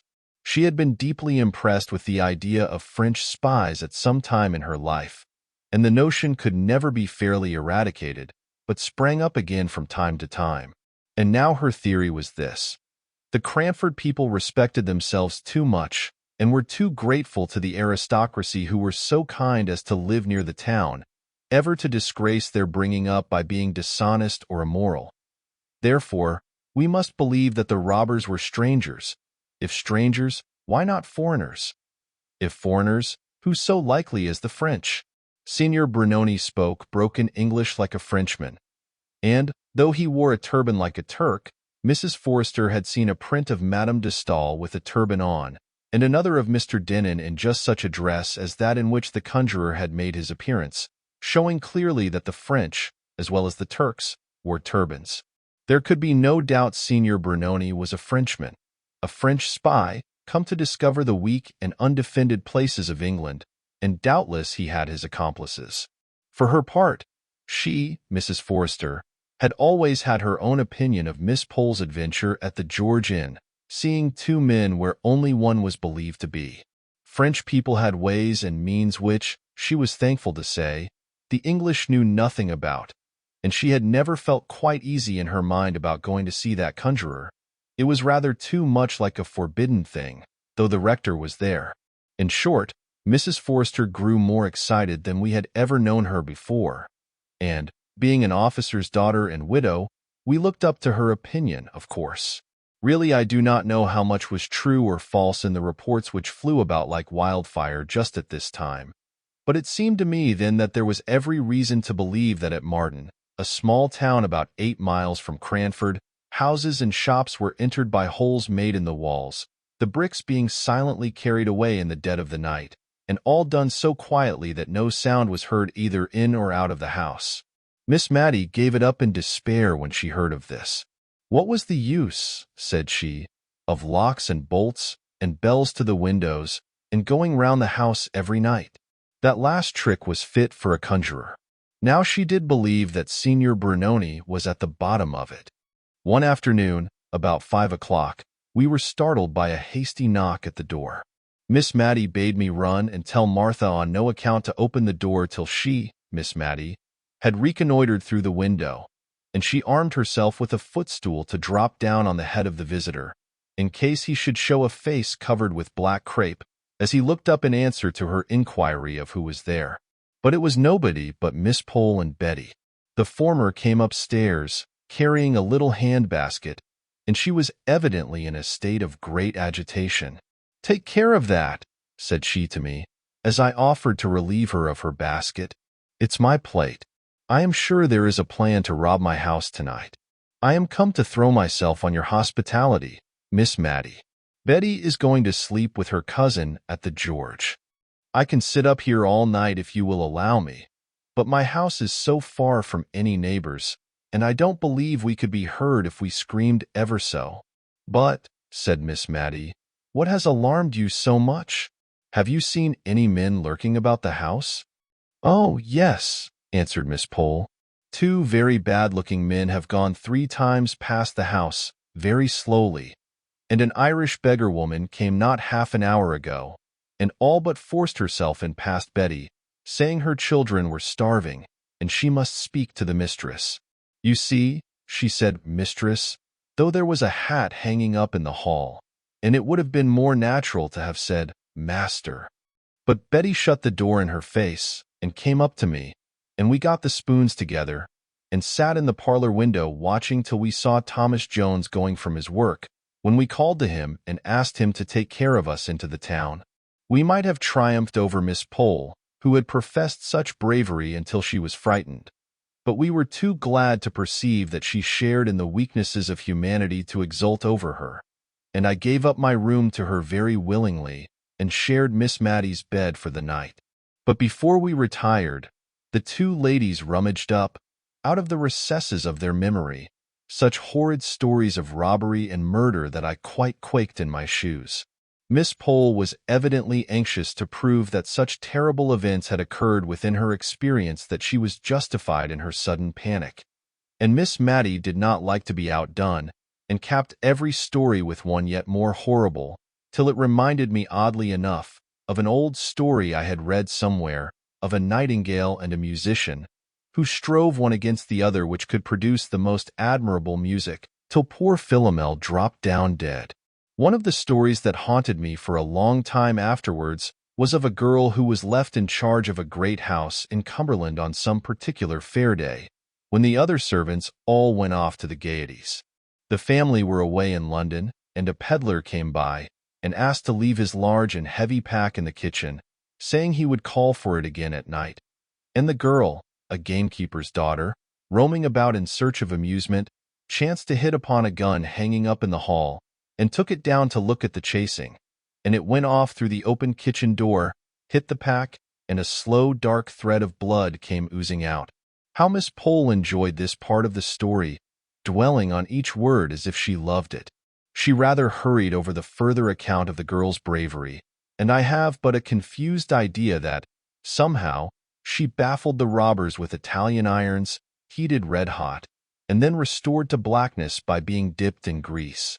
We parted for the night with an awe-stricken wonder as to what we should hear of in the morning, and, on my part, with a vehement desire for the night to be over and gone.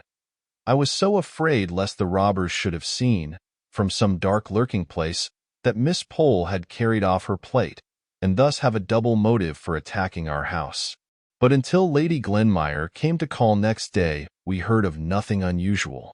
The kitchen fire-irons were in exactly the same position against the back door as when Martha and I had skillfully piled them up, like spillikins, ready to fall with an awful clatter if only a cat had touched the outside panels. I had wondered what we should all do if thus awakened and alarmed, and had proposed to Miss Matty that we should cover up our faces under the bedclothes so that there should be no danger of the robbers thinking that we could identify them. But Miss Matty, who was trembling very much, scouted this idea and said we owed it to society to apprehend them, and that she should certainly do her best to lay hold of them and lock them up in the garret till morning. When Lady Glenmire came, we almost felt jealous of her. Mrs. Jameson's house had really been attacked. At least there were men's footsteps to be seen on the flower borders, underneath the kitchen windows, where nay men should be, and Carlo had barked all through the night as if strangers were abroad. Mrs. Jameson had been awakened by Lady Glenmire, and they had rung the bell which communicated with Mr. Mulliner's room in the third story, and when his night-capped head had appeared over the banisters, in answer to the summons, they had told him of their alarm and the reasons for it. Whereupon he retreated into his bedroom and locked the door, for fear of draughts, as he informed them in the morning, and opened the window, and called out valiantly to say, if the supposed robbers would come to him, he would fight them. But, as Lady Glenmire observed, that was but poor comfort, since they would have to pass by Mrs. Jameson's room and her own before they could reach him, and must be of a very pugnacious disposition indeed, if they neglected the opportunities of robbery presented by the unguarded lower stories, to go up to a garret, and there force a door in order to get at the champion of the house. Lady Glenmire, after waiting and listening for some time in the drawing-room, had proposed to Mrs. Jameson that they should go to bed, but that lady said she should not feel comfortable unless she sat up and watched, and accordingly she packed herself warmly up on the sofa, where she was found by the housemaid, when she came into the room at 6 o'clock, fast asleep. But Lady Glenmire went to bed, and kept awake all night. When Miss Pole heard of this, she nodded her head in great satisfaction. She had been sure we should hear of something happening in Cranford that night, and we had heard. It was clear enough they had first proposed to attack her house, but when they saw that she and Betty were on their guard and had carried off the plate, they had changed their tactics and gone to Mrs. Jameson's, and no one knew what might have happened if Carlo had not barked, like a good dog as he was. Poor Carlo. His barking days were nearly over. Whether the gang who infested the neighborhood were afraid of him, or whether they were revengeful enough, for the way in which he had baffled them on the night in question, to poison him, or whether, as some among the more uneducated people thought, he died of apoplexy, brought on by too much feeding and too little exercise. At any rate, it is certain that, 2 days after this eventful night, Carlo was found dead, with his poor legs stretched out stiff in the attitude of running, as if by such unusual exertion he could escape the sure pursuer, death. We were all sorry for Carlo, the old familiar friend who had snapped at us for so many years, and the mysterious mode of his death made us very uncomfortable. Could Signor Brunoni be at the bottom of this? He had apparently killed a canary with only a word of command. His will seemed of deadly force. Who knew but what he might yet be lingering in the neighborhood willing all sorts of awful things? We whispered these fancies among ourselves in the evenings. But in the mornings our courage came back with the daylight, and in a week's time we had got over the shock of Carlo's death. All but Mrs. Jameson. She, poor thing, felt it as she had felt no event since her husband's death. Indeed, Miss Pole said, that as the Honorable Mr. Jameson drank a good deal, and occasioned her much uneasiness, it was possible that Carlo's death might be the greater affliction. But there was always a tinge of cynicism in Miss Pole's remarks. However, one thing was clear and certain. It was necessary for Mrs. Jameson to have some change of scene, and Mr. Mulliner was very impressive on this point, shaking his head whenever we inquired after his mistress, and speaking of her loss of appetite and bad nights very ominously, and with justice too. For if she had 2 characteristics in her natural state of health, they were a facility of eating and sleeping. If she could neither eat nor sleep, she must be indeed out of spirits and out of health. Lady Glenmire, who had evidently taken very kindly to Cranford, did not like the idea of Mrs. Jameson's going to Cheltenham, and more than once insinuated pretty plainly that it was Mr. Mulliner's doing, who had been much alarmed on the occasion of the house being attacked, and since had said, more than once, that he felt it a very responsible charge to have to defend so many women.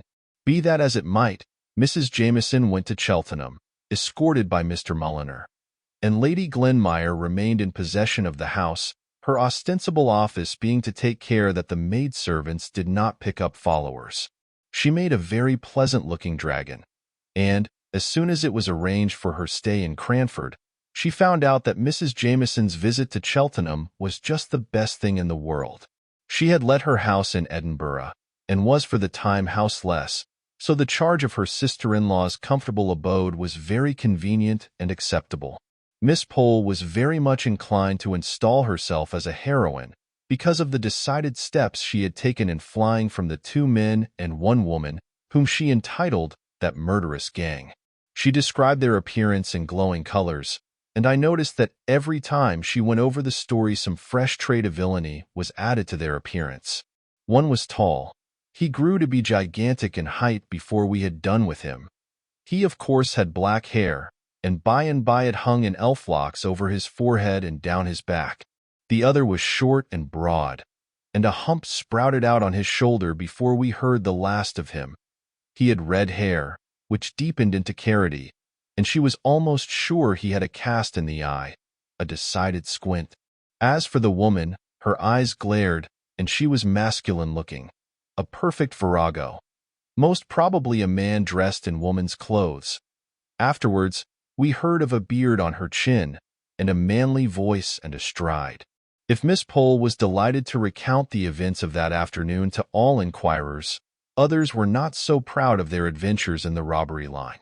Mr. Hoggins, the surgeon, had been attacked at his own door by 2 ruffians, who were concealed in the shadow of the porch, and so effectually silenced him that he was robbed in the interval between ringing his bell and the servants answering it.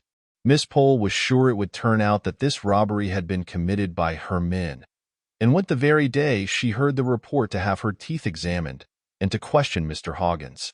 She came to us afterwards, so we heard what she had heard, straight and direct from the source, while we were yet in the excitement and flutter of the agitation caused by the first intelligence, for the event had only occurred the night before.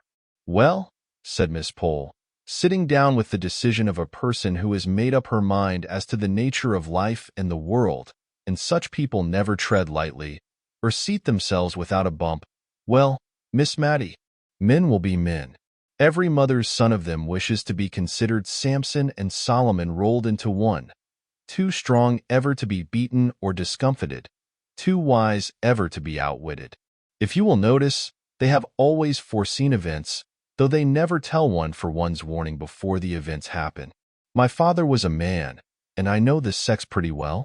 She had talked herself out of breath, and we should have been very glad to fill up the necessary pause as chorus, but we did not exactly know what to say, or which man had suggested this diatribe against the sex, so we only joined in generally, with a grave shake of the head, and a soft murmur of, "They are very incomprehensible, certainly." "Now, only think," said she. "There, I have undergone the risk of having one of my remaining teeth drawn, for one is terribly at the mercy of any surgeon-dentist, and I, for one, always speak them fair till I have got my mouth out of their clutches, and, after all, Mr. Hoggins is too much of a man to own that he was robbed last night." "Not robbed!" exclaimed the chorus. "Don't tell me!" Miss Pole exclaimed, angry that we could be for a moment imposed upon. "I believe he was robbed, just as Betty told me, and he is ashamed to own it. And, to be sure, it was very silly of him to be robbed just at his own door. I dare say he feels that such a thing won't raise him in the eyes of Cranford society, and is anxious to conceal it, but he need not have tried to impose upon me by saying I must have heard an exaggerated account of some petty theft of a neck of mutton, which, it seems, was stolen out of the safe in his yard last week. He had the impertinence to add, he believed that that was taken by the cat. I have no doubt, if I could get at the bottom of it, it was that Irishman dressed up in woman's clothes, who came spying about my house, with the story about the starving children. After we had duly condemned the want of candor which Mr. Hoggins had evinced, and abused men in general, taking him for the representative and type, we got round to the subject about which we had been talking when Miss Pole came in, namely, how far, in the present disturbed state of the country, we could venture to accept an invitation which Miss Matty had just received from Mrs. Forrester, to come as usual and keep the anniversary of her wedding day by drinking tea with her at 5 o'clock and playing a quiet pool afterwards. Mrs. Forrester had said that she asked us with some diffidence, because the roads were, she feared, very unsafe. But she suggested that perhaps one of us would not object to take the sedan, and that the others, by walking briskly, might keep up with the long trot of the chairman, and so we might all arrive safely at Over Place, a suburb of the town. No, that is too large an expression. A small cluster of houses separated from Cranford by about 200 yards of a dark and lonely lane. There was no doubt but that a similar note was awaiting Miss Pole at home, so her call was a very fortunate affair, as it enabled us to consult together. We would all much rather have declined this invitation, but we felt that it would not be quite kind to Mrs. Forrester, who would otherwise be left to a solitary retrospect of her not very happy or fortunate life. Miss Matty and Miss Pole had been visitors on this occasion for many years, and now they gallantly determined to nail their colors to the mast, and to go through Darkness Lane rather than fail in loyalty to their friend. But when the evening came, Miss Matty, for it was she who was voted into the chair, as she had a cold, before being shut down in the sedan, like Jack-in-a-box, implored the chairman, whatever might befall, not to run away and leave her fastened up there, to be murdered. And even after they had promised, I saw her tighten her features into the stern determination of a martyr, and she gave me a melancholy and ominous shake of the head through the glass. However, we got there safely, only rather out of breath, for it was who could trot hardest through Darkness Lane, and I am afraid poor Miss Matty was sadly jolted. Mrs. Forrester had made extra preparations in acknowledgment of our exertion in coming to see her through such dangers. The usual forms of genteel ignorance as to what her servants might send up were all gone through, and harmony and preference seemed likely to be the order of the evening, but for an interesting conversation that began I don't know how, but which had relation, of course, to the robbers who infested the neighborhood of Cranford. Having braved the dangers of Darkness Lane, and thus having a little stock of reputation for courage to fall back upon, and also, I dare say, desirous of proving ourselves superior to men, videlicet Mr. Hoggins, in the article of candor, we began to relate our individual fears and the private precautions we each of us took. I owned that my pet apprehension was eyes looking at me and watching me, glittering out from some dull, flat, wooden surface, and that if I dared to go up to my looking-glass when I was panic-stricken, I should certainly turn it round, with its back towards me, for fear of seeing eyes behind me looking out of the darkness. I saw Miss Matty nerving herself up for a confession, and at last out it came. She owned that, ever since she had been a girl, she had dreaded being caught by her last leg, just as she was getting into bed, by someone concealed under it. She said, when she was younger and more active, she used to take a flying leap from a distance, and so bring both her legs up safely into bed at once, but that this had always annoyed Deborah, who piqued herself upon getting into bed gracefully, and she had given it up in consequence. But now the old terror would often come over her, especially since Miss Pole's house had been attacked. We had got quite to believe in the fact of the attack having taken place, and yet it was very unpleasant to think of looking under a bed and seeing a man concealed, with a great, fierce face staring out at you. So she had bethought herself of something. Perhaps I had noticed that she had told Martha to buy her a penny ball, such as children play with, and now she rolled this ball under the bed every night. If it came out on the other side, well and good. If not, she always took care to have her hand on the bell rope, and meant to call out John and Harry, just as if she expected men servants to answer her ring. We all applauded this ingenious contrivance, and Miss Matty sank back into satisfied silence, with a look at Mrs. Forrester as if to ask for her private weakness. Mrs. Forrester looked askance at Miss Pole, and tried to change the subject a little by telling us that she had borrowed a boy from one of the neighboring cottages and promised his parents 100 weight of coals at Christmas and his supper every evening, for the loan of him at nights. She had instructed him in his possible duties when he first came, and, finding him sensible, she had given him the Major's sword. The Major was her late husband, and desired him to put it very carefully behind his pillow at night, turning the edge towards the head of the pillow. He was a sharp lad, she was sure, for, spying out the Major's cocked hat, he had said, if he might have that to wear, he was sure he could frighten 2 Englishmen, or 4 Frenchmen any day. But she had impressed upon him anew that he was to lose no time in putting on hats or anything else, but, if he heard any noise, he was to run at it with his drawn sword. On my suggesting that some accident might occur from such slaughterous and indiscriminate directions, and that he might rush on Jenny getting up to wash, and have spitted her before he had discovered that she was not a Frenchman, Mrs. Forrester said she did not think that that was likely, for he was a very sound sleeper, and generally had to be well shaken or cold-pigged in a morning before they could rouse him. She sometimes thought such dead sleep must be owing to the hearty suppers the poor lad ate, for he was half-starved at home, and she told Jenny to see that he got a good meal at night. Still, this was no confession of Mrs. Forrester's peculiar timidity, and we urged her to tell us what she thought would frighten her more than anything. She paused, and stirred the fire, and snuffed the candles, and then she said, in a sounding whisper, "Ghosts." She looked at Miss Pole, as much as to say, she had declared it, and would stand by it. Such a look was a challenge in itself.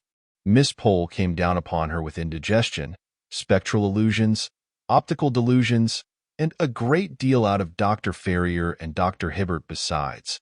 Miss Matty had rather a leaning to ghosts, as I have mentioned before, and what little she did say was all on Mrs. Forrester's side, who, emboldened by sympathy, protested that ghosts were a part of her religion, that surely she, the widow of a major in the army, knew what to be frightened at and what not. In short, I never saw Mrs. Forrester so warm either before or since, for she was a gentle, meek, enduring old lady in most things. Not all the elder wine that ever was mulled could this night wash out the remembrance of this difference between Miss Pole and her hostess. Indeed, when the elder wine was brought in, it gave rise to a new burst of discussion. For Jenny, the little maiden who staggered under the tray, had to give evidence of having seen a ghost with her own eyes, not so many nights ago, in Darkness Lane, the very lane we were to go through on our way home.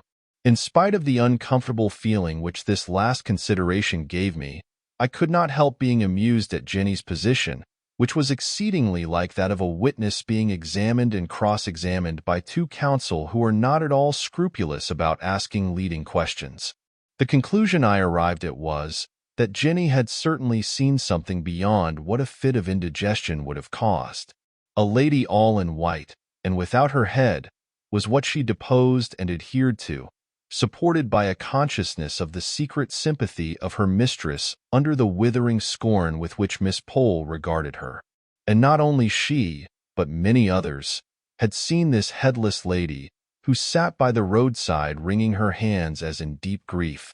Mrs. Forrester looked at us from time to time with an air of conscious triumph, but then she had not to pass through Darkness Lane before she could bury herself beneath her own familiar bedclothes.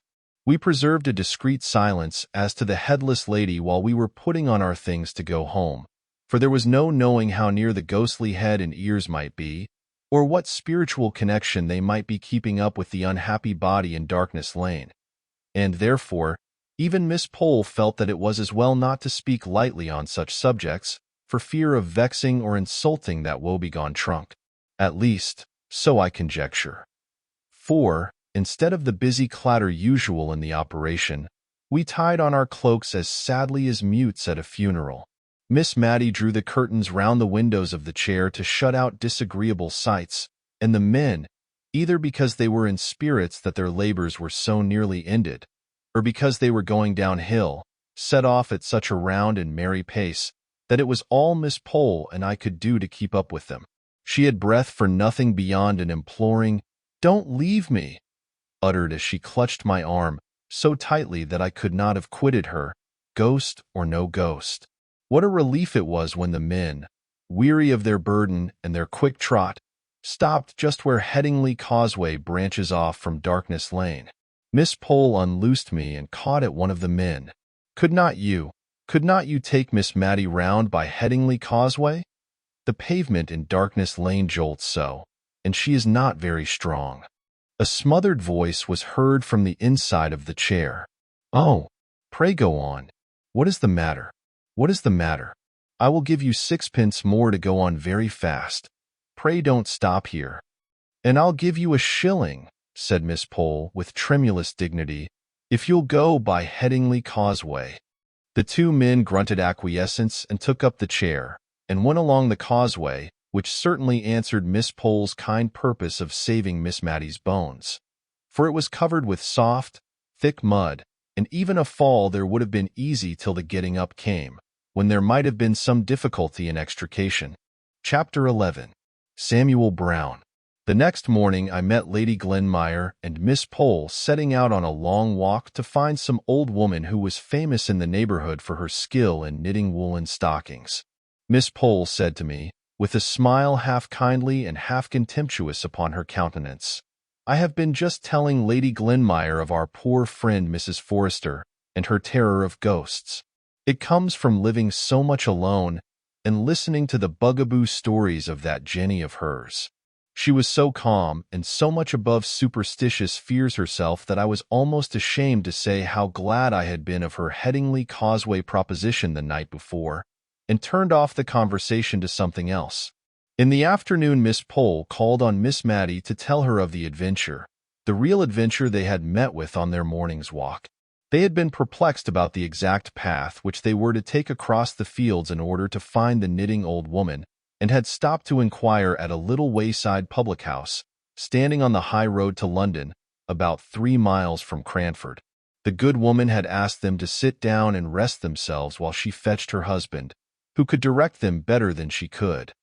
And, while they were sitting in the sanded parlor, a little girl came in.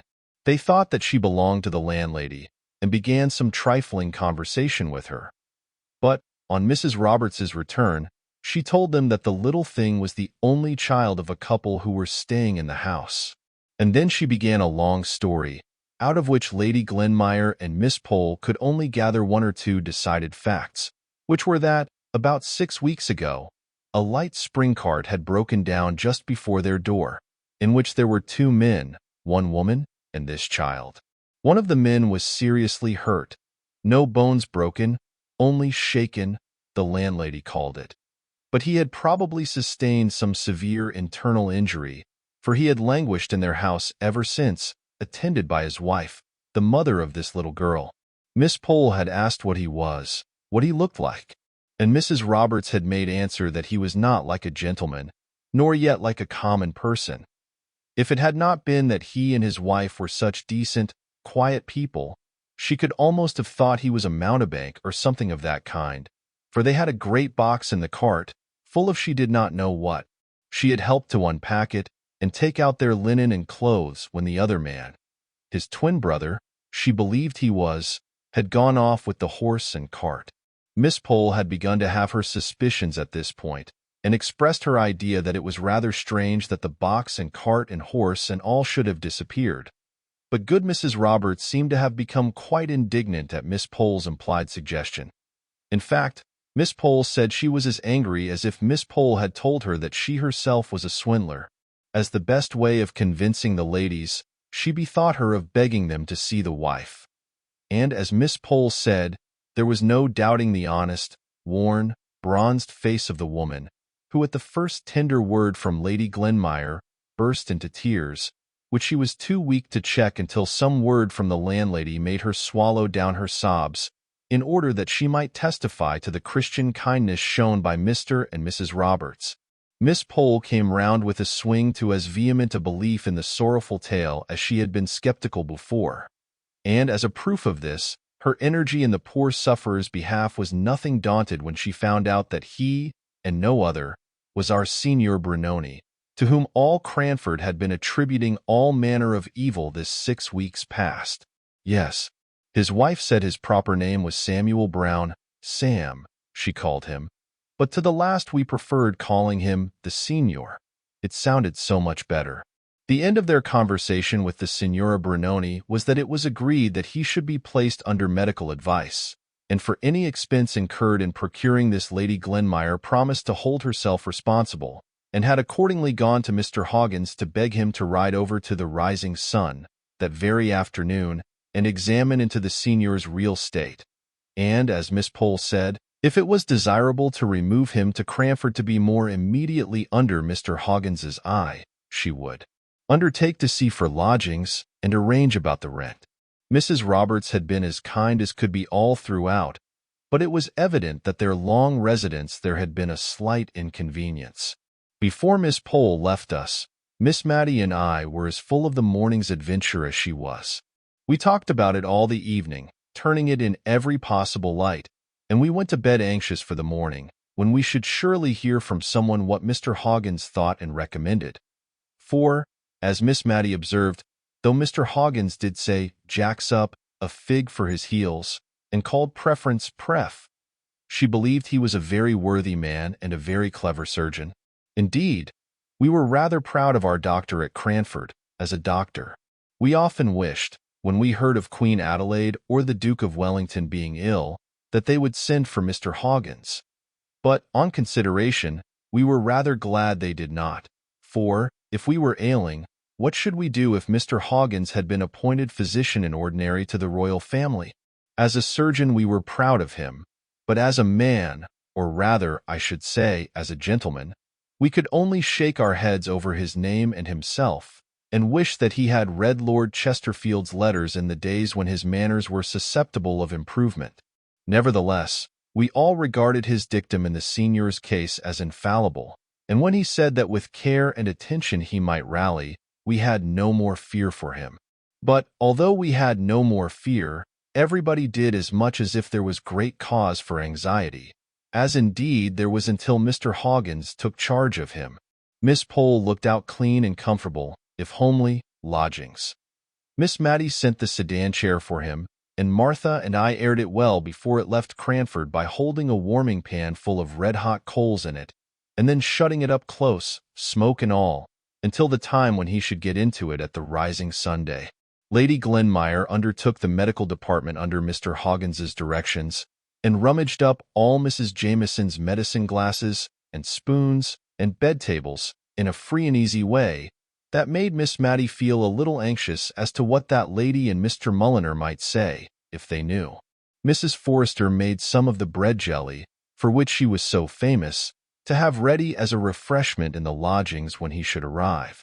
A present of this bread jelly was the highest mark of favor dear Mrs. Forrester could confer. Miss Pole had once asked her for the receipt, but she had met with a very decided rebuff.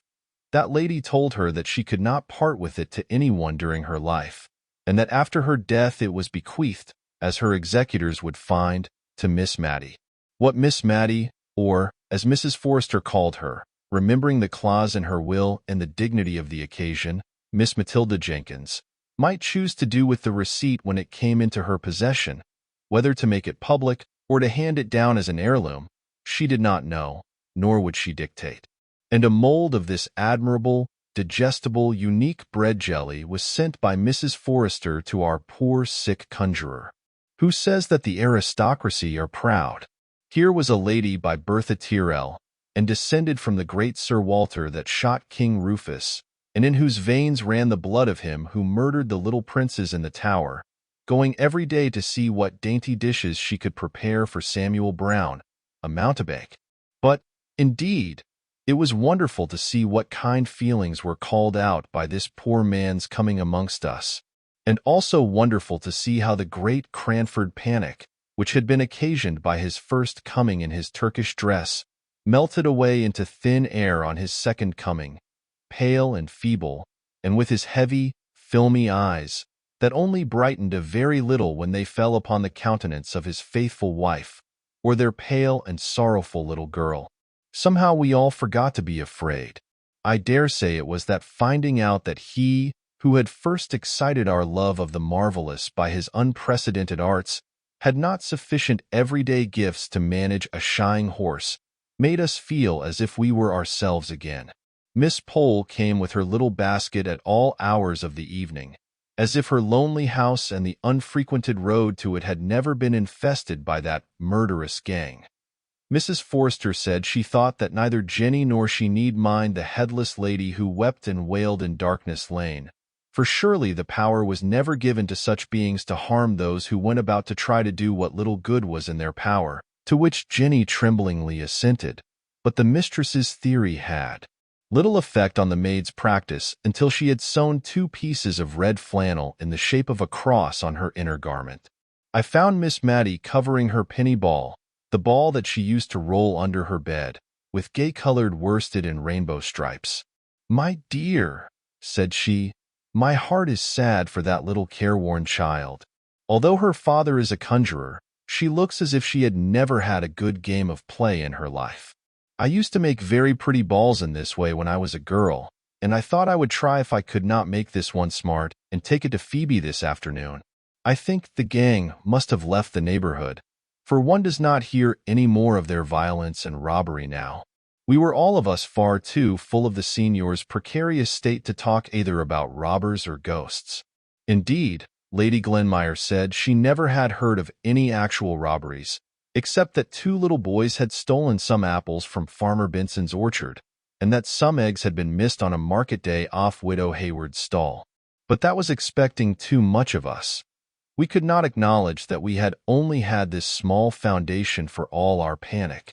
Miss Pole drew herself up at this remark of Lady Glenmire's, and said that she wished she could agree with her as to the very small reason we had had for alarm, but with the recollection of a man disguised as a woman who had endeavored to force himself into her house while his confederates waited outside, with the knowledge gained from Lady Glenmire herself of the footprints seen on Mrs. Jameson's flower borders, with the fact before her of the audacious robbery committed on Mr. Hoggins at his own door. But here Lady Glenmire broke in with a very strong expression of doubt as to whether this last story was not an entire fabrication founded upon the theft of a cat. She grew so red while she was saying all this that I was not surprised at Miss Pole's manner of bridling up, and I am certain, if Lady Glenmire had not been her ladyship, we should have had a more emphatic contradiction than the "well, to be sure," and similar fragmentary ejaculations, which were all that she ventured upon in my lady's presence. But when she was gone, Miss Pole began a long congratulation to Miss Matty that so far they had escaped marriage, which she noticed always made people credulous to the last degree. Indeed, she thought it argued great natural credulity in a woman if she could not keep herself from being married. And in what Lady Glenmire had said about Mr. Hoggins's robbery we had a specimen of what people came to if they gave way to such a weakness. Evidently Lady Glenmire would swallow anything if she could believe the poor vamped-up story about a neck of mutton and a pussy with which he had tried to impose on Miss Pole. Only she had always been on her guard against believing too much of what men said. We were thankful, as Miss Pole desired us to be, that we had never been married. But I think, of the two, we were even more thankful that the robbers had left Cranford.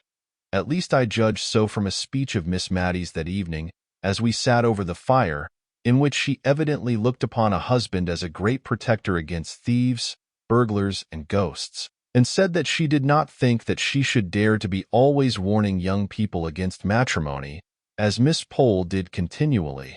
To be sure, marriage was a risk, as she saw. Now she had had some experience. But she remembered the time when she had looked forward to being married as much as anyone.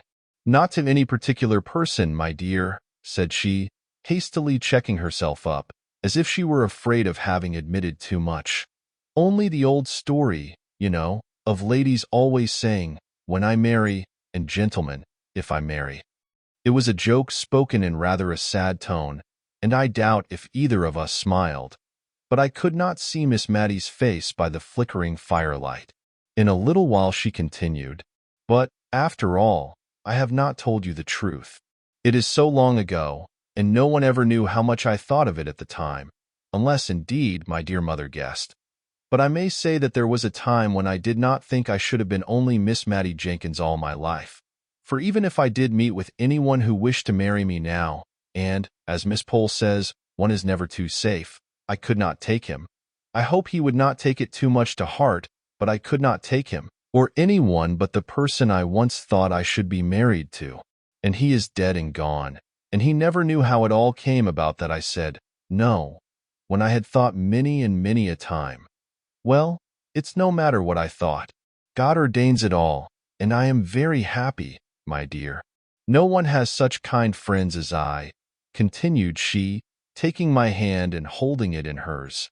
If I had never known of Mr. Holbrook, I could have said something in this pause, but as I had, I could not think of anything that would come in naturally, and so we both kept silence for a little time. "My father once made us," she began, "keep a diary in 2 columns. On one side we were to put down in the morning what we thought would be the course and events of the coming day, and at night we were to put down on the other side what really had happened. It would be to some people rather a sad way of telling their lives." A tear dropped upon my hand at these words. "I don't mean that mine has been sad, only so very different to what I expected. I remember, one winter's evening, sitting over our bedroom fire with Deborah. I remember it as if it were yesterday, and we were planning our future lives. Both of us were planning, though only she talked about it. She said she should like to marry an archdeacon and write his charges. And you know, my dear, she never was married, and for aught I know, she never spoke to an unmarried archdeacon in her life. I never was ambitious, nor could I have written charges, but I thought I could manage a house. My mother used to call me her right hand, and I was always so fond of little children. The shyest babies would stretch out their little arms to come to me. When I was a girl, I was half my leisure time nursing in the neighboring cottages, but I don't know how it was when I grew sad and grave, which I did a year or 2 after this time. The little things drew back from me, and I am afraid I lost the knack though I am just as fond of children as ever, and have a strange yearning at my heart whenever I see a mother with her baby in her arms. Nay, my dear, and by a sudden blaze which sprang up from a fall of the unstirred coals, I saw that her eyes were full of tears, gazing intently on some vision of what might have been. Do you know, I dream sometimes that I have a little child, always the same, a little girl of about 2 years old. She never grows older, though I have dreamt about her for many years. I don't think I ever dream of any words or sound she makes. She is very noiseless and still, but she comes to me when she is very sorry or very glad, and I have wakened with the clasp of her dear little arms round my neck. Only last night, perhaps because I had gone to sleep thinking of this ball for Phoebe, my little darling came in my dream and put up her mouth to be kissed, just as I have seen real babies do to real mothers before going to bed. But all this is nonsense, dear. Only don't be frightened by Miss Pole from being married. I can fancy it may be a very happy state, and a little credulity helps one on through life very smoothly, better than always doubting and seeing difficulties and disagreeables in everything. If I had been inclined to be daunted from matrimony, it would not have been Miss Pole to do it. It would have been the lot of poor Signor Brunoni and his wife. And yet again, it was an encouragement to see how, through all their cares and sorrows, they thought of each other and not of themselves, and how keen were their joys if they only passed through each other or through the little Phoebe. The Signora told me, one day, a good deal about their lives up to this period. It began by my asking her whether Miss Pole's story of the twin brothers were true. It sounded so wonderful a likeness that I should have had my doubts if Miss Pole had not been unmarried. But the Signora, or as we found out she preferred to be called Mrs. Brown, said it was quite true, that her brother-in-law was by many taken for her husband, which was of great assistance to them in their profession, though, she continued, how people can mistake Thomas for the real Signor Brunoni, I can't conceive. But he says they do, so I suppose I must believe him. Not but what he is a very good man. I am sure I don't know how we should have paid our bill at the Rising Sun, but for the money he sends. But people must know very little about art if they can take him for my husband. Why, miss, in the ball trick, where my husband spreads his fingers wide and throws out his little finger with quite an air and a grace, Thomas just clumps up his hand like a fist and might have ever so many balls hidden in it. Besides, he has never been in India and knows nothing of the proper sit of a turban. Have you been in India? Said I, rather astonished. Oh, yes, many a year, ma'am. Sam was a sergeant in the 31st, and when the regiment was ordered to India, I drew a lot to go, and I was more thankful than I can tell. For it seemed as if it would only be a slow death to me to part from my husband. But, indeed, ma'am, if I had known all, I don't know whether I would not rather have died there and then than gone through what I have done since. To be sure, I've been able to comfort Sam and to be with him. But, ma'am, I've lost 6 children, said she, looking up at me with those strange eyes that I've never noticed but in mothers of dead children, with a kind of wild look in them, as if seeking for what they never more might find. Yes, 6 children died off, like little buds nipped untimely, in that cruel India. I thought, as each died, I never could, I never would, love a child again. And when the next came, it had not only its own love, but the deeper love that came from the thoughts of its little dead brothers and sisters. And when Phoebe was coming, I said to my husband, Sam, when the child is born and I am strong, I shall leave you. It will cut my heart cruel, but if this baby dies too, I shall go mad. The madness is in me now. But if you let me go down to Calcutta, carrying my baby step by step, it will, maybe, work itself off, and I will save, and I will hoard, and I will beg, and I will die, to get a passage home to England, where our baby may live. God bless him. He said I might go, and he saved up his pay, and I saved every pièce I could get for washing or any way. And when Phoebe came and I grew strong again, I set off. It was very lonely, through the thick forests, dark again with their heavy trees, along by the river's side, but I had been brought up near the Avon in Warwickshire, so that flowing noise sounded like home. From station to station, from Indian village to village, I went along, carrying my child.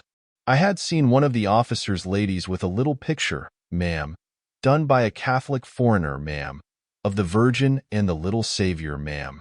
She had him on her arm, and her form was softly curled round him, and their cheeks touched. Well, when I went to bid good-bye to this lady, for whom I had washed, she cried sadly. For she, too, had lost her children, but she had not another to save, like me, and I was bold enough to ask her would she give me that print, and she cried the more, and said her children were with that little blessed Jesus, and gave it me, and told me that she had heard it had been painted on the bottom of a cask, which made it have that round shape.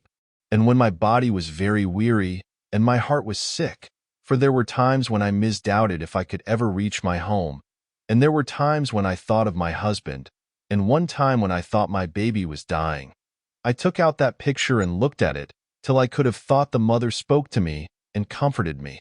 And the natives were very kind. We could not understand one another, but they saw my baby on my breast, and they came out to me, and brought me rice and milk, and sometimes flowers. I have got some of the flowers dried. Then, the next morning, I was so tired, and they wanted me to stay with them.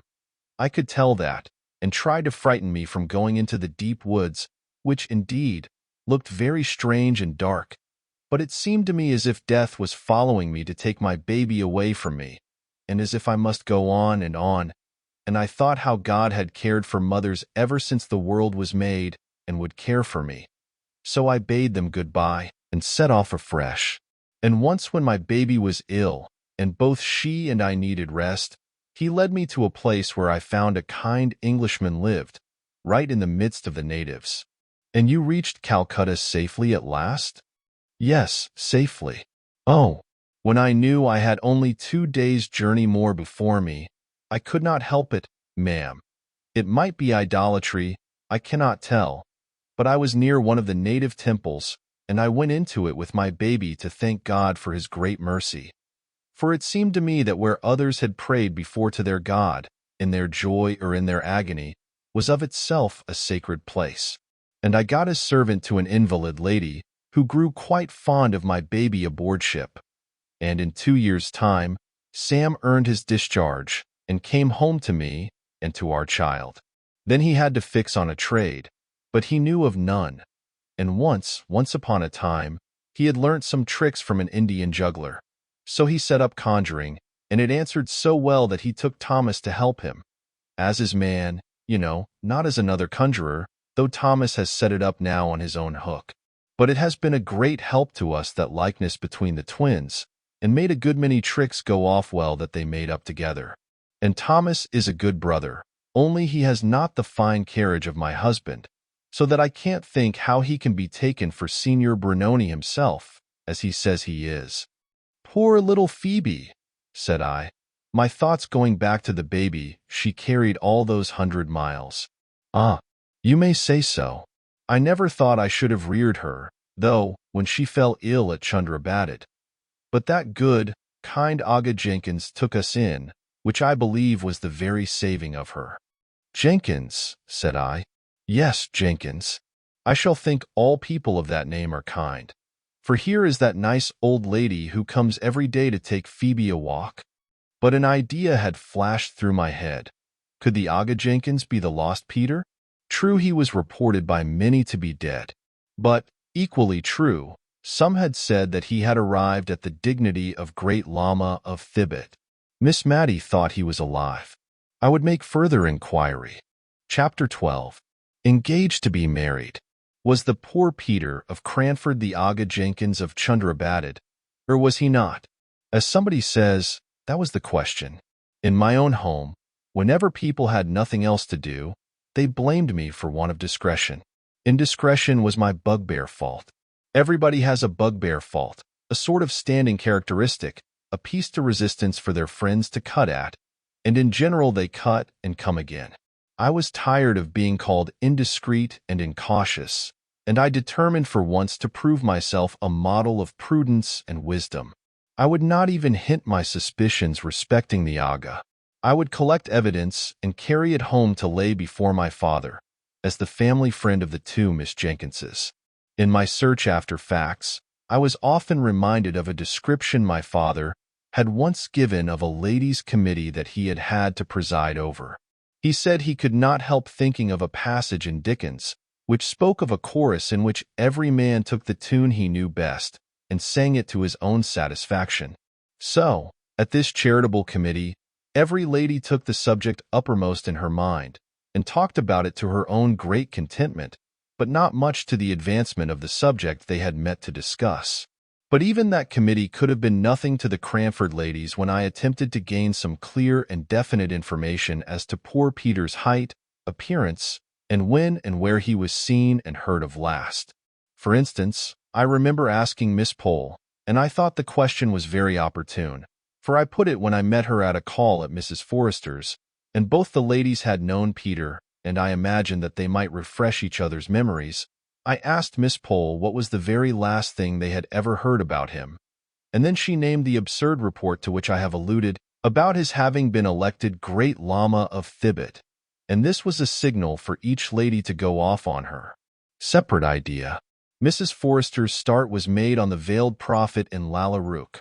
Whether I thought he was meant for the Great Lama, though Peter was not so ugly, indeed rather handsome, if he had not been freckled, I was thankful to see her double upon Peter. But in a moment, the delusive lady was off upon Roland's Calidore, and the merits of cosmetics and hair oils in general, and holding forth so fluently that I turned to listen to Miss Pole, who, through the llamas, the beasts of burden, had got to Peruvian bonds and the share market, and her poor opinion of joint stock banks in general, and of that one in particular in which Miss Matty's money was invested. In vain I put in, when was it? In what year was it that you heard that Mr. Peter was the Great Lama? They only joined issue to dispute whether llamas were carnivorous animals or not, in which dispute they were not quite on fair grounds, as Mrs. Forrester, after they had grown warm and cool again, acknowledged that she always confused carnivorous and graminivorous together, just as she did horizontal and perpendicular, but then she apologized for it very prettily by saying that in her day the only use people made of four-syllabled words was to teach how they should be spelt. The only fact I gained from this conversation was that certainly Peter had last been heard of in India, or that neighborhood, and that this scanty intelligence of his whereabouts had reached Cranford in the year when Miss Pole had brought her Indian muslin gown, long since worn out. We washed it and mended it, and traced its decline and fall into a window blind before we could go on. And in a year when Wombwell came to Cranford, because Miss Matty had wanted to see an elephant in order that she might the better imagine Peter riding on one, and had seen a boa constrictor too, which was more than she wished to imagine in her fancy pictures of Peter's locality, and in a year when Miss Jenkyns had learnt some piece of poetry off by heart, and used to say, at all the Cranford parties, how Peter was surveying mankind from China to Peru, which everybody had thought very grand and rather appropriate, because India was between China and Peru, if you took care to turn the globe to the left instead of the right. I suppose all these inquiries of mine, and the consequent curiosity excited in the minds of my friends, made us blind and deaf to what was going on around us. It seemed to me as if the sun rose and shone, and as if the rain rained on Cranford, just as usual, and I did not notice any sign of the times that could be considered as a prognostic of any uncommon event. And, to the best of my belief, not only Miss Matty and Mrs. Forrester, but even Miss Pole herself, whom we looked upon as a kind of prophetess, from the knack she had of foreseeing things before they came to pass, although she did not like to disturb her friends by telling them her foreknowledge. Even Miss Pole herself was breathless with astonishment when she came to tell us of the astounding piece of news. But I must recover myself. The contemplation of it, even at this distance of time, has taken away my breath and my grammar, and unless I subdue my emotion, my spelling will go too. We were sitting, Miss Matty and I, much as usual, she in the blue chintz easy chair, with her back to the light and her knitting in her hand, I reading aloud the St. James's Chronicle. A few minutes more, and we should have gone to make the little alterations in dress usual before calling time, 12 o'clock, in Cranford. I remember the scene and the date well. We had been talking of the senior's rapid recovery since the warmer weather had set in, and praising Mr. Hoggins's skill, and lamenting his want of refinement and manner. It seems a curious coincidence that this should have been our subject, but so it was, when a knock was heard. A caller's knock, 3 distinct taps, and we were flying, that is to say, Miss Matty could not walk very fast, having had a touch of rheumatism, to our rooms, to change cap and collars, when Miss Pole arrested us by calling out as she came up the stairs, "Don't go. I can't wait. It is not 12, I know, but never mind your dress. I must speak to you." We did our best to look as if it was not we who had made the hurried movement, the sound of which she had heard. For, of course, we did not like to have it supposed that we had any old clothes that it was convenient to wear out in the sanctuary of home, as Miss Jenkyns once prettily called the back parlor, where she was tying up preserves. So we threw our gentility with double force into our manners, and very genteel we were for 2 minutes while Miss Pole recovered breath, and excited our curiosity strongly by lifting up her hands in amazement, and bringing them down in silence, as if what she had to say was too big for words, and could only be expressed by pantomime. "What do you think, Miss Matty? What do you think? Lady Glenmire is to be married, Lady Glenmire. Mr. Hoggins is going to marry Lady Glenmire." "Marry," said we. "Marry. Madness."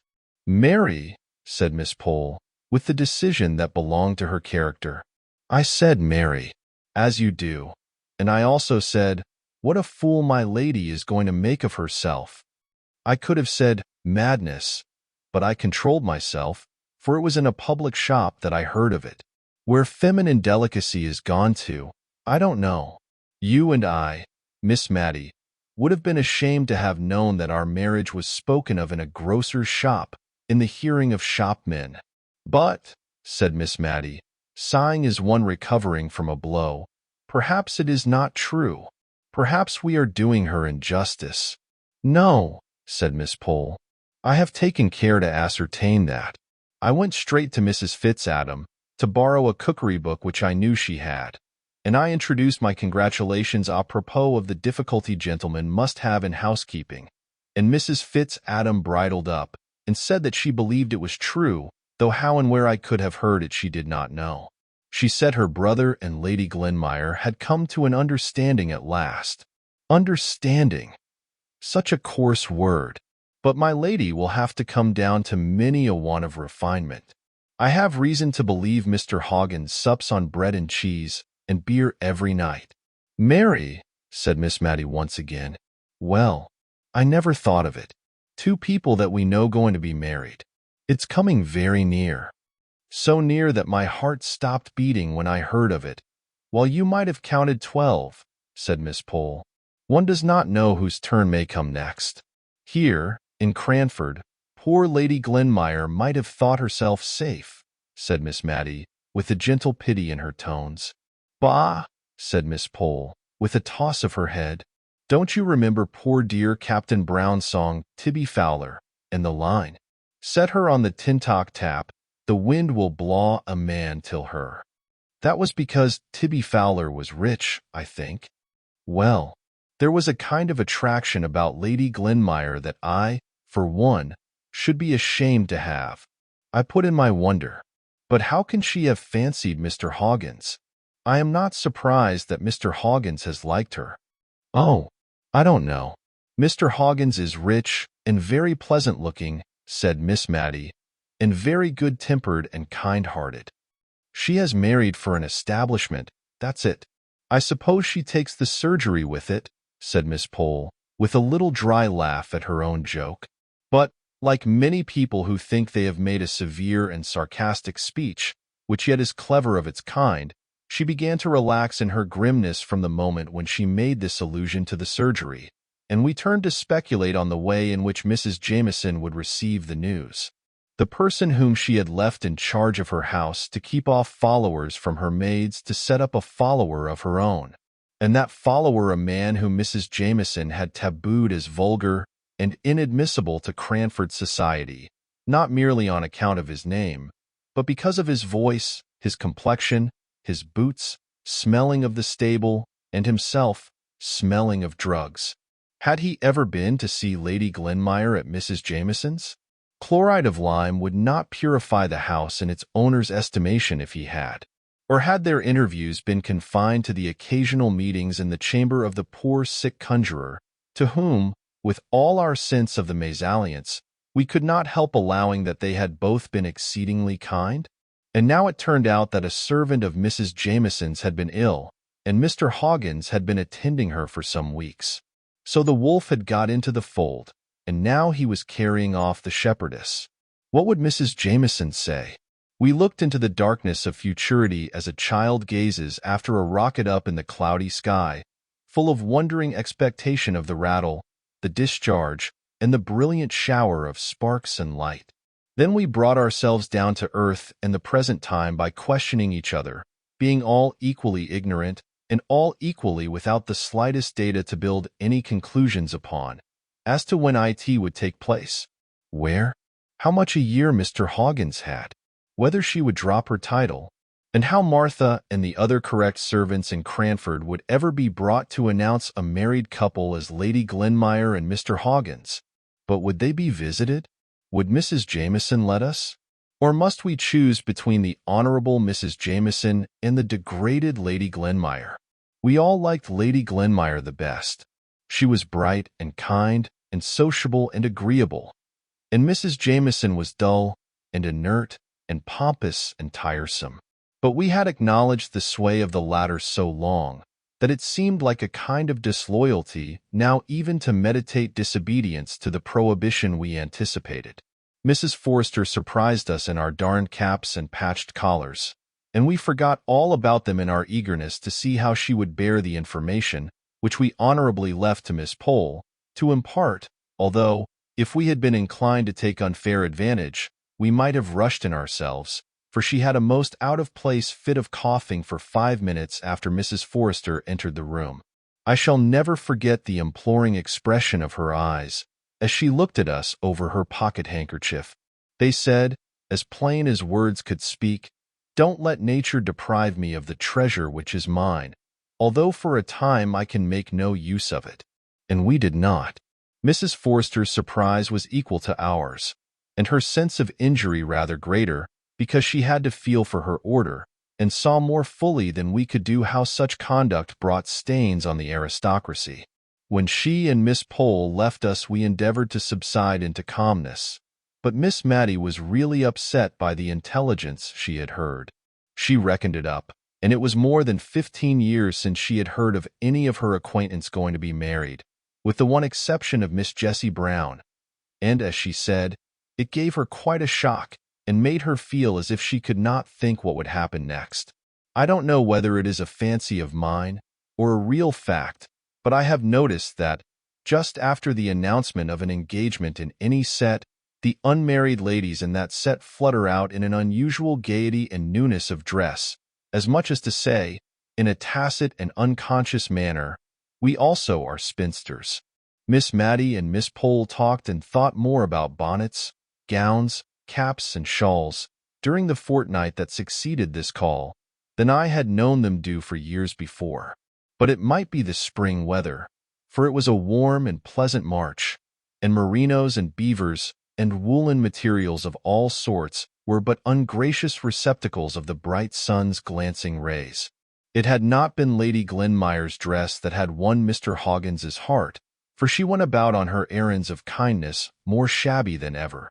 Although in the hurried glimpses I caught of her at church or elsewhere she appeared rather to shun meeting any of her friends, her face seemed to have almost something of the flush of youth in it. Her lips looked redder and more trembling full than in their old compressed state, and her eyes dwelt on all things with a lingering light, as if she was learning to love Cranford and its belongings. Mr. Hoggins looked broad and radiant, and creaked up the middle aisle at church in a brand-new pair of top boots, an audible, as well as visible, sign of his purposed change of state. For the tradition went that the boots he had worn till now were the identical pair in which he first set out on his rounds in Cranford 25 years ago. Only they had been new-pieced, high and low, top and bottom, heel and sole, black leather and brown leather, more times than anyone could tell. None of the ladies in Cranford chose to sanction the marriage by congratulating either of the parties. We wished to ignore the whole affair until our liege lady, Mrs. Jameson, returned. Till she came back to give us our cue, we felt that it would be better to consider the engagement in the same light as the Queen of Spain's legs, facts which certainly existed, but the less said about the better. This restrained upon our tongues, for you see, if we did not speak about it to any of the parties concerned, how could we get answers to the questions that we longed to ask? Was beginning to be irksome, and our idea of the dignity of silence was paling before our curiosity, when another direction was given to our thoughts by an announcement on the part of the principal shopkeeper of Cranford, who ranged the trades from grocer and cheesemonger to man-milliner, as occasion required, that the spring fashions were arrived, and would be exhibited on the following Tuesday at his rooms in High Street. Now Miss Matty had been only waiting for this before buying herself a new silk gown. I had offered, it is true, to send to Drumble for patterns, but she had rejected my proposal, gently implying that she had not forgotten her disappointment about the sea-green turban. I was thankful that I was on the spot now, to counteract the dazzling fascination of any yellow or scarlet silk. I must say a word or two here about myself. I have spoken of my father's old friendship for the Jenkyns family. Indeed, I am not sure if there was not some distant relationship. He had willingly allowed me to remain all the winter at Cranford, in consideration of a letter which Miss Matty had written to him about the time of the panic, in which I suspect she had exaggerated my powers and my bravery as a defender of the house. But now that the days were longer and more cheerful, he was beginning to urge the necessity of my return, and I only delayed in a sort of odd forlorn hope that if I could obtain any clear information, I might make the account given by the Signora of the Aga Jenkyns tally with that of poor Peter, his appearance and disappearance, which I had winnowed out of the conversation of Miss Pole and Mrs. Forrester. Chapter 13. Stopped Payment. The very Tuesday morning on which Mr. Johnson was going to show the fashions, the postwoman brought 2 letters to the house. I say the postwoman, but I should say the postman's wife. He was a lame shoemaker, a very clean, honest man, much respected in the town. But he never brought the letters round except on unusual occasions, such as Christmas Day or Good Friday. And on those days the letters, which should have been delivered at 8 in the morning, did not make their appearance until 2 or 3 in the afternoon, for everyone liked poor Thomas, and gave him a welcome on these festive occasions. He used to say he was welly stawed while eating, for there were 3 or 4 houses where nowt would serve him, but he must share in their breakfast. And by the time he had done his last breakfast, he came to some other friend who was beginning dinner. But come what might in the way of temptation, Tom was always sober, civil, and smiling. And, as Miss Jenkyns used to say, it was a lesson in patience that she doubted not would call out that precious quality in some minds, where, but for Thomas, it might have lain dormant and undiscovered. Patience was certainly very dormant in Miss Jenkyns's mind. She was always expecting letters, and always drumming on the table till the postwoman had called or gone past. On Christmas Day and Good Friday, she drummed from breakfast till church, from church time till 2 o'clock, unless when the fire wanted stirring, when she invariably knocked down the fire irons and scolded Miss Matty for it. But equally certain was the hearty welcome and the good dinner for Thomas, Miss Jenkyns standing over him like a bold dragoon, questioning him as to his children, what they were doing, what school they went to, upbraiding him if another was likely to make its appearance, but sending even the little babies the shilling and the mince pie which was her gift to all the children, with half a crown in addition for both father and mother. The post was not half of so much consequence to dear Miss Matty, but not for the world would she have diminished Thomas's welcome and his dole, though I could see that she felt rather shy over the ceremony, which had been regarded by Miss Jenkyns as a glorious opportunity for giving advice and benefiting her fellow creatures. Miss Matty would steal the money all in a lump into his hand, as if she were ashamed of herself. Miss Jenkyns gave him each individual coin separate, with a "there, that's for yourself, that's for Jenny," etc. Miss Matty would even beckon Martha out of the kitchen while he ate his food, and once, to my knowledge, winked at its rapid disappearance into a blue cotton pocket handkerchief. Miss Jenkyns almost scolded him if he did not leave a clean plate, however heaped it might have been, and gave an injunction with every mouthful. I have wandered a long way from the 2 letters that awaited us on the breakfast table that Tuesday morning. Mine was from my father. Miss Matty's was printed. My father's was just a man's letter. I mean, it was very dull, and gave no information beyond that he was well, that they had had a good deal of rain, that trade was very stagnant, and there were many disagreeable rumors afloat. He then asked me if I knew whether Miss Matty still retained her shares in the town and county bank, as there were very unpleasant reports about it, though nothing more than he had always foreseen, and had prophesied to Miss Jenkyns years ago, when she would invest their little property in it, the only unwise step that clever woman had ever taken, to his knowledge, the only time she ever acted against his advice, I knew. However, if anything had gone wrong, of course I was not to think of leaving Miss Matty while I could be of any use, etc. Who is your letter from, my dear? Mine is a very civil invitation, signed Edwin Wilson, asking me to attend an important meeting of the shareholders of the town and county bank, to be held in Drumble on Thursday the 21st. I am sure it is very attentive of them to remember me. I did not like to hear of this important meeting, for, though I did not know much about business, I feared it confirmed what my father said. However, I thought, ill news always came fast enough, so I resolved to say nothing about my alarm, and merely told her that my father was well, and sent his kind regards to her. She kept turning over and admiring her letter. At last she spoke. I remember their sending one to Deborah just like this, but that I did not wonder at, for everybody knew she was so clear-headed. I am afraid I could not help them much. Indeed, if they came to accounts, I should be quite in the way, for I never could do sums in my head.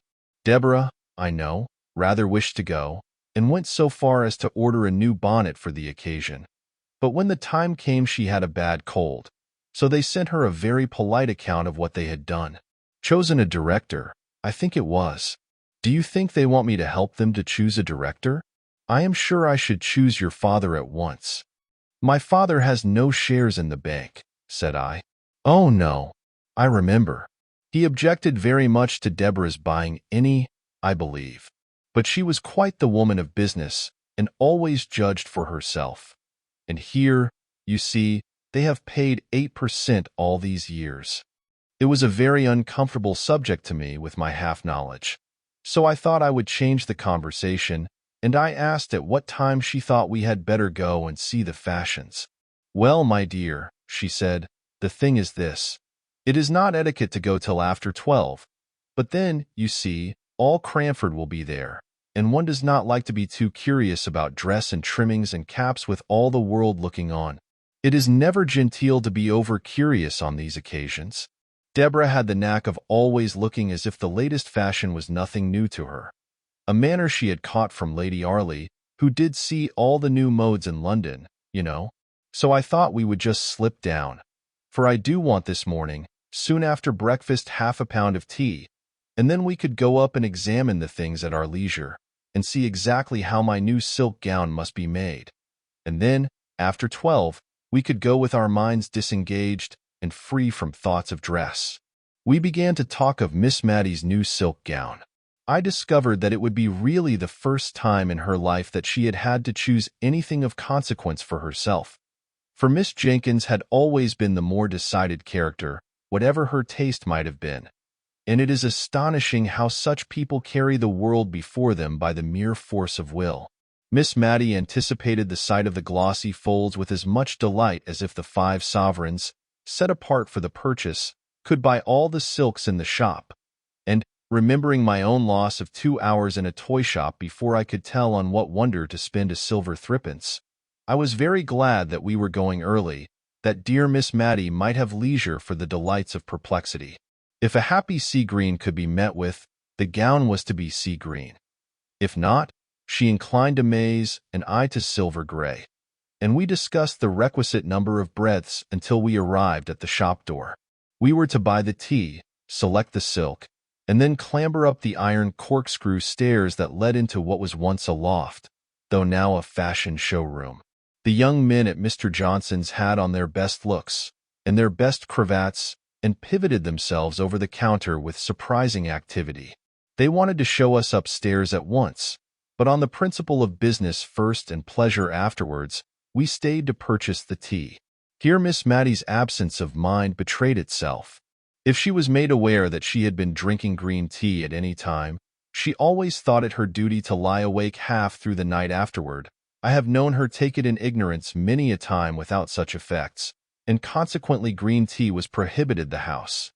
Yet today she herself asked for the obnoxious article, under the impression that she was talking about the silk. However, the mistake was soon rectified, and then the silks were unrolled in good truth. By this time the shop was pretty well filled, for it was Cranford market day, and many of the farmers and country people from the neighborhood round came in, sleeking down their hair and glancing shyly about from under their eyelids, as anxious to take back some notion of the unusual gaiety to the mistress or the lasses at home, and yet feeling that they were out of place among the smart shopmen in gay shawls and summer prints. One honest-looking man, however, made his way up to the counter at which we stood, and boldly asked to look at a shawl or two. The other country folk confined themselves to the grocery side, but our neighbor was evidently too full of some kind intention towards mistress, wife, or daughter, to be shy, and it soon became a question with me whether he or Miss Matty would keep their shopmen the longest time. He thought each shawl more beautiful than the last, and as for Miss Matty, she smiled and sighed over each fresh bale that was brought out. One color set off another, and the heaped together would, as she said, make even the rainbow look poor. "I am afraid," said she, hesitating, "whichever I choose I shall wish I had taken another. Look at this lovely crimson. It would be so warm in winter. But spring is coming on, you know. I wish I could have a gown for every season," said she, dropping her voice, as we all did in Cranford whenever we talked of anything we wished for but could not afford. "However," she continued in a louder and more cheerful tone, "it would give me a great deal of trouble to take care of them if I had them. So, I think, I'll only take one. But which must it be, my dear?" And now she hovered over a lilac with yellow spots, while I pulled out a quiet sage green that had faded into insignificance under the more brilliant colors, but which was nevertheless a good silk in its humble way. Our attention was called off to our neighbor. He had chosen a shawl of about 30 shillings value, and his face looked broadly happy under the anticipation, no doubt, of the pleasant surprise he would give to some Molly or Jenny at home. He had tugged a leathern purse out of his breeches pocket and had offered a £5 note in payment for the shawl and for some parcels which had been brought round to him from the grocery counter, and it was just at this point that he attracted our notice. The shopman was examining the note with a puzzled, doubtful air. "Town and County Bank. I am not sure, sir, but I believe we have received a warning against notes issued by this bank only this morning. I will just step and ask Mr. Johnson, sir, but I'm afraid I must trouble you for payment in cash, or in a note of a different bank." I never saw a man's countenance fall so suddenly into dismay and bewilderment. It was almost piteous to see the rapid change. "Dang it," said he, striking his fist down on the table, as if to try which was the harder. "The chap talks as if notes and gold were to be had for the picking up." Miss Matty had forgotten her silk gown in her interest for the man. I don't think she had caught the name of the bank, and in my nervous cowardice I was anxious that she should not.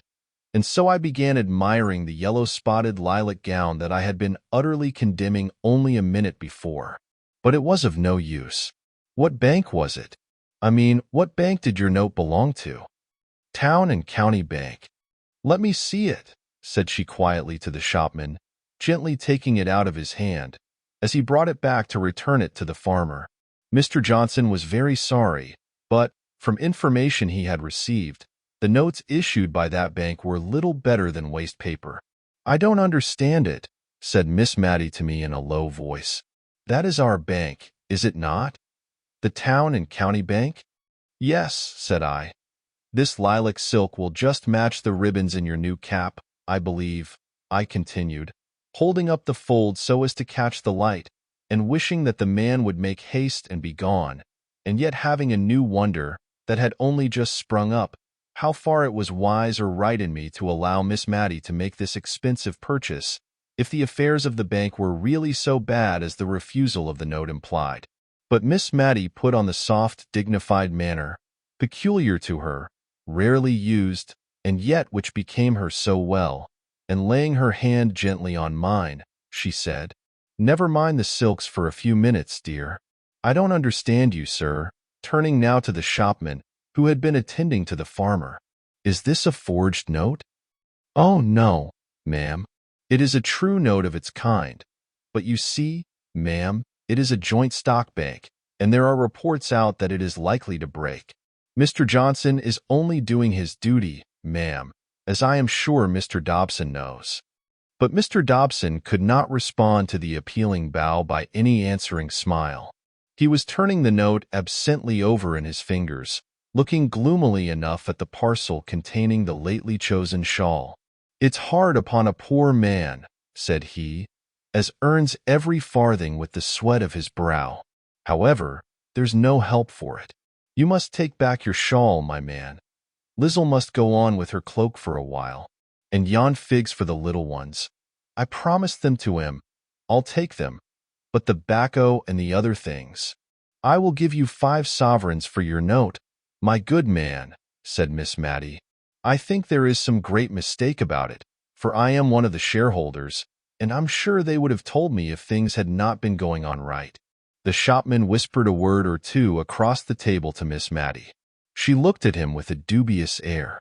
"Perhaps so," said she, "but I don't pretend to understand business.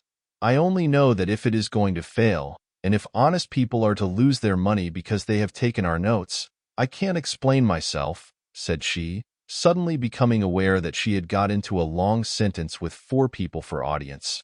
"Only I would rather exchange my gold for the note, if you please," turning to the farmer, "and then you can take your wife the shawl. It is only going without my gown a few days longer," she continued, speaking to me. "Then, I have no doubt, everything will be cleared up." "But if it is cleared up the wrong way," said I, "why, then it will only have been common honesty in me, as a shareholder, to have given this good man the money. I am quite clear about it in my own mind. But, you know, I can never speak quite as comprehensibly as others can. Only you must give me your note, Mr. Dobson, if you please, and go on with your purchases with these sovereigns." The man looked at her with silent gratitude, too awkward to put his thanks into words, but he hung back for a minute or two, fumbling with his note. "I'm loath to make another one lose instead of me, if it is a loss. But, you see, £5 is a deal of money to a man with a family, and as you say, 10 to 1 in a day or two the note will be as good as gold again." "No hope of that, my friend," said the shopman. "The more reason why I should take it," said Miss Matty quietly. She pushed her sovereigns towards the man, who slowly laid his note down in exchange. "Thank you. I will wait a day or two before I purchase any of these silks. Perhaps you will then have a greater choice. My dear, will you come upstairs?" We inspected the fashions with as minute and curious an interest as if the gown to be made after them had been bought. I could not see that the little event in the shop below had in the least damped Miss Matty's curiosity as to the make of sleeves or the sit of skirts. She once or twice exchanged congratulations with me on our private and leisurely view of the bonnets and shawls, but I was, all the time, not so sure that our examination was so utterly private, for I caught glimpses of a figure dodging behind the cloaks and mantles, and by a dexterous move, I came face to face with Miss Pole, also in morning costume, the principal feature of which was her being without teeth, and wearing a veil to conceal the deficiency, come on the same errand as ourselves. But she quickly took her departure, because, as she said, she had a bad headache, and did not feel herself up to conversation. As we came down through the shop, the civil Mr. Johnson was awaiting us. He had been informed of the exchange of the note for gold, and with much good feeling and real kindness, but with a little want of tact, he wished to condole with Miss Matty, and impress upon her the true state of the case. I could only hope that he had heard an exaggerated rumor, for he said that her shares were worse than nothing, and that the bank could not pay a shilling in the pound. I was glad that Miss Matty seemed still a little incredulous, but I could not tell how much of this was real or assumed, with that self-control which seemed habitual to ladies of Miss Matty's standing in Cranford, who would have thought their dignity compromised by the slightest expression of surprise, dismay, or any similar feeling to an inferior in station or in a public shop. However, we walked home very silently. I am ashamed to say, I believe I was rather vexed and annoyed at Miss Matty's conduct in taking the note to herself so decidedly. I had so set my heart upon her having a new silk gown, which she wanted sadly.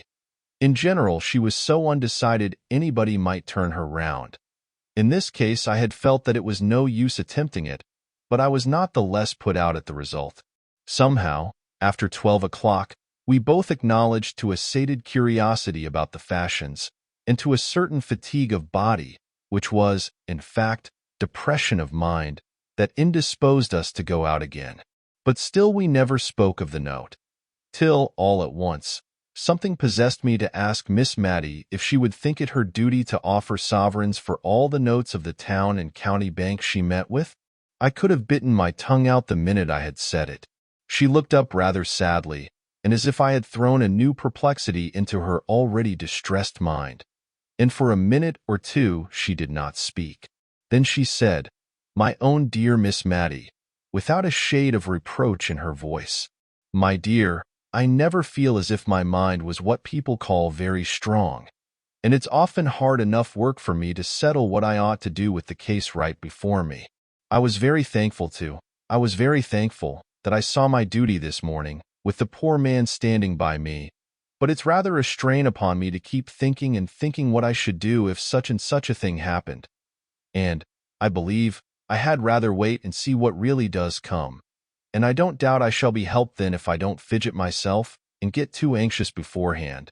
You know, love, I'm not like Deborah.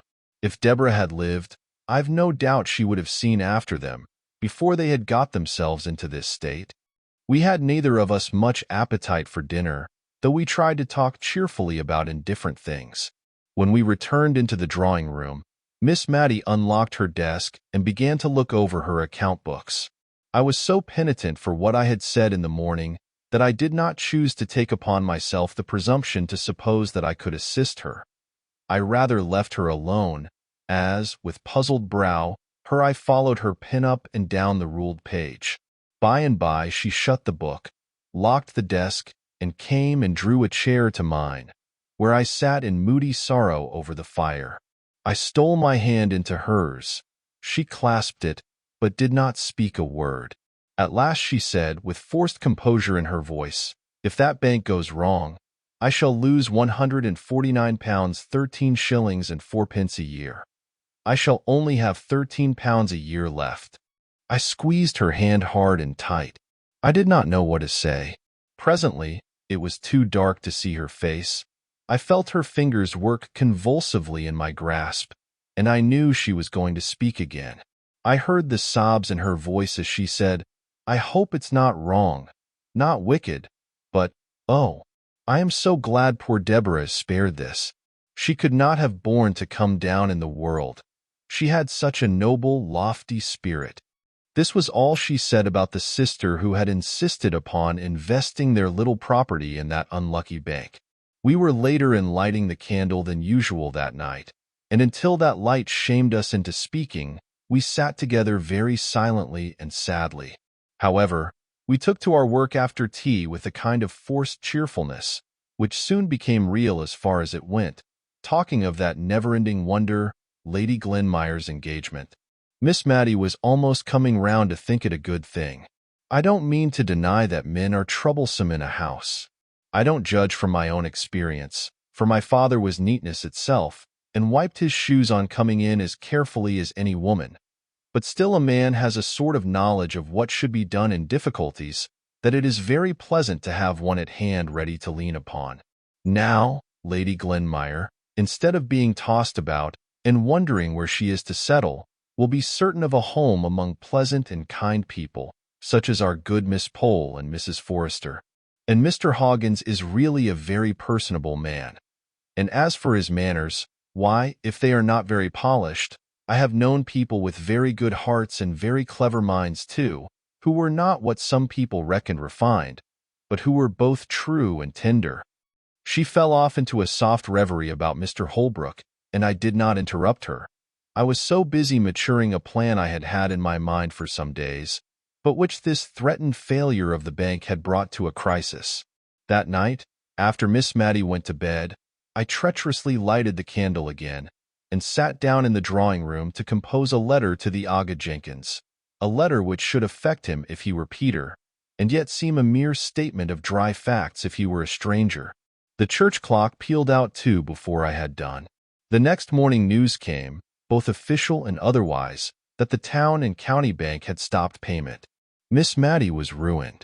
She tried to speak quietly to me, but when she came to the actual fact that she would have but about 5 shillings a week to live upon, she could not restrain a few tears. "I am not crying for myself, dear," said she, wiping them away. "I believe I am crying for the very silly thought of how my mother would grieve if she could know. She always cared for us so much more than for herself. But many a poor person has less, and I am not very extravagant, and thank God, when the neck of mutton and Martha's wages and the rent are paid, I have not a farthing owing. Poor Martha! I think she'll be sorry to leave me." Miss Matty smiled at me through her tears, and she would fain have had me see only the smile, not the tears. Chapter 14. Friends in Need. It was an example to me, and I fancy it might be to many others, to see how immediately Miss Matty said about the retrenchment which she knew to be right under her altered circumstances. While she went down to speak to Martha, and break the intelligence to her, I stole out with my letter to the Aga Jenkyns, and went to the signor's lodgings to obtain the exact address. I bound the signora to secrecy, and indeed her military manners had a degree of shortness and reserve in them which made her always say as little as possible, except when under the pressure of strong excitement.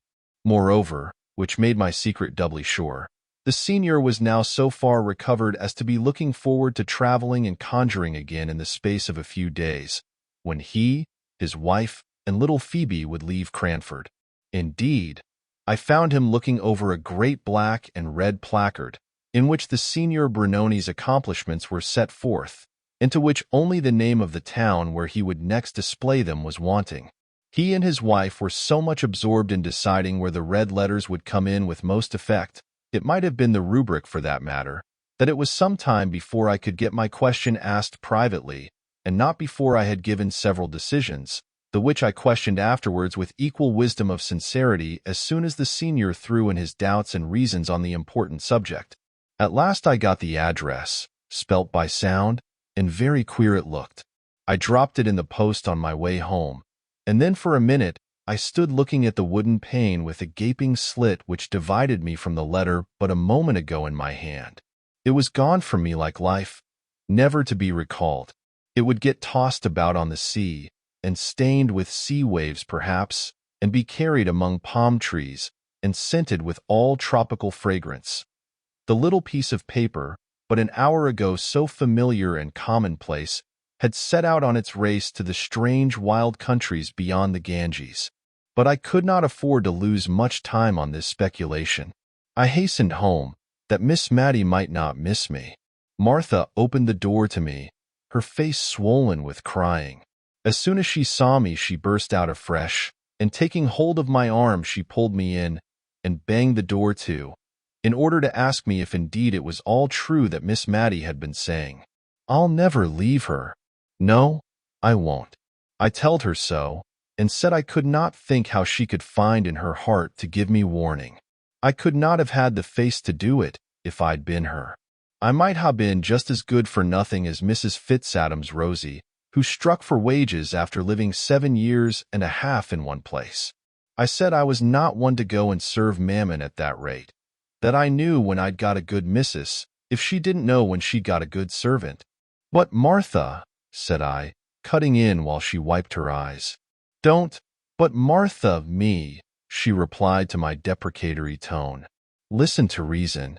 I'll not listen to reason, she said, now in full possession of her voice, which had been rather choked with sobbing. Reason always means what someone else has got to say. Now I think what I've got to say is good enough reason. But reason or not, I'll say it and I'll stick to it. I've money in the savings bank, and I've a good stock of clothes, and I'm not going to leave Miss Matty. No, not if she gives me warning every hour in the day. She put her arms akimbo, as much as to say she defied me, and indeed, I could hardly tell how to begin to remonstrate with her. So much did I feel that Miss Matty, in her increasing infirmity, needed the attendance of this kind and faithful woman. Well, said I at last, I'm thankful you begin with well. If you'd have begun with but, as you did afore, I'd not ha listened to you. Now you may go on. I know you would be a great loss to Miss Matty, Martha. I telled her so. A loss she'd never cease to be sorry for, broke in Martha triumphantly. Still, she will have so little, so very little, to live upon, that I don't see just now how she could find you food. She will even be pressed for her own. I tell you this, Martha, because I feel you are like a friend to dear Miss Matty, but you know she might not like to have it spoken about. Apparently this was even a blacker view of the subject than Miss Matty had presented to her, for Martha just sat down on the first chair that came to hand and cried out loud. We had been standing in the kitchen. At last she put her apron down, and looking me earnestly in the face asked, was that the reason Miss Matty wouldn't order a pudding today?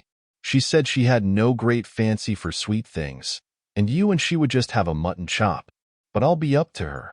Never you tell, but I'll make her a pudding, and a pudding she'll like, too, and I'll pay for it myself. So mind you see she eats it. Many a one has been comforted in their sorrow by seeing a good dish come upon the table. I was rather glad that Martha's energy had taken the immediate and practical direction of pudding making, for it staved off the quarrelsome discussion as to whether she should or should not leave Miss Matty's service. She began to tie on a clean apron, and otherwise prepare herself for going to the shop for the butter, eggs, and what else she might require. She would not use a scrap of the articles already in the house for her cookery, but went to an old teapot in which her private store of money was deposited, and took out what she wanted. I found Miss Matty very quiet, and not a little sad, but by and by she tried to smile for my sake. It was settled that I was to write to my father, and ask him to come over and hold a consultation, and as soon as this letter was dispatched we began to talk over future plans. Miss Matty's idea was to take a single room, and retain as much of her furniture as would be necessary to fit up this, and sell the rest, and there to quietly exist upon what would remain after paying the rent. For my part, I was more ambitious and less contented. I thought of all the things by which a woman, past middle age, and with the education common to ladies 50 years ago, could earn or add to a living without materially losing caste. But at length I put even this last clause on one side, and wondered what in the world Miss Matty could do. Teaching was, of course, the first thing that suggested itself. If Miss Matty could teach children anything, it would throw her among the little elves in whom her soul delighted. I ran over her accomplishments. Once upon a time I had heard her say she could play, "Ah, vous direz maman?" on the piano, but that was long, long ago. That faint shadow of musical acquirement had died out years before. She had also once been able to trace out patterns very nicely for muslin embroidery, by dint of placing a piece of silver paper over the design to be copied, and holding both against the window pane while she marked the scallop and eyelet holes. But that was her nearest approach to the accomplishment of drawing, and I did not think it would go very far. Then again, As to the branches of a solid English education, fancy work, and the use of the globes, such as the mistress of the ladies' seminary, to which all the tradespeople in Cranford sent their daughters, professed to teach, Miss Matty's eyes were failing her, and I doubted if she could discover the number of threads in a worsted work pattern, or rightly appreciate the different shades required for Queen Adelaide's face in the loyal woolwork now fashionable in Cranford. As for the use of the globes, I had never been able to find it out myself, so perhaps I was not a good judge of Miss Matty's capability of instructing in this branch of education. But it struck me that equators and tropics, and such mystical circles, were very imaginary lines indeed to her, and that she looked upon the signs of the zodiac as so many remnants of the black art. What she piqued herself upon, as arts in which she excelled, was making candle-lighters, or spills, as she preferred calling them, of colored paper, cut so as to resemble feathers, and knitting garters in a variety of dainty stitches. I had once said, on receiving a present of an elaborate pair, that I should feel quite tempted to drop one of them in the street, in order to have it admired. But I found this little joke, and it was a very little one, was such a distress to her sense of propriety, and was taken with such anxious, earnest alarm, lest the temptation might some day prove too strong for me, that I quite regretted having ventured upon it. A present of these delicately wrought garters, a bunch of gay spills, or a set of cards on which sewing silk was wound in a mystical manner, were the well-known tokens of Miss Matty's favor. But would anyone pay to have their children taught these arts? Or, indeed, would Miss Matty sell, for filthy lucre, the knack and the skill with which she made trifles of value to those who loved her? I had to come down to reading, writing, and arithmetic, and, in reading the chapter every morning, she always coughed before coming to long words. I doubted her power of getting through a genealogical chapter with any number of coughs. Writing she did well and delicately, but spelling. She seemed to think that the more out of the way this was, and the more trouble it cost her, the greater the compliment she paid to her correspondent. And words that she would spell quite correctly in her letters to me became perfect enigmas when she wrote to my father. No, there was nothing she could teach to the rising generation of Cranford, unless they had been quick learners and ready imitators of her patience, her humility, her sweetness, her quiet contentment with all that she could not do.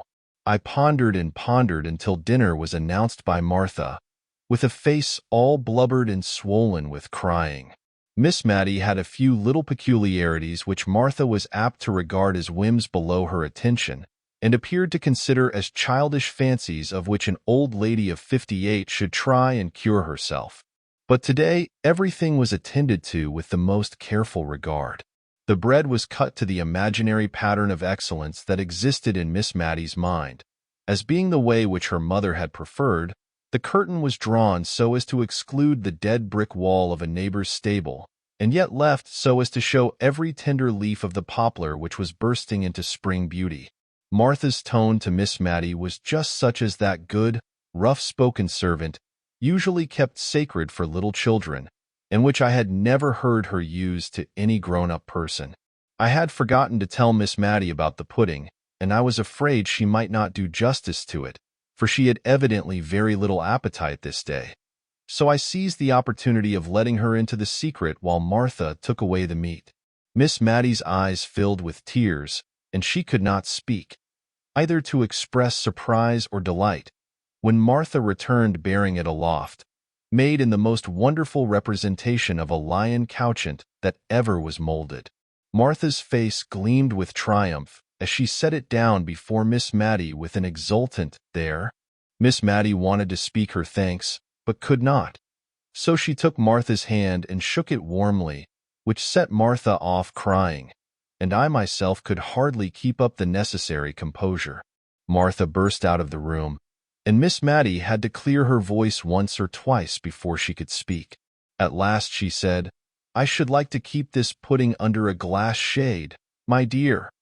And the notion of the lion couchant, with his currant eyes, being hoisted up to the place of honor on a mantelpiece, tickled my hysterical fancy, and I began to laugh, which rather surprised Miss Matty. I am sure, dear, I have seen uglier things under a glass shade before now, said she. So had I, many a time and oft, and I accordingly composed my countenance, and now I could hardly keep from crying. And we both fell to upon the pudding, which was indeed excellent. Only every morsel seemed to choke us. Our hearts were so full.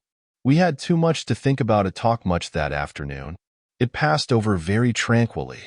But when the tea-urn was brought in, a new thought came into my head. Why should not Miss Matty sell tea, be an agent to the East India Tea Company which then existed? I could see no objections to this plan, while the advantages were many, always supposing that Miss Matty could get over the degradation of condescending to anything like trade. Tea was neither greasy nor sticky, grease and stickiness being two of the qualities which Miss Matty could not endure. No shop window would be required.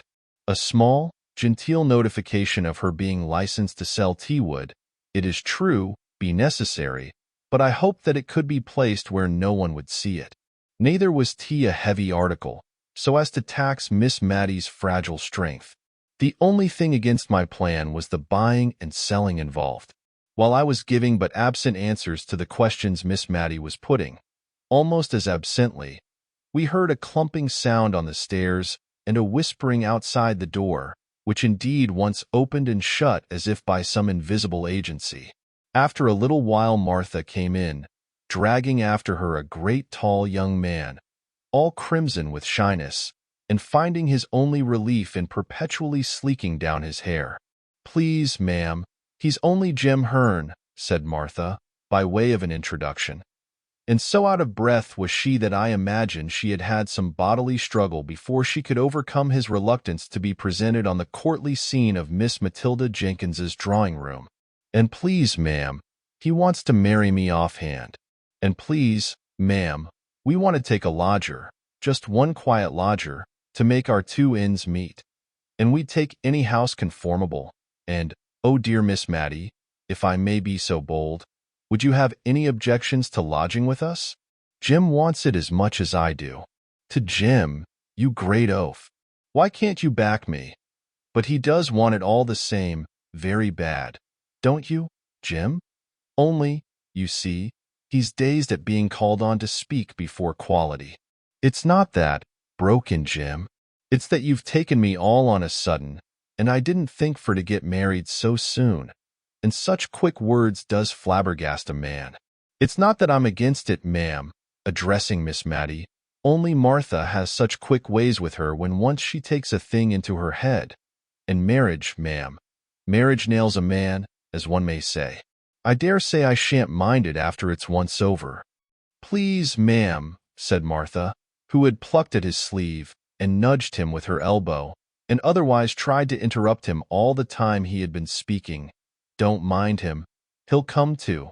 'Twas only last night he was axing me, and all the more because I said I could not think of it for years to come, and now he's only taken aback with the suddenness of the joy. But you know, Jim, you are just as full as me about wanting a lodger." Another great nudge. "Aye, if Miss Matty would lodge with us. Otherwise I've no mind to be cumbered with strange folk in the house," said Jim, with a want of tact which I could see enraged Martha, who was trying to represent a lodger as the great object they wished to obtain, and that, in fact, Miss Matty would be smoothing their path and conferring a favor if she would only come and live with them. Miss Matty herself was bewildered by the pair. Or rather Martha's sudden resolution in favor of matrimony staggered her, and stood between her and the contemplation of the plan which Martha had at heart. Miss Matty began. "Marriage is a very solemn thing, Martha." "It is indeed, ma'am," quoth Jim. "Not that I've no objections to Martha. You've never let me be for asking me for to fix when I would be married," said Martha, her face all afire and ready to cry with vexation. "And now you're shaming me before my missus and all." "Nay now, Martha, don't eat. Only a man likes to have breathing time," said Jim, trying to possess himself of her hand, but in vain. Then, seeing that she was more seriously hurt than he had imagined, he seemed to try to rally his scattered faculties, and with more straightforward dignity than 10 minutes before I should have thought it possible for him to assume, he turned to Miss Matty and said, "I hope, ma'am, you know that I am bound to respect everyone who has been kind to Martha. I always looked on her as to be my wife, sometime, and she has often and often spoken of you as the kindest lady that ever was. And though the plain truth is, I would not like to be troubled with lodgers of the common run, yet if, ma'am, you'd honor us by living with us, I'm sure Martha would do her best to make you comfortable, and I'd keep out of your way as much as I could, which I reckon would be the best kindness such an awkward chap as me could do." Miss Matty had been very busy with taking off her spectacles, wiping them, and replacing them, but all she could say was, "Don't let any thought of me hurry you into marriage. Pray don't. Marriage is such a very solemn thing." "But Miss Matilda will think of your plan, Martha," said I, struck with the advantages that it offered, and unwilling to lose the opportunity of considering about it. "And I'm sure neither she nor I can ever forget your kindness, nor yours either, Jem." "Why, yes, ma'am. I'm sure I mean kindly, though I'm a bit fluttered by being pushed straight ahead into matrimony, as it were, and mayn't express myself conformable. But I'm sure I'm willing enough, and give me time to get accustomed.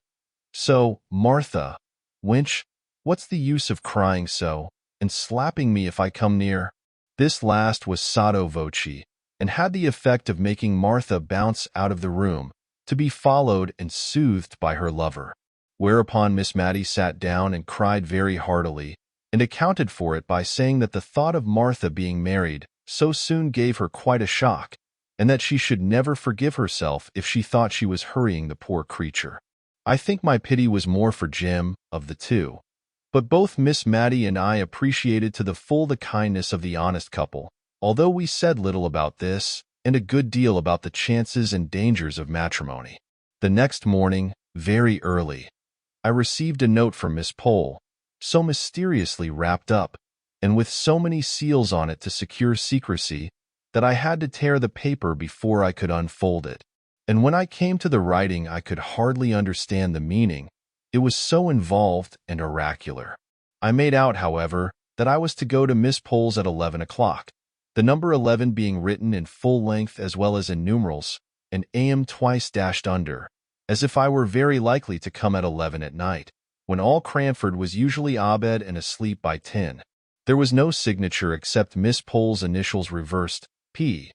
But as Martha had given me the note, with Miss Pole's kind regards, it needed no wizard to find out who sent it, and if the writer's name was to be kept secret, it was very well that I was alone when Martha delivered it. I went as requested to Miss Pole's. The door was opened to me by her little maid Lizzie in Sunday trim, as if some grand event was impending over this workday. And the drawing-room upstairs was arranged in accordance with this idea. The table was set out with the best green cardcloth and writing materials upon it. On the little chiffonier was a tray with a newly decanted bottle of cowslip wine and some ladies' finger biscuits. Miss Pole herself was in solemn array, as if to receive visitors, although it was only 11 o'clock. Mrs. Forrester was there, crying quietly and sadly, and my arrival seemed only to call forth fresh tears. Before we had finished our greetings, performed with lugubrious mystery of demeanor, there was another rat-tat-tat, and Mrs. Fitz-Adam appeared, crimson with walking and excitement. It seemed as if this was all the company expected. For now Miss Pole made several demonstrations of being about to open the business of the meeting, by stirring the fire, opening and shutting the door, and coughing and blowing her nose. Then she arranged us all round the table, taking care to place me opposite to her. And last of all, she inquired of me if the sad report was true, as she feared it was, that Miss Matty had lost all her fortune. Of course, I had but one answer to make, and I never saw more unaffected sorrow depicted on any countenances than I did there on the three before me. "I wish Mrs. Jameson was here," said Mrs. Forrester at last, but to judge from Mrs. Fitz-Adam's face, she could not second the wish. "But without Mrs. Jameson," said Miss Pole, with just a sound of offended merit in her voice, "we, the ladies of Cranford, in my drawing room assembled, can resolve upon something. I imagine we are none of us what may be called rich, though we all possess a genteel competency sufficient for tastes that are elegant and refined, and would not, if they could, be vulgarly ostentatious. Here I observed Miss Pole refer to a small card concealed in her hand, on which I imagined she had put down a few notes. Miss Smith, she continued, addressing me, familiarly known as Mary, to all the company assembled, but this was a state occasion. I have conversed in private. I made it my business to do so yesterday afternoon. With these ladies on the misfortune which has happened to our friend, and one and all of us have agreed that while we have a superfluity, it is not only a duty, but a pleasure, a true pleasure, Mary. Her voice was rather choked just here, and she had to wipe her spectacles before she could go on. To give what we can to assist her, Miss Matilda Jenkyns, only in consideration of the feelings of delicate independence existing in the mind of every refined female. I was sure she had got back to the card now. We wish to contribute our mites in a secret and concealed manner, so as not to hurt the feelings I have referred to. And our object in requesting you to meet us this morning is that, believing you are the daughter, that your father is, in fact, her confidential adviser in all pecuniary matters, we imagine that, by consulting with him, you might devise some mode in which our contribution could be made to appear the legal due which Miss Matilda Jenkyns ought to receive from, probably your father, knowing her investments, can fill up the blank. Miss Pole concluded her address, and looked round for approval and agreement. I have expressed your meaning, ladies, have I not? And while Miss Smith considers what reply to make, allow me to offer you some little refreshment. I had no great reply to make. I had more thankfulness at my heart for their kind thoughts than I cared to put into words, and so I only mumbled out something to the effect that I would name what Miss Pole had said to my father, and that if anything could be arranged for dear Miss Matty, and here I broke down utterly, and had to be refreshed with a glass of cowslip wine before I could check the crying which had been repressed for the last 2 or 3 days. The worst was, all the ladies cried in concert. Even Miss Pole cried, who had said 100 times that to betray emotion before anyone was a sign of weakness and want of self-control. She recovered herself into a slight degree of impatient anger directed against me, as having set them all off, and, moreover, I think she was vexed that I could not make a speech back in return for hers, and if I had known beforehand what was to be said, and had a card on which to express the probable feelings that would rise in my heart, I would have tried to gratify her. As it was, Mrs. Forrester was the person to speak when we had recovered our composure. I don't mind, among friends, stating that no, I'm not poor exactly, but I don't think I'm what you may call rich. I wish I were, for dear Miss Matty's sake. But, if you please, I'll write down in a sealed paper what I can give. I only wish it was more. My dear Mary, I do indeed. Now I saw why paper, pens, and ink were provided. Every lady wrote down the sum she could give annually, signed the paper, and sealed it mysteriously. If their proposal was acceded to, my father was to be allowed to open the papers, under pledge of secrecy. If not, they were to be returned to their writers. When the ceremony had been gone through, I rose to depart. But each lady seemed to wish to have a private conference with me. Miss Pole kept me in the drawing-room to explain why, in Mrs. Jameson's absence, she had taken the lead in this movement, as she was pleased to call it, and also to inform me that she had heard from good sources that Mrs. Jameson was coming home directly in a state of high displeasure against her sister-in-law, who was forthwith to leave her house, and was, she believed, to return to Edinburgh that very afternoon. Of course, this piece of intelligence could not be communicated before Mrs. Fitz-Adam, more especially as Miss Pole was inclined to think that Lady Glenmire's engagement to Mr. Hoggins could not possibly hold against the blaze of Mrs. Jameson's displeasure. A few hearty inquiries after Miss Matty's health concluded my interview with Miss Pole. On coming downstairs, I found Mrs. Forrester waiting for me at the entrance to the dining parlor. She drew me in, and when the door was shut, she tried 2 or 3 times to begin on some subject, which was so unapproachable apparently that I began to despair of our ever getting to a clear understanding.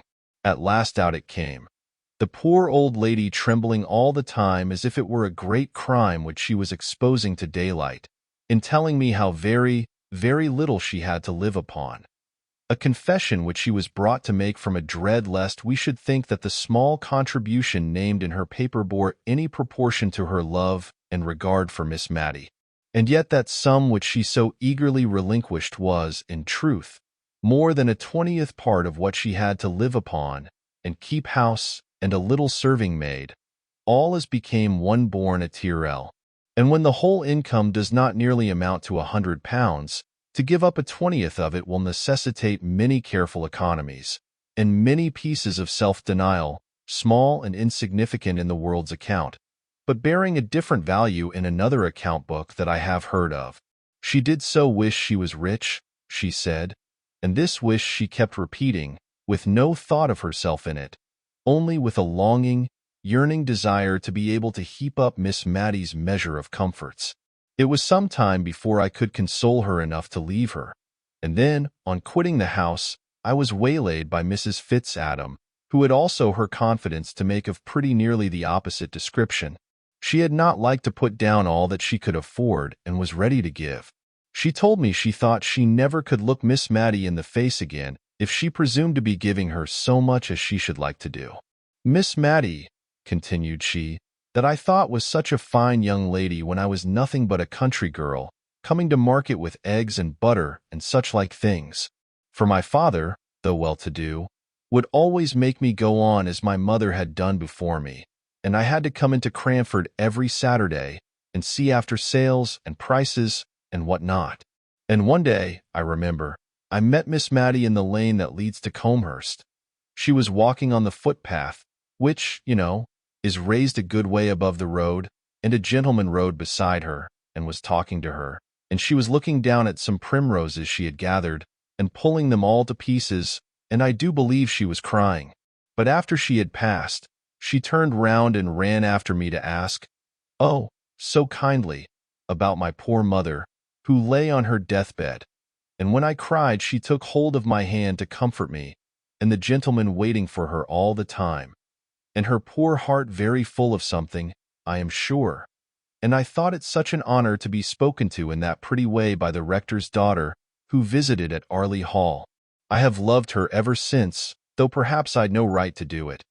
But if you can think of any way in which I might be allowed to give a little more without anyone knowing it, I should be so much obliged to you, my dear. And my brother would be delighted to doctor her for nothing. Medicines, leeches, and all. I know that he and her ladyship, my dear, I little thought in the days I was telling you of that I should ever come to be sister-in-law to a ladyship, would do anything for her. We all would. I told her I was quite sure of it, and promised all sorts of things in my anxiety to get home to Miss Matty, who might well be wondering what had become of me, absent from her 2 hours without being able to account for it. She had taken very little note of time, however, as she had been occupied in numberless little arrangements preparatory to the great step of giving up her house. It was evidently a relief to her to be doing something in the way of retrenchment, for, as she said, whenever she paused to think, the recollection of the poor fellow with his bad £5 note came over her, and she felt quite dishonest. Only if it made her so uncomfortable, what must it not be doing to the directors of the bank, who must know so much more of the misery consequent upon this failure? She almost made me angry by dividing her sympathy between these directors, whom she imagined overwhelmed by self-reproach for the mismanagement of other people's affairs, and those who were suffering like her. Indeed, of the two, she seemed to think poverty a lighter burden than self-reproach, but I privately doubted if the directors would agree with her. Old hoards were taken out and examined as to their money value, which luckily was small, or else I don't know how Miss Matty would have prevailed upon herself to part with such things as her mother's wedding ring, the strange, uncouth brooch with which her father had disfigured his shirt frill. However, we arranged things a little in order as to their pecuniary estimation, and were all ready for my father when he came the next morning. I am not going to weary you with the details of all the business we went through, and one reason for not telling about them is, that I did not understand what we were doing at the time and cannot recollect it now. Miss Matty and I sat assenting to accounts and schemes and reports and documents, of which I do not believe we either of us understood a word. For my father was clear-headed and decisive and a capital man of business, and if we made the slightest inquiry or expressed the slightest want of comprehension, he had a sharp way of saying, it's as clear as daylight. What's your objection? And as we had not comprehended anything of what he had proposed, we found it rather difficult to shape our objections. In fact, we never were sure if we had any. So presently Miss Matty got into a nervously acquiescent state and said yes, and certainly, at every pause, whether required or not. But when I once joined in as chorus to a decidedly pronounced by Miss Matty in a tremblingly dubious tone, my father fired round at me and asked me what there was to decide, and I am sure to this day I have never known.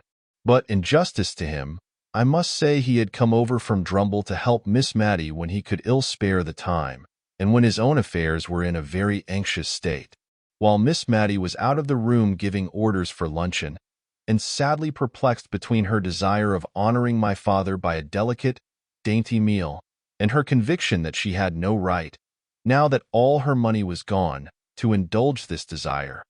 I told him of the meeting of the Cranford ladies at Miss Pole's the day before. He kept brushing his hand before his eyes as I spoke, and when I went back to Martha's offer the evening before, of receiving Miss Matty as a lodger, he fairly walked away from me to the window, and began drumming with his fingers upon it. Then he turned abruptly round, and said, "See, Mary, how a good, innocent life makes friends all around. Confound it! I could make a good lesson out of it if I were a parson, but, as it is, I can't get a tail to my sentences, only I'm sure you feel what I want to say. You and I will have a walk after lunch, and talk a bit more about these plans." The lunch, a hot savory mutton chop, and a little of the cold loin sliced and fried, was now brought in. Every morsel of this last dish was finished, to Martha's great gratification. Then my father bluntly told Miss Matty he wanted to talk to me alone, and that he would stroll out and see some of the old places, and then I could tell her what plan we thought desirable. Just before we went out, she called me back and said, "Remember, dear, I'm the only one left. I mean, there's no one to be hurt by what I do. I'm willing to do anything that's right and honest, and I don't think, if Deborah knows where she is, she'll care so very much if I'm not genteel, because, you see, she'll know all, dear. Only let me see what I can do, and pay the poor people as far as I'm able." I gave her a hearty kiss, and ran after my father. The result of our conversation was this. If all parties were agreeable, Martha and Jim were to be married with as little delay as possible, and they were to live on in Miss Matty's present abode. The sum which the Cranford ladies had agreed to contribute annually being sufficient to meet the greater part of the rent, and leaving Martha free to appropriate what Miss Matty should pay for her lodgings to any little extra comforts required. About the sale, my father was dubious at first. He said the old rectory furniture, however carefully used and reverently treated, would fetch very little, and that little would be but as a drop in the sea of the debts of the town and county bank. But when I represented how Miss Matty's tender conscience would be soothed by feeling that she had done what she could, he gave way, especially after I had told him the £5 note adventure, and he had scolded me well for allowing it. I then alluded to my idea that she might add to her small income by selling tea, and, to my surprise, for I had nearly given up the plan, my father grasped at it with all the energy of a tradesman. I think he reckoned his chickens before they were hatched, for he immediately ran up the profits of the sales that she could effect in Cranford to more than £20 a year. The small dining parlor was to be converted into a shop, without any of its degrading characteristics. A table was to be the counter. One window was to be retained unaltered, and the other changed into a glass door. I evidently rose in his estimation for having made this bright suggestion. I only hoped we should not both fall in Miss Matty's, but she was patient and content with all our arrangements. She knew, she said, that we should do the best we could for her, and she only hoped, only stipulated that she should pay every farthing that she could be said to owe, for her father's sake, who had been so respected in Cranford. My father and I had agreed to say as little as possible about the bank, indeed never to mention it again, if it could be helped. Some of the plans were evidently a little perplexing to her, but she had seen me sufficiently snubbed in the morning for want of comprehension to venture on too many inquiries now, and all passed over well with a hope on her part that no one would be hurried into marriage on her account. When we came to the proposal that she should sell tea, I could see it was rather a shock to her, not on account of any personal loss of gentility involved, but only because she distrusted her own powers of action in a new line of life, and would timidly have preferred a little more privation to any exertion for which she feared she was unfitted. However, when she saw my father was bent upon it, she sighed, and said she would try, and if she did not do well, of course she might give it up. One good thing about it was, she did not think men ever bought tea, and it was of men particularly she was afraid. They had such sharp, loud ways with them, and did up accounts, and counted their change so quickly. Now, if she might only sell comfits to children, she was sure she could please them. Chapter 15. A happy return. Before I left Miss Matty at Cranford, everything had been comfortably arranged for her. Even Mrs. Jameson's approval of her selling tea had been gained. That oracle had taken a few days to consider whether by so doing Miss Matty would forfeit her right to the privileges of society in Cranford. I think she had some little idea of mortifying Lady Glenmire by the decision she gave at last, which was to this effect, that whereas a married woman takes her husband's rank by the strict laws of precedence, an unmarried woman retains the station her father occupied. So Cranford was allowed to visit Miss Matty, and whether allowed or not, it intended to visit Lady Glenmire. But what was our surprise, our dismay, when we learnt that Mr. and Mrs. Hoggins were returning on the following Tuesday. Mrs. Hoggins, had she absolutely dropped her title, and so, in a spirit of bravado, cut the aristocracy to become a Hoggins. She, who might have been called Lady Glenmire to her dying day. Mrs. Jameson was pleased. She said it only convinced her of what she had known from the first, that the creature had a low taste. But the creature looked very happy on Sunday at church, nor did we see it necessary to keep our veils down on that side of our bonnets on which Mr. and Mrs. Hoggins sat, as Mrs. Jameson did, thereby missing all the smiling glory of his face and all the becoming blushes of hers. I am not sure if Martha and Jim looked more radiant in the afternoon, when they, too, made their first appearance. Mrs. Jameson soothed the turbulence of her soul by having the blinds of her windows drawn down, as if for a funeral, on the day when Mr. and Mrs. Hoggins received callers, and it was with some difficulty that she was prevailed upon to continue the St. James's Chronicle, so indignant was she with its having inserted the announcement of the marriage. Miss Matty's sale went off famously. She retained the furniture of her sitting room and bedroom, the former of which she was to occupy till Martha could meet with a lodger who might wish to take it, and into this sitting room and bedroom she had to cram all sorts of things, which were, the auctioneer assured her, bought in for her at the sale by an unknown friend. I always suspected Mrs. Fitz-Adam of this, but she must have had an accessory who knew what articles were particularly regarded by Miss Matty on account of their associations with her early days. The rest of the house looked rather bare, to be sure, all except one tiny bedroom, of which my father allowed me to purchase the furniture for my occasional use in case of Miss Matty's illness. I had expended my own small store in buying all manner of comfits and lozenges, in order to tempt the little people whom Miss Matty loved so much to come about her. Tea in bright green canisters, and comfits in tumblers. Miss Matty and I felt quite proud as we looked round us on the evening before the shop was to be opened. Martha had scoured the boarded floor to a white cleanness, and it was adorned with a brilliant piece of oilcloth, on which customers were to stand before the table counter. The wholesome smell of plaster and whitewash pervaded the apartment. A very small Matilda Jenkyns, licensed to sell tea, was hidden under the lintel of the new door, and 2 boxes of tea, with cabalistic inscriptions all over them, stood ready to disgorge their contents into the canisters. Miss Matty, as I ought to have mentioned before, had had some scruples of conscience at selling tea when there was already Mr. Johnson in the town, who included it among his numerous commodities, and before she could quite reconcile herself to the adoption of her new business, she had trotted down to his shop, unknown to me, to tell him of the project that was entertained, and to inquire if it was likely to injure his business. My father called this idea of hers great nonsense, and wondered how tradespeople were to get on if there was to be a continual consulting of each other's interests, which would put a stop to all competition directly.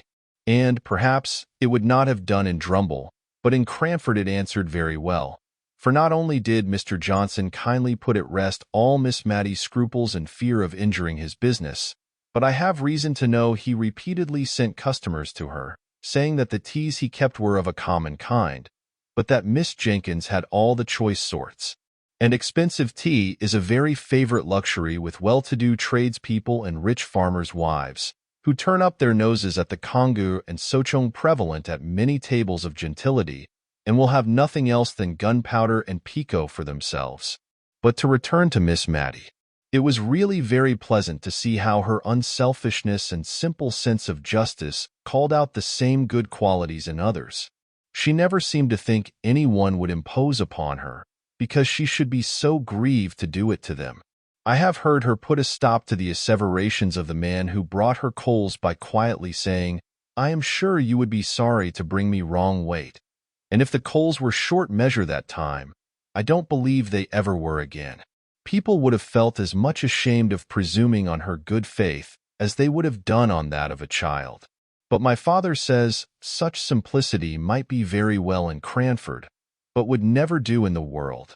And I fancy the world must be very bad, for with all my father's suspicion of everyone with whom he has dealings, and in spite of all his many precautions, he lost upwards of £1,000 by roguery only last year. I just stayed long enough to establish Miss Matty in her new mode of life, and to pack up the library, which the rector had purchased. He had written a very kind letter to Miss Matty, saying how glad he should be to take a library, so well selected as he knew that the late Mr. Jenkyns's must have been, at any valuation put upon them.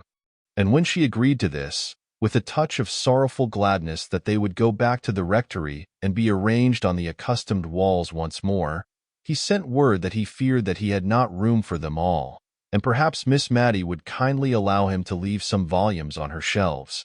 But Miss Matty said that she had her Bible and Johnson's dictionary, and should not have much time for reading, she was afraid. Still, I retained a few books out of consideration for the rector's kindness. The money which he had paid, and that produced by the sale, was partly expended in the stock of tea, and part of it was invested against a rainy day, i.e. old age or illness. It was but a small sum, it is true, and it occasioned a few evasions of truth and white lies, all of which I think very wrong indeed, in theory, and would rather not put them in practice, for we knew Miss Matty would be perplexed as to her duty if she were aware of any little reserve fund being made for her while the debts of the bank remained unpaid. Moreover, she had never been told of the way in which her friends were contributing to pay the rent. I should have liked to tell her this, but the mystery of the affair gave a piquancy to their deed of kindness which the ladies were unwilling to give up, and at first Martha had to shirk many a perplexed question as to her ways and means of living in such a house. But by and by Miss Matty's prudent uneasiness sank down into acquiescence with the existing arrangement. I left Miss Matty with a good heart. Her sales of tea during the first 2 days had surpassed my most sanguine expectations. The whole country round seemed to be all out of tea at once. The only alteration I could have desired in Miss Matty's way of doing business was that she should not have so plaintively entreated some of her customers not to buy green tea, running it down as a slow poison, sure to destroy the nerves and produce all manner of evil. Their pertinacity in taking it, in spite of all her warnings, distressed her so much that I really thought she would relinquish the sale of it, and so lose half her custom. And I was driven to my wits' end for instances of longevity entirely attributable to a persevering use of green tea. But the final argument, which settled the question, was a happy reference of mine to the train oil and tallow candles which the Eskimo not only enjoy but digest.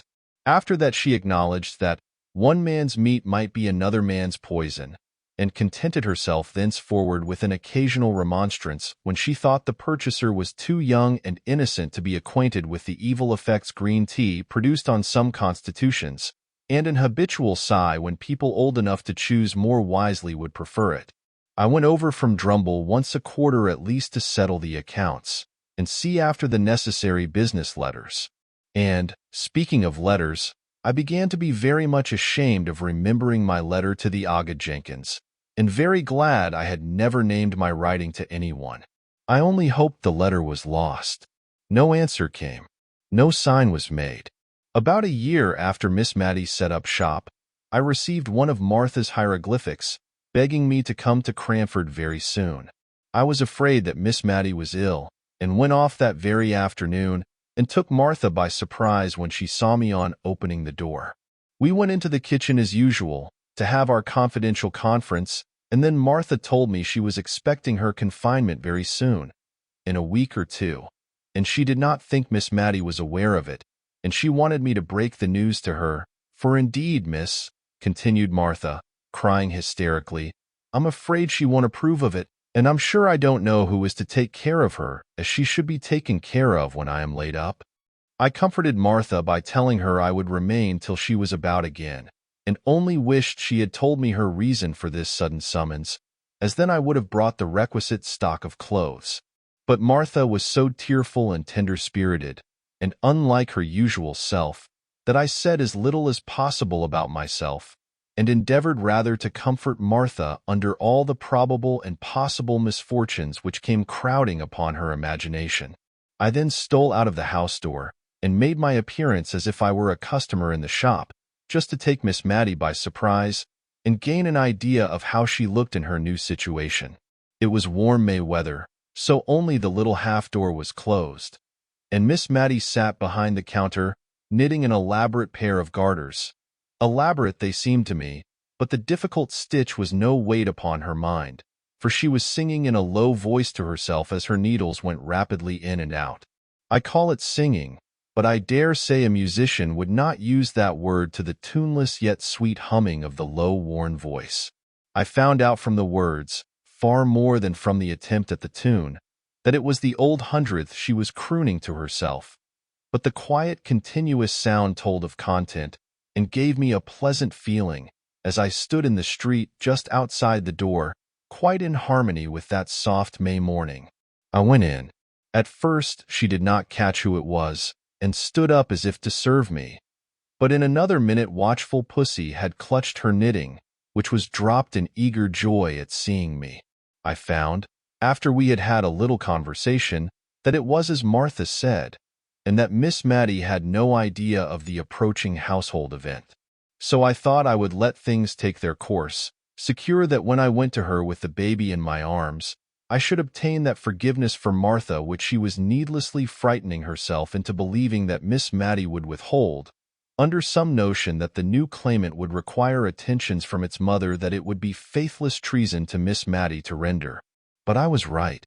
I think that must be an hereditary quality, for my father says he is scarcely ever wrong. One morning, within a week after I arrived, I went to call Miss Matty, with a little bundle of flannel in my arms. She was very much awestruck when I showed her what it was, and asked for her spectacles off the dressing-table, and looked at it curiously, with a sort of tender wonder at its small perfection of parts. She could not banish the thought of the surprise all day, but went about on tiptoe, and was very silent. But she stole up to see Martha, and they both cried with joy, and she got into a complimentary speech to Jim, and did not know how to get out of it again, and was only extricated from her dilemma by the sound of the shop bell, which was an equal relief to the shy, proud, honest Jim, who shook my hand so vigorously when I congratulated him, that I think I feel the pain of it yet. I had a busy life while Martha was laid up. I attended on Miss Matty, and prepared her meals. I cast up her accounts, and examined into the state of her canisters and tumblers. I helped her, too, occasionally in the shop, and it gave me no small amusement, and sometimes a little uneasiness, to watch her ways there. If a little child came in to ask for an ounce of almond comfits, and 4 of the large kind which Miss Matty sold weighed that much, she always added 1 more by way of make-weight, as she called it, although the scale was handsomely turned before. And when I remonstrated against this, her reply was, "The little things like it so much." There was no use in telling her that the 5th comfit weighed 1/4 of an ounce, and made every sale into a loss to her pocket. So I remembered the green tea, and winged my shaft with a feather out of her own plumage. I told her how unwholesome almond comfits were, and how ill excess in them might make the little children. This argument produced some effect, for, henceforward, instead of the 5th comfit, she always told them to hold out their tiny palms, into which she shook either peppermint or ginger lozenges, as a preventive to the dangers that might arise from the previous sale. Altogether, the lozenge trade, conducted on these principles, did not promise to be remunerative, but I was happy to find she had made more than £20 during the last year by her sales of tea, and, moreover, that now she was accustomed to it, she did not dislike the employment, which brought her into kindly intercourse with many of the people round about. If she gave them good weight, they, in their turn, brought many a little country present to the old rector's daughter, a cream cheese, a few new-laid eggs, a little fresh ripe fruit, a bunch of flowers. The counter was quite loaded with these offerings sometimes, as she told me. As for Cranford in general, it was going on much as usual. The Jameson and Hoggins feud still raged, if a feud it could be called, when only one side cared much about it. Mr. and Mrs. Hoggins were very happy together, and, like most very happy people, quite ready to be friendly. Indeed, Mrs. Hoggins was really desirous to be restored to Mrs. Jameson's good graces because of the former intimacy. But Mrs. Jameson considered their very happiness an insult to the Glenmire family, to which she had still the honor to belong, and she doggedly refused and rejected every advance. Mr. Mulliner, like a faithful clansman, espoused his mistress' side with ardor. If he saw either Mr. or Mrs. Hoggins, he would cross the street, and appear absorbed in the contemplation of life in general, and his own path in particular, until he had passed them by. Miss Pole used to amuse herself with wondering what in the world Mrs. Jameson would do, if either she, or Mr. Mulliner, or any other member of her household was taken ill. She could hardly have the face to call on Mr. Hoggins after the way she had behaved to them. Miss Pole grew quite impatient for some indisposition or accident to befall Mrs. Jameson or her dependents, in order that Cranford might see how she would act under the perplexing circumstances. Martha was beginning to go about again, and I had already fixed a limit, not very far distant, to my visit, when one afternoon, as I was sitting in the shop parlor with Miss Matty, I remember the weather was colder now than it had been in May, 3 weeks before, and we had a fire and kept the door fully closed.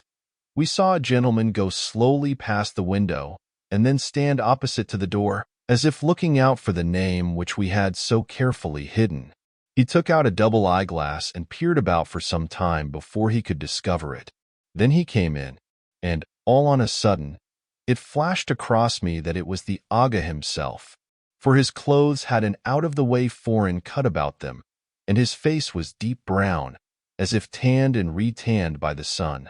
His complexion contrasted oddly with his plentiful snow-white hair, his eyes were dark and piercing, and he had an odd way of contracting them and puckering up his cheeks into innumerable wrinkles when he looked earnestly at objects. He did so to Miss Matty when he first came in. His glance had first caught and lingered a little upon me, but then turned, with the peculiar searching look I have described, to Miss Matty. She was a little fluttered and nervous, but no more so than she always was when any man came into her shop. She thought that he would probably have a note, or a sovereign at least, for which she would have to give change, which was an operation she very much disliked to perform. But the present customer stood opposite to her, without asking for anything, only looking fixedly at her as he drummed upon the table with his fingers, just for all the world as Miss Jenkyns used to do.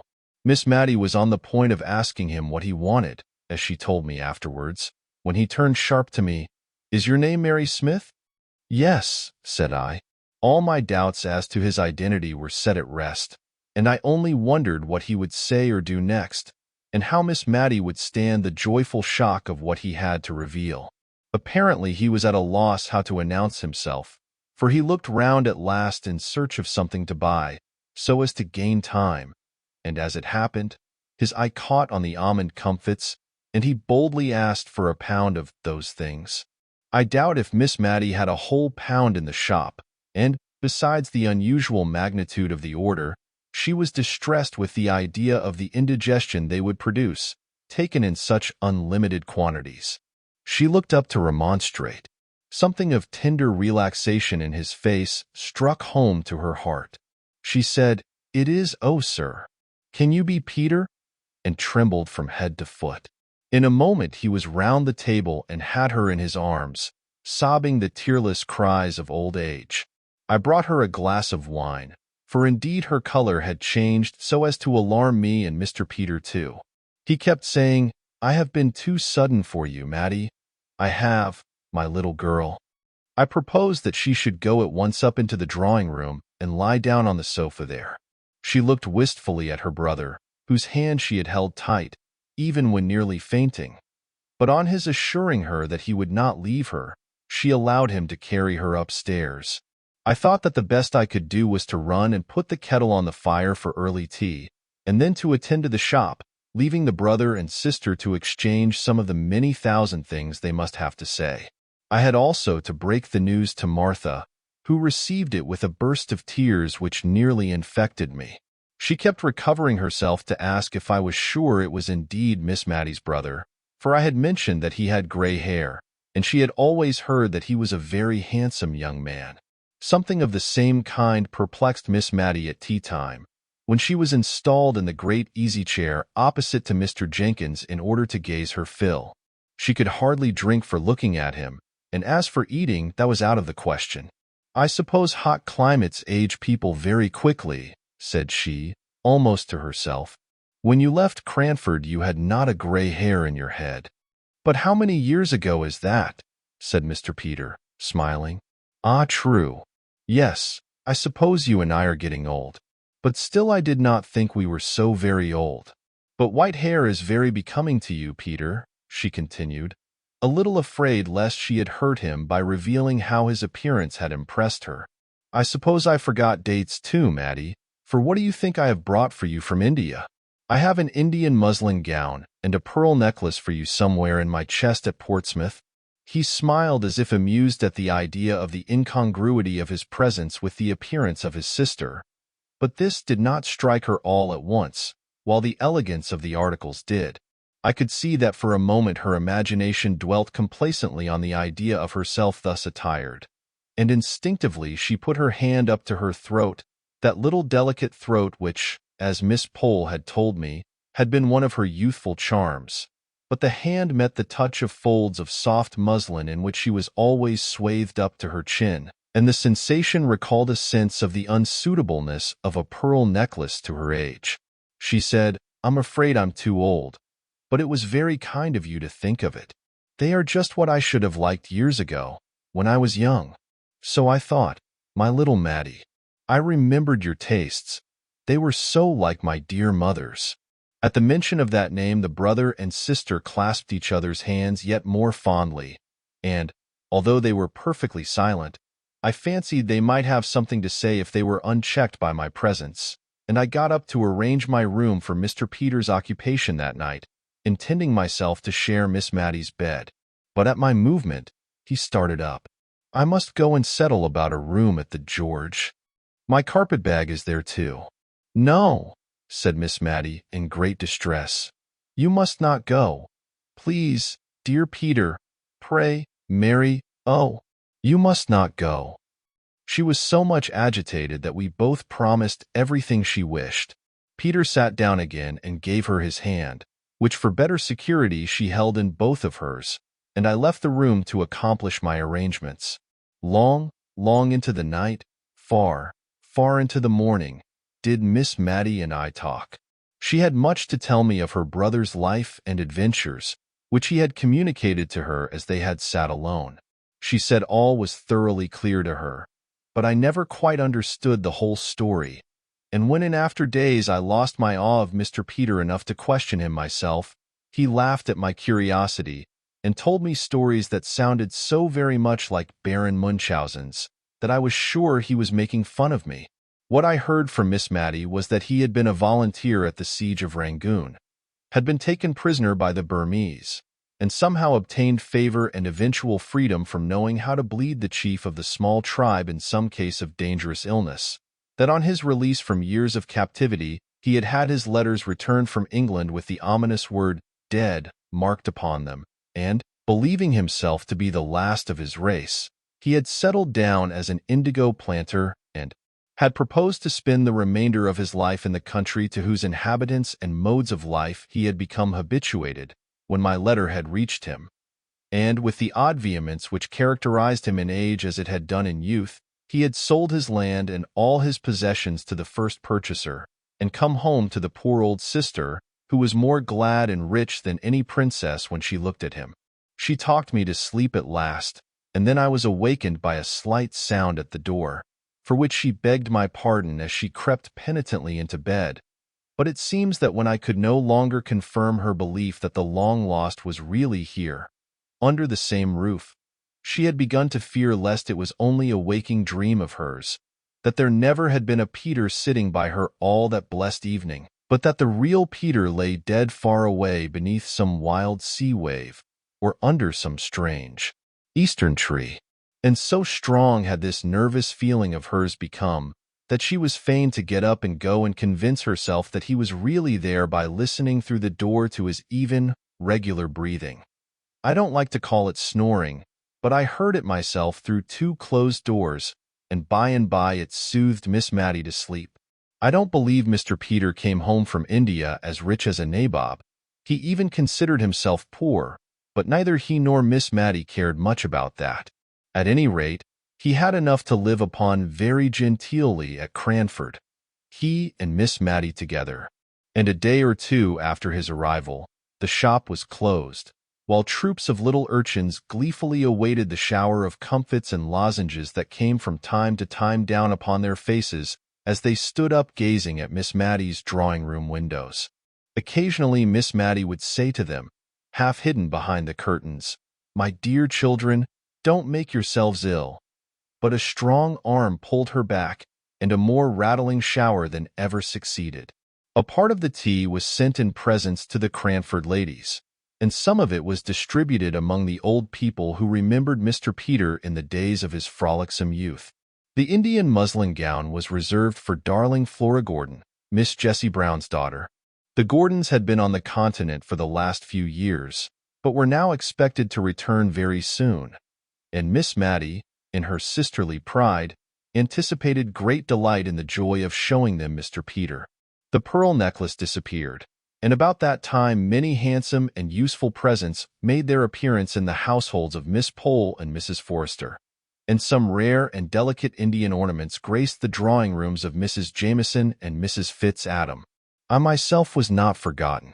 Among other things, I had the handsomest bound and best edition of Dr. Johnson's works that could be procured, and dear Miss Matty, with tears in her eyes, begged me to consider it as a present from her sister as well as herself. In short, no one was forgotten, and what was more, everyone, however insignificant, who had shown kindness to Miss Matty at any time, was sure of Mr. Peter's cordial regard. Chapter 16. Peace to Cranford. It was not surprising that Mr. Peter became such a favorite at Cranford. The ladies vied with each other who should admire him most, and no wonder, for their quiet lives were astonishingly stirred up by the arrival from India, especially as the person arrived told more wonderful stories than Sinbad the Sailor, and, as Miss Pole said, was quite as good as an Arabian Night any evening. For my own part, I had vibrated all my life between Drumble and Cranford, and I thought it was quite possible that all Mr. Peter's stories might be true, although wonderful. But when I found that, if we swallowed an anecdote of tolerable magnitude one week, We had the dose considerably increased the next. I began to have my doubts, especially as I noticed that when his sister was present the accounts of Indian life were comparatively tame. Not that she knew more than we did, perhaps less. I noticed also that when the rector came to call, Mr. Peter talked in a different way about the countries he had been in. But I don't think the ladies in Cranford would have considered him such a wonderful traveler if they had only heard him talk in the quiet way he did to him. They liked him the better, indeed, for being what they called so very oriental. One day, at a select party in his honor, which Miss Pole gave, and from which, as Mrs. Jameson honored it with her presence, and had even offered to send Mr. Mulliner to wait, Mr. and Mrs. Hoggins and Mrs. Fitzadam were necessarily excluded.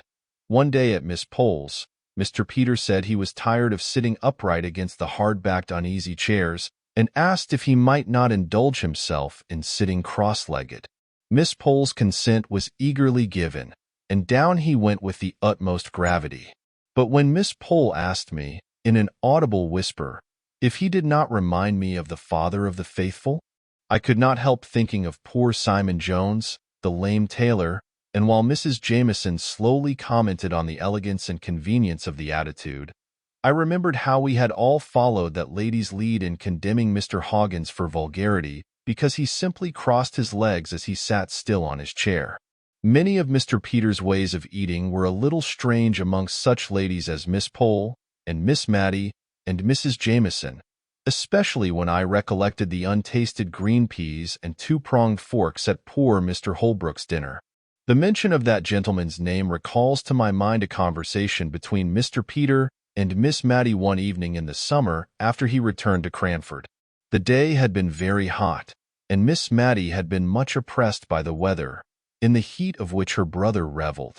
I remember that she had been unable to nurse Martha's baby, which had become her favorite employment of late, and which was as much at home in her arms as in its mother's, as long as it remained a lightweight, portable by one so fragile as Miss Matty. This day to which I refer, Miss Matty had seemed more than usually feeble and languid, and only revived when the sun went down, and her sofa was wheeled to the open window, through which, although it looked into the principal street of Cranford, the fragrant smell of the neighboring hayfields came in every now and then, borne by the soft breezes that stirred the dull air of the summer twilight, and then died away. The silence of the sultry atmosphere was lost in the murmuring noises which came in from many an open window and door. Even the children were abroad in the street, late as it was, between 10 and 11, enjoying the game of play for which they had not had spirits during the heat of the day. It was a source of satisfaction to Miss Matty to see how few candles were lighted, even in the apartments of those houses from which issued the greatest signs of life. Mr. Peter, Miss Matty, and I had all been quiet, each with a separate reverie, for some little time, when Mr. Peter broke in. "Do you know, little Matty, I could have sworn you were on the high road to matrimony when I left England that last time.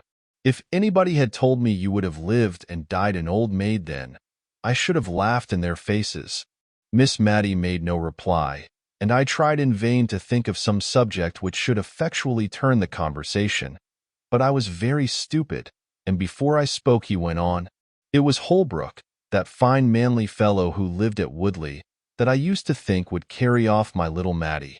You would not think it now, I dare say, Mary, but this sister of mine was once a very pretty girl. At least, I thought so, and so I've a notion did poor Holbrook. What business had he to die before I came home to thank him for all his kindness to a good-for-nothing cub as I was?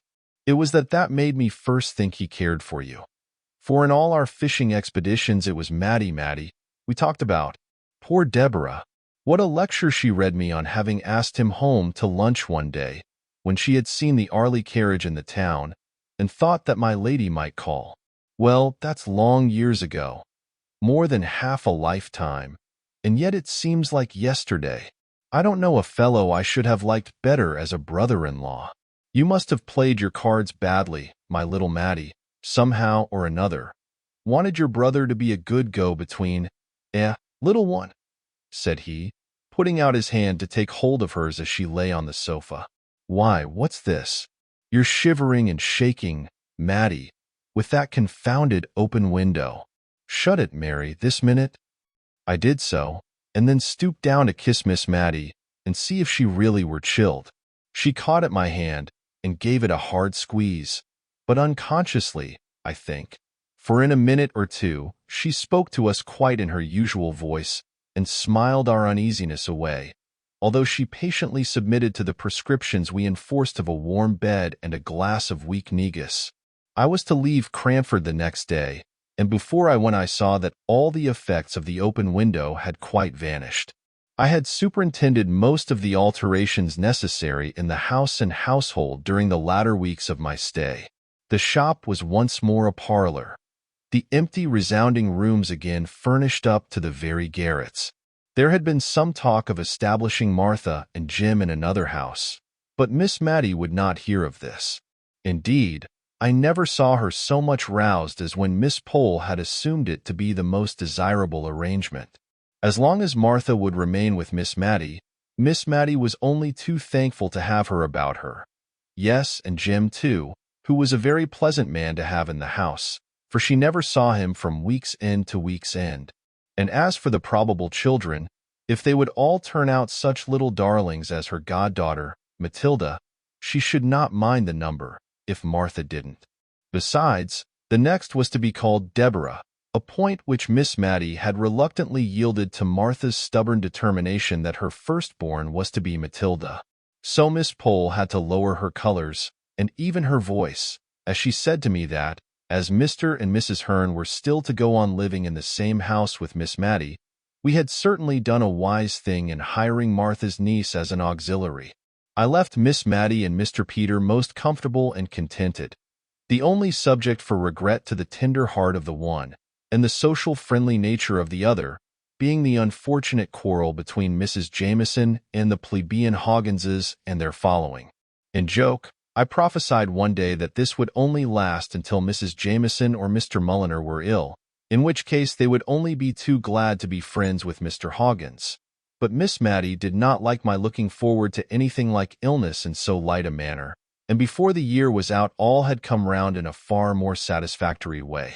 I received 2 Cranford letters on one auspicious October morning. Both Miss Pole and Miss Matty wrote to ask me to come over and meet the Gordons, who had returned to England alive and well with their 2 children, now almost grown up. Dear Jessie Brown had kept her old kind nature, although she had changed her name and station. And she wrote to say that she and Major Gordon expected to be in Cranford on the 14th, and she hoped and begged to be remembered to Mrs. Jameson, named first, as became her honorable station, Miss Pole and Miss Matty. Could she ever forget their kindness to her poor father and sister, Mrs. Forrester, Mr. Hoggins? And here again came in an allusion to kindness shown to the dead long ago, his new wife, who as such must allow Mrs. Gordon to desire to make her acquaintance, and who was, moreover, an old Scotch friend of her husband's.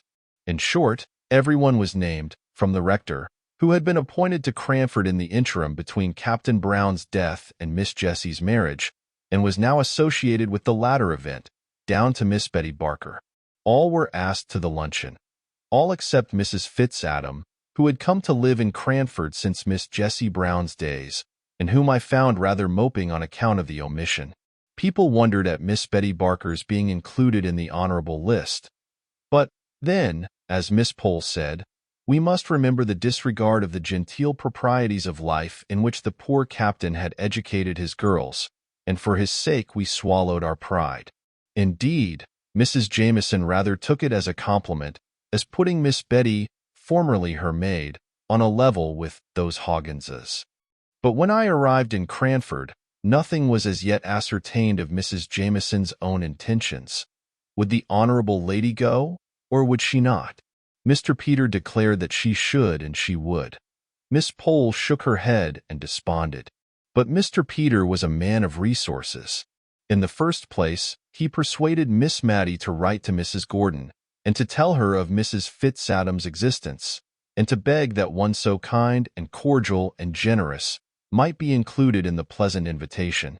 An answer came back by return of post, with a pretty little note for Mrs. Fitzadam, and a request that Miss Matty would deliver it herself and explain the previous omission.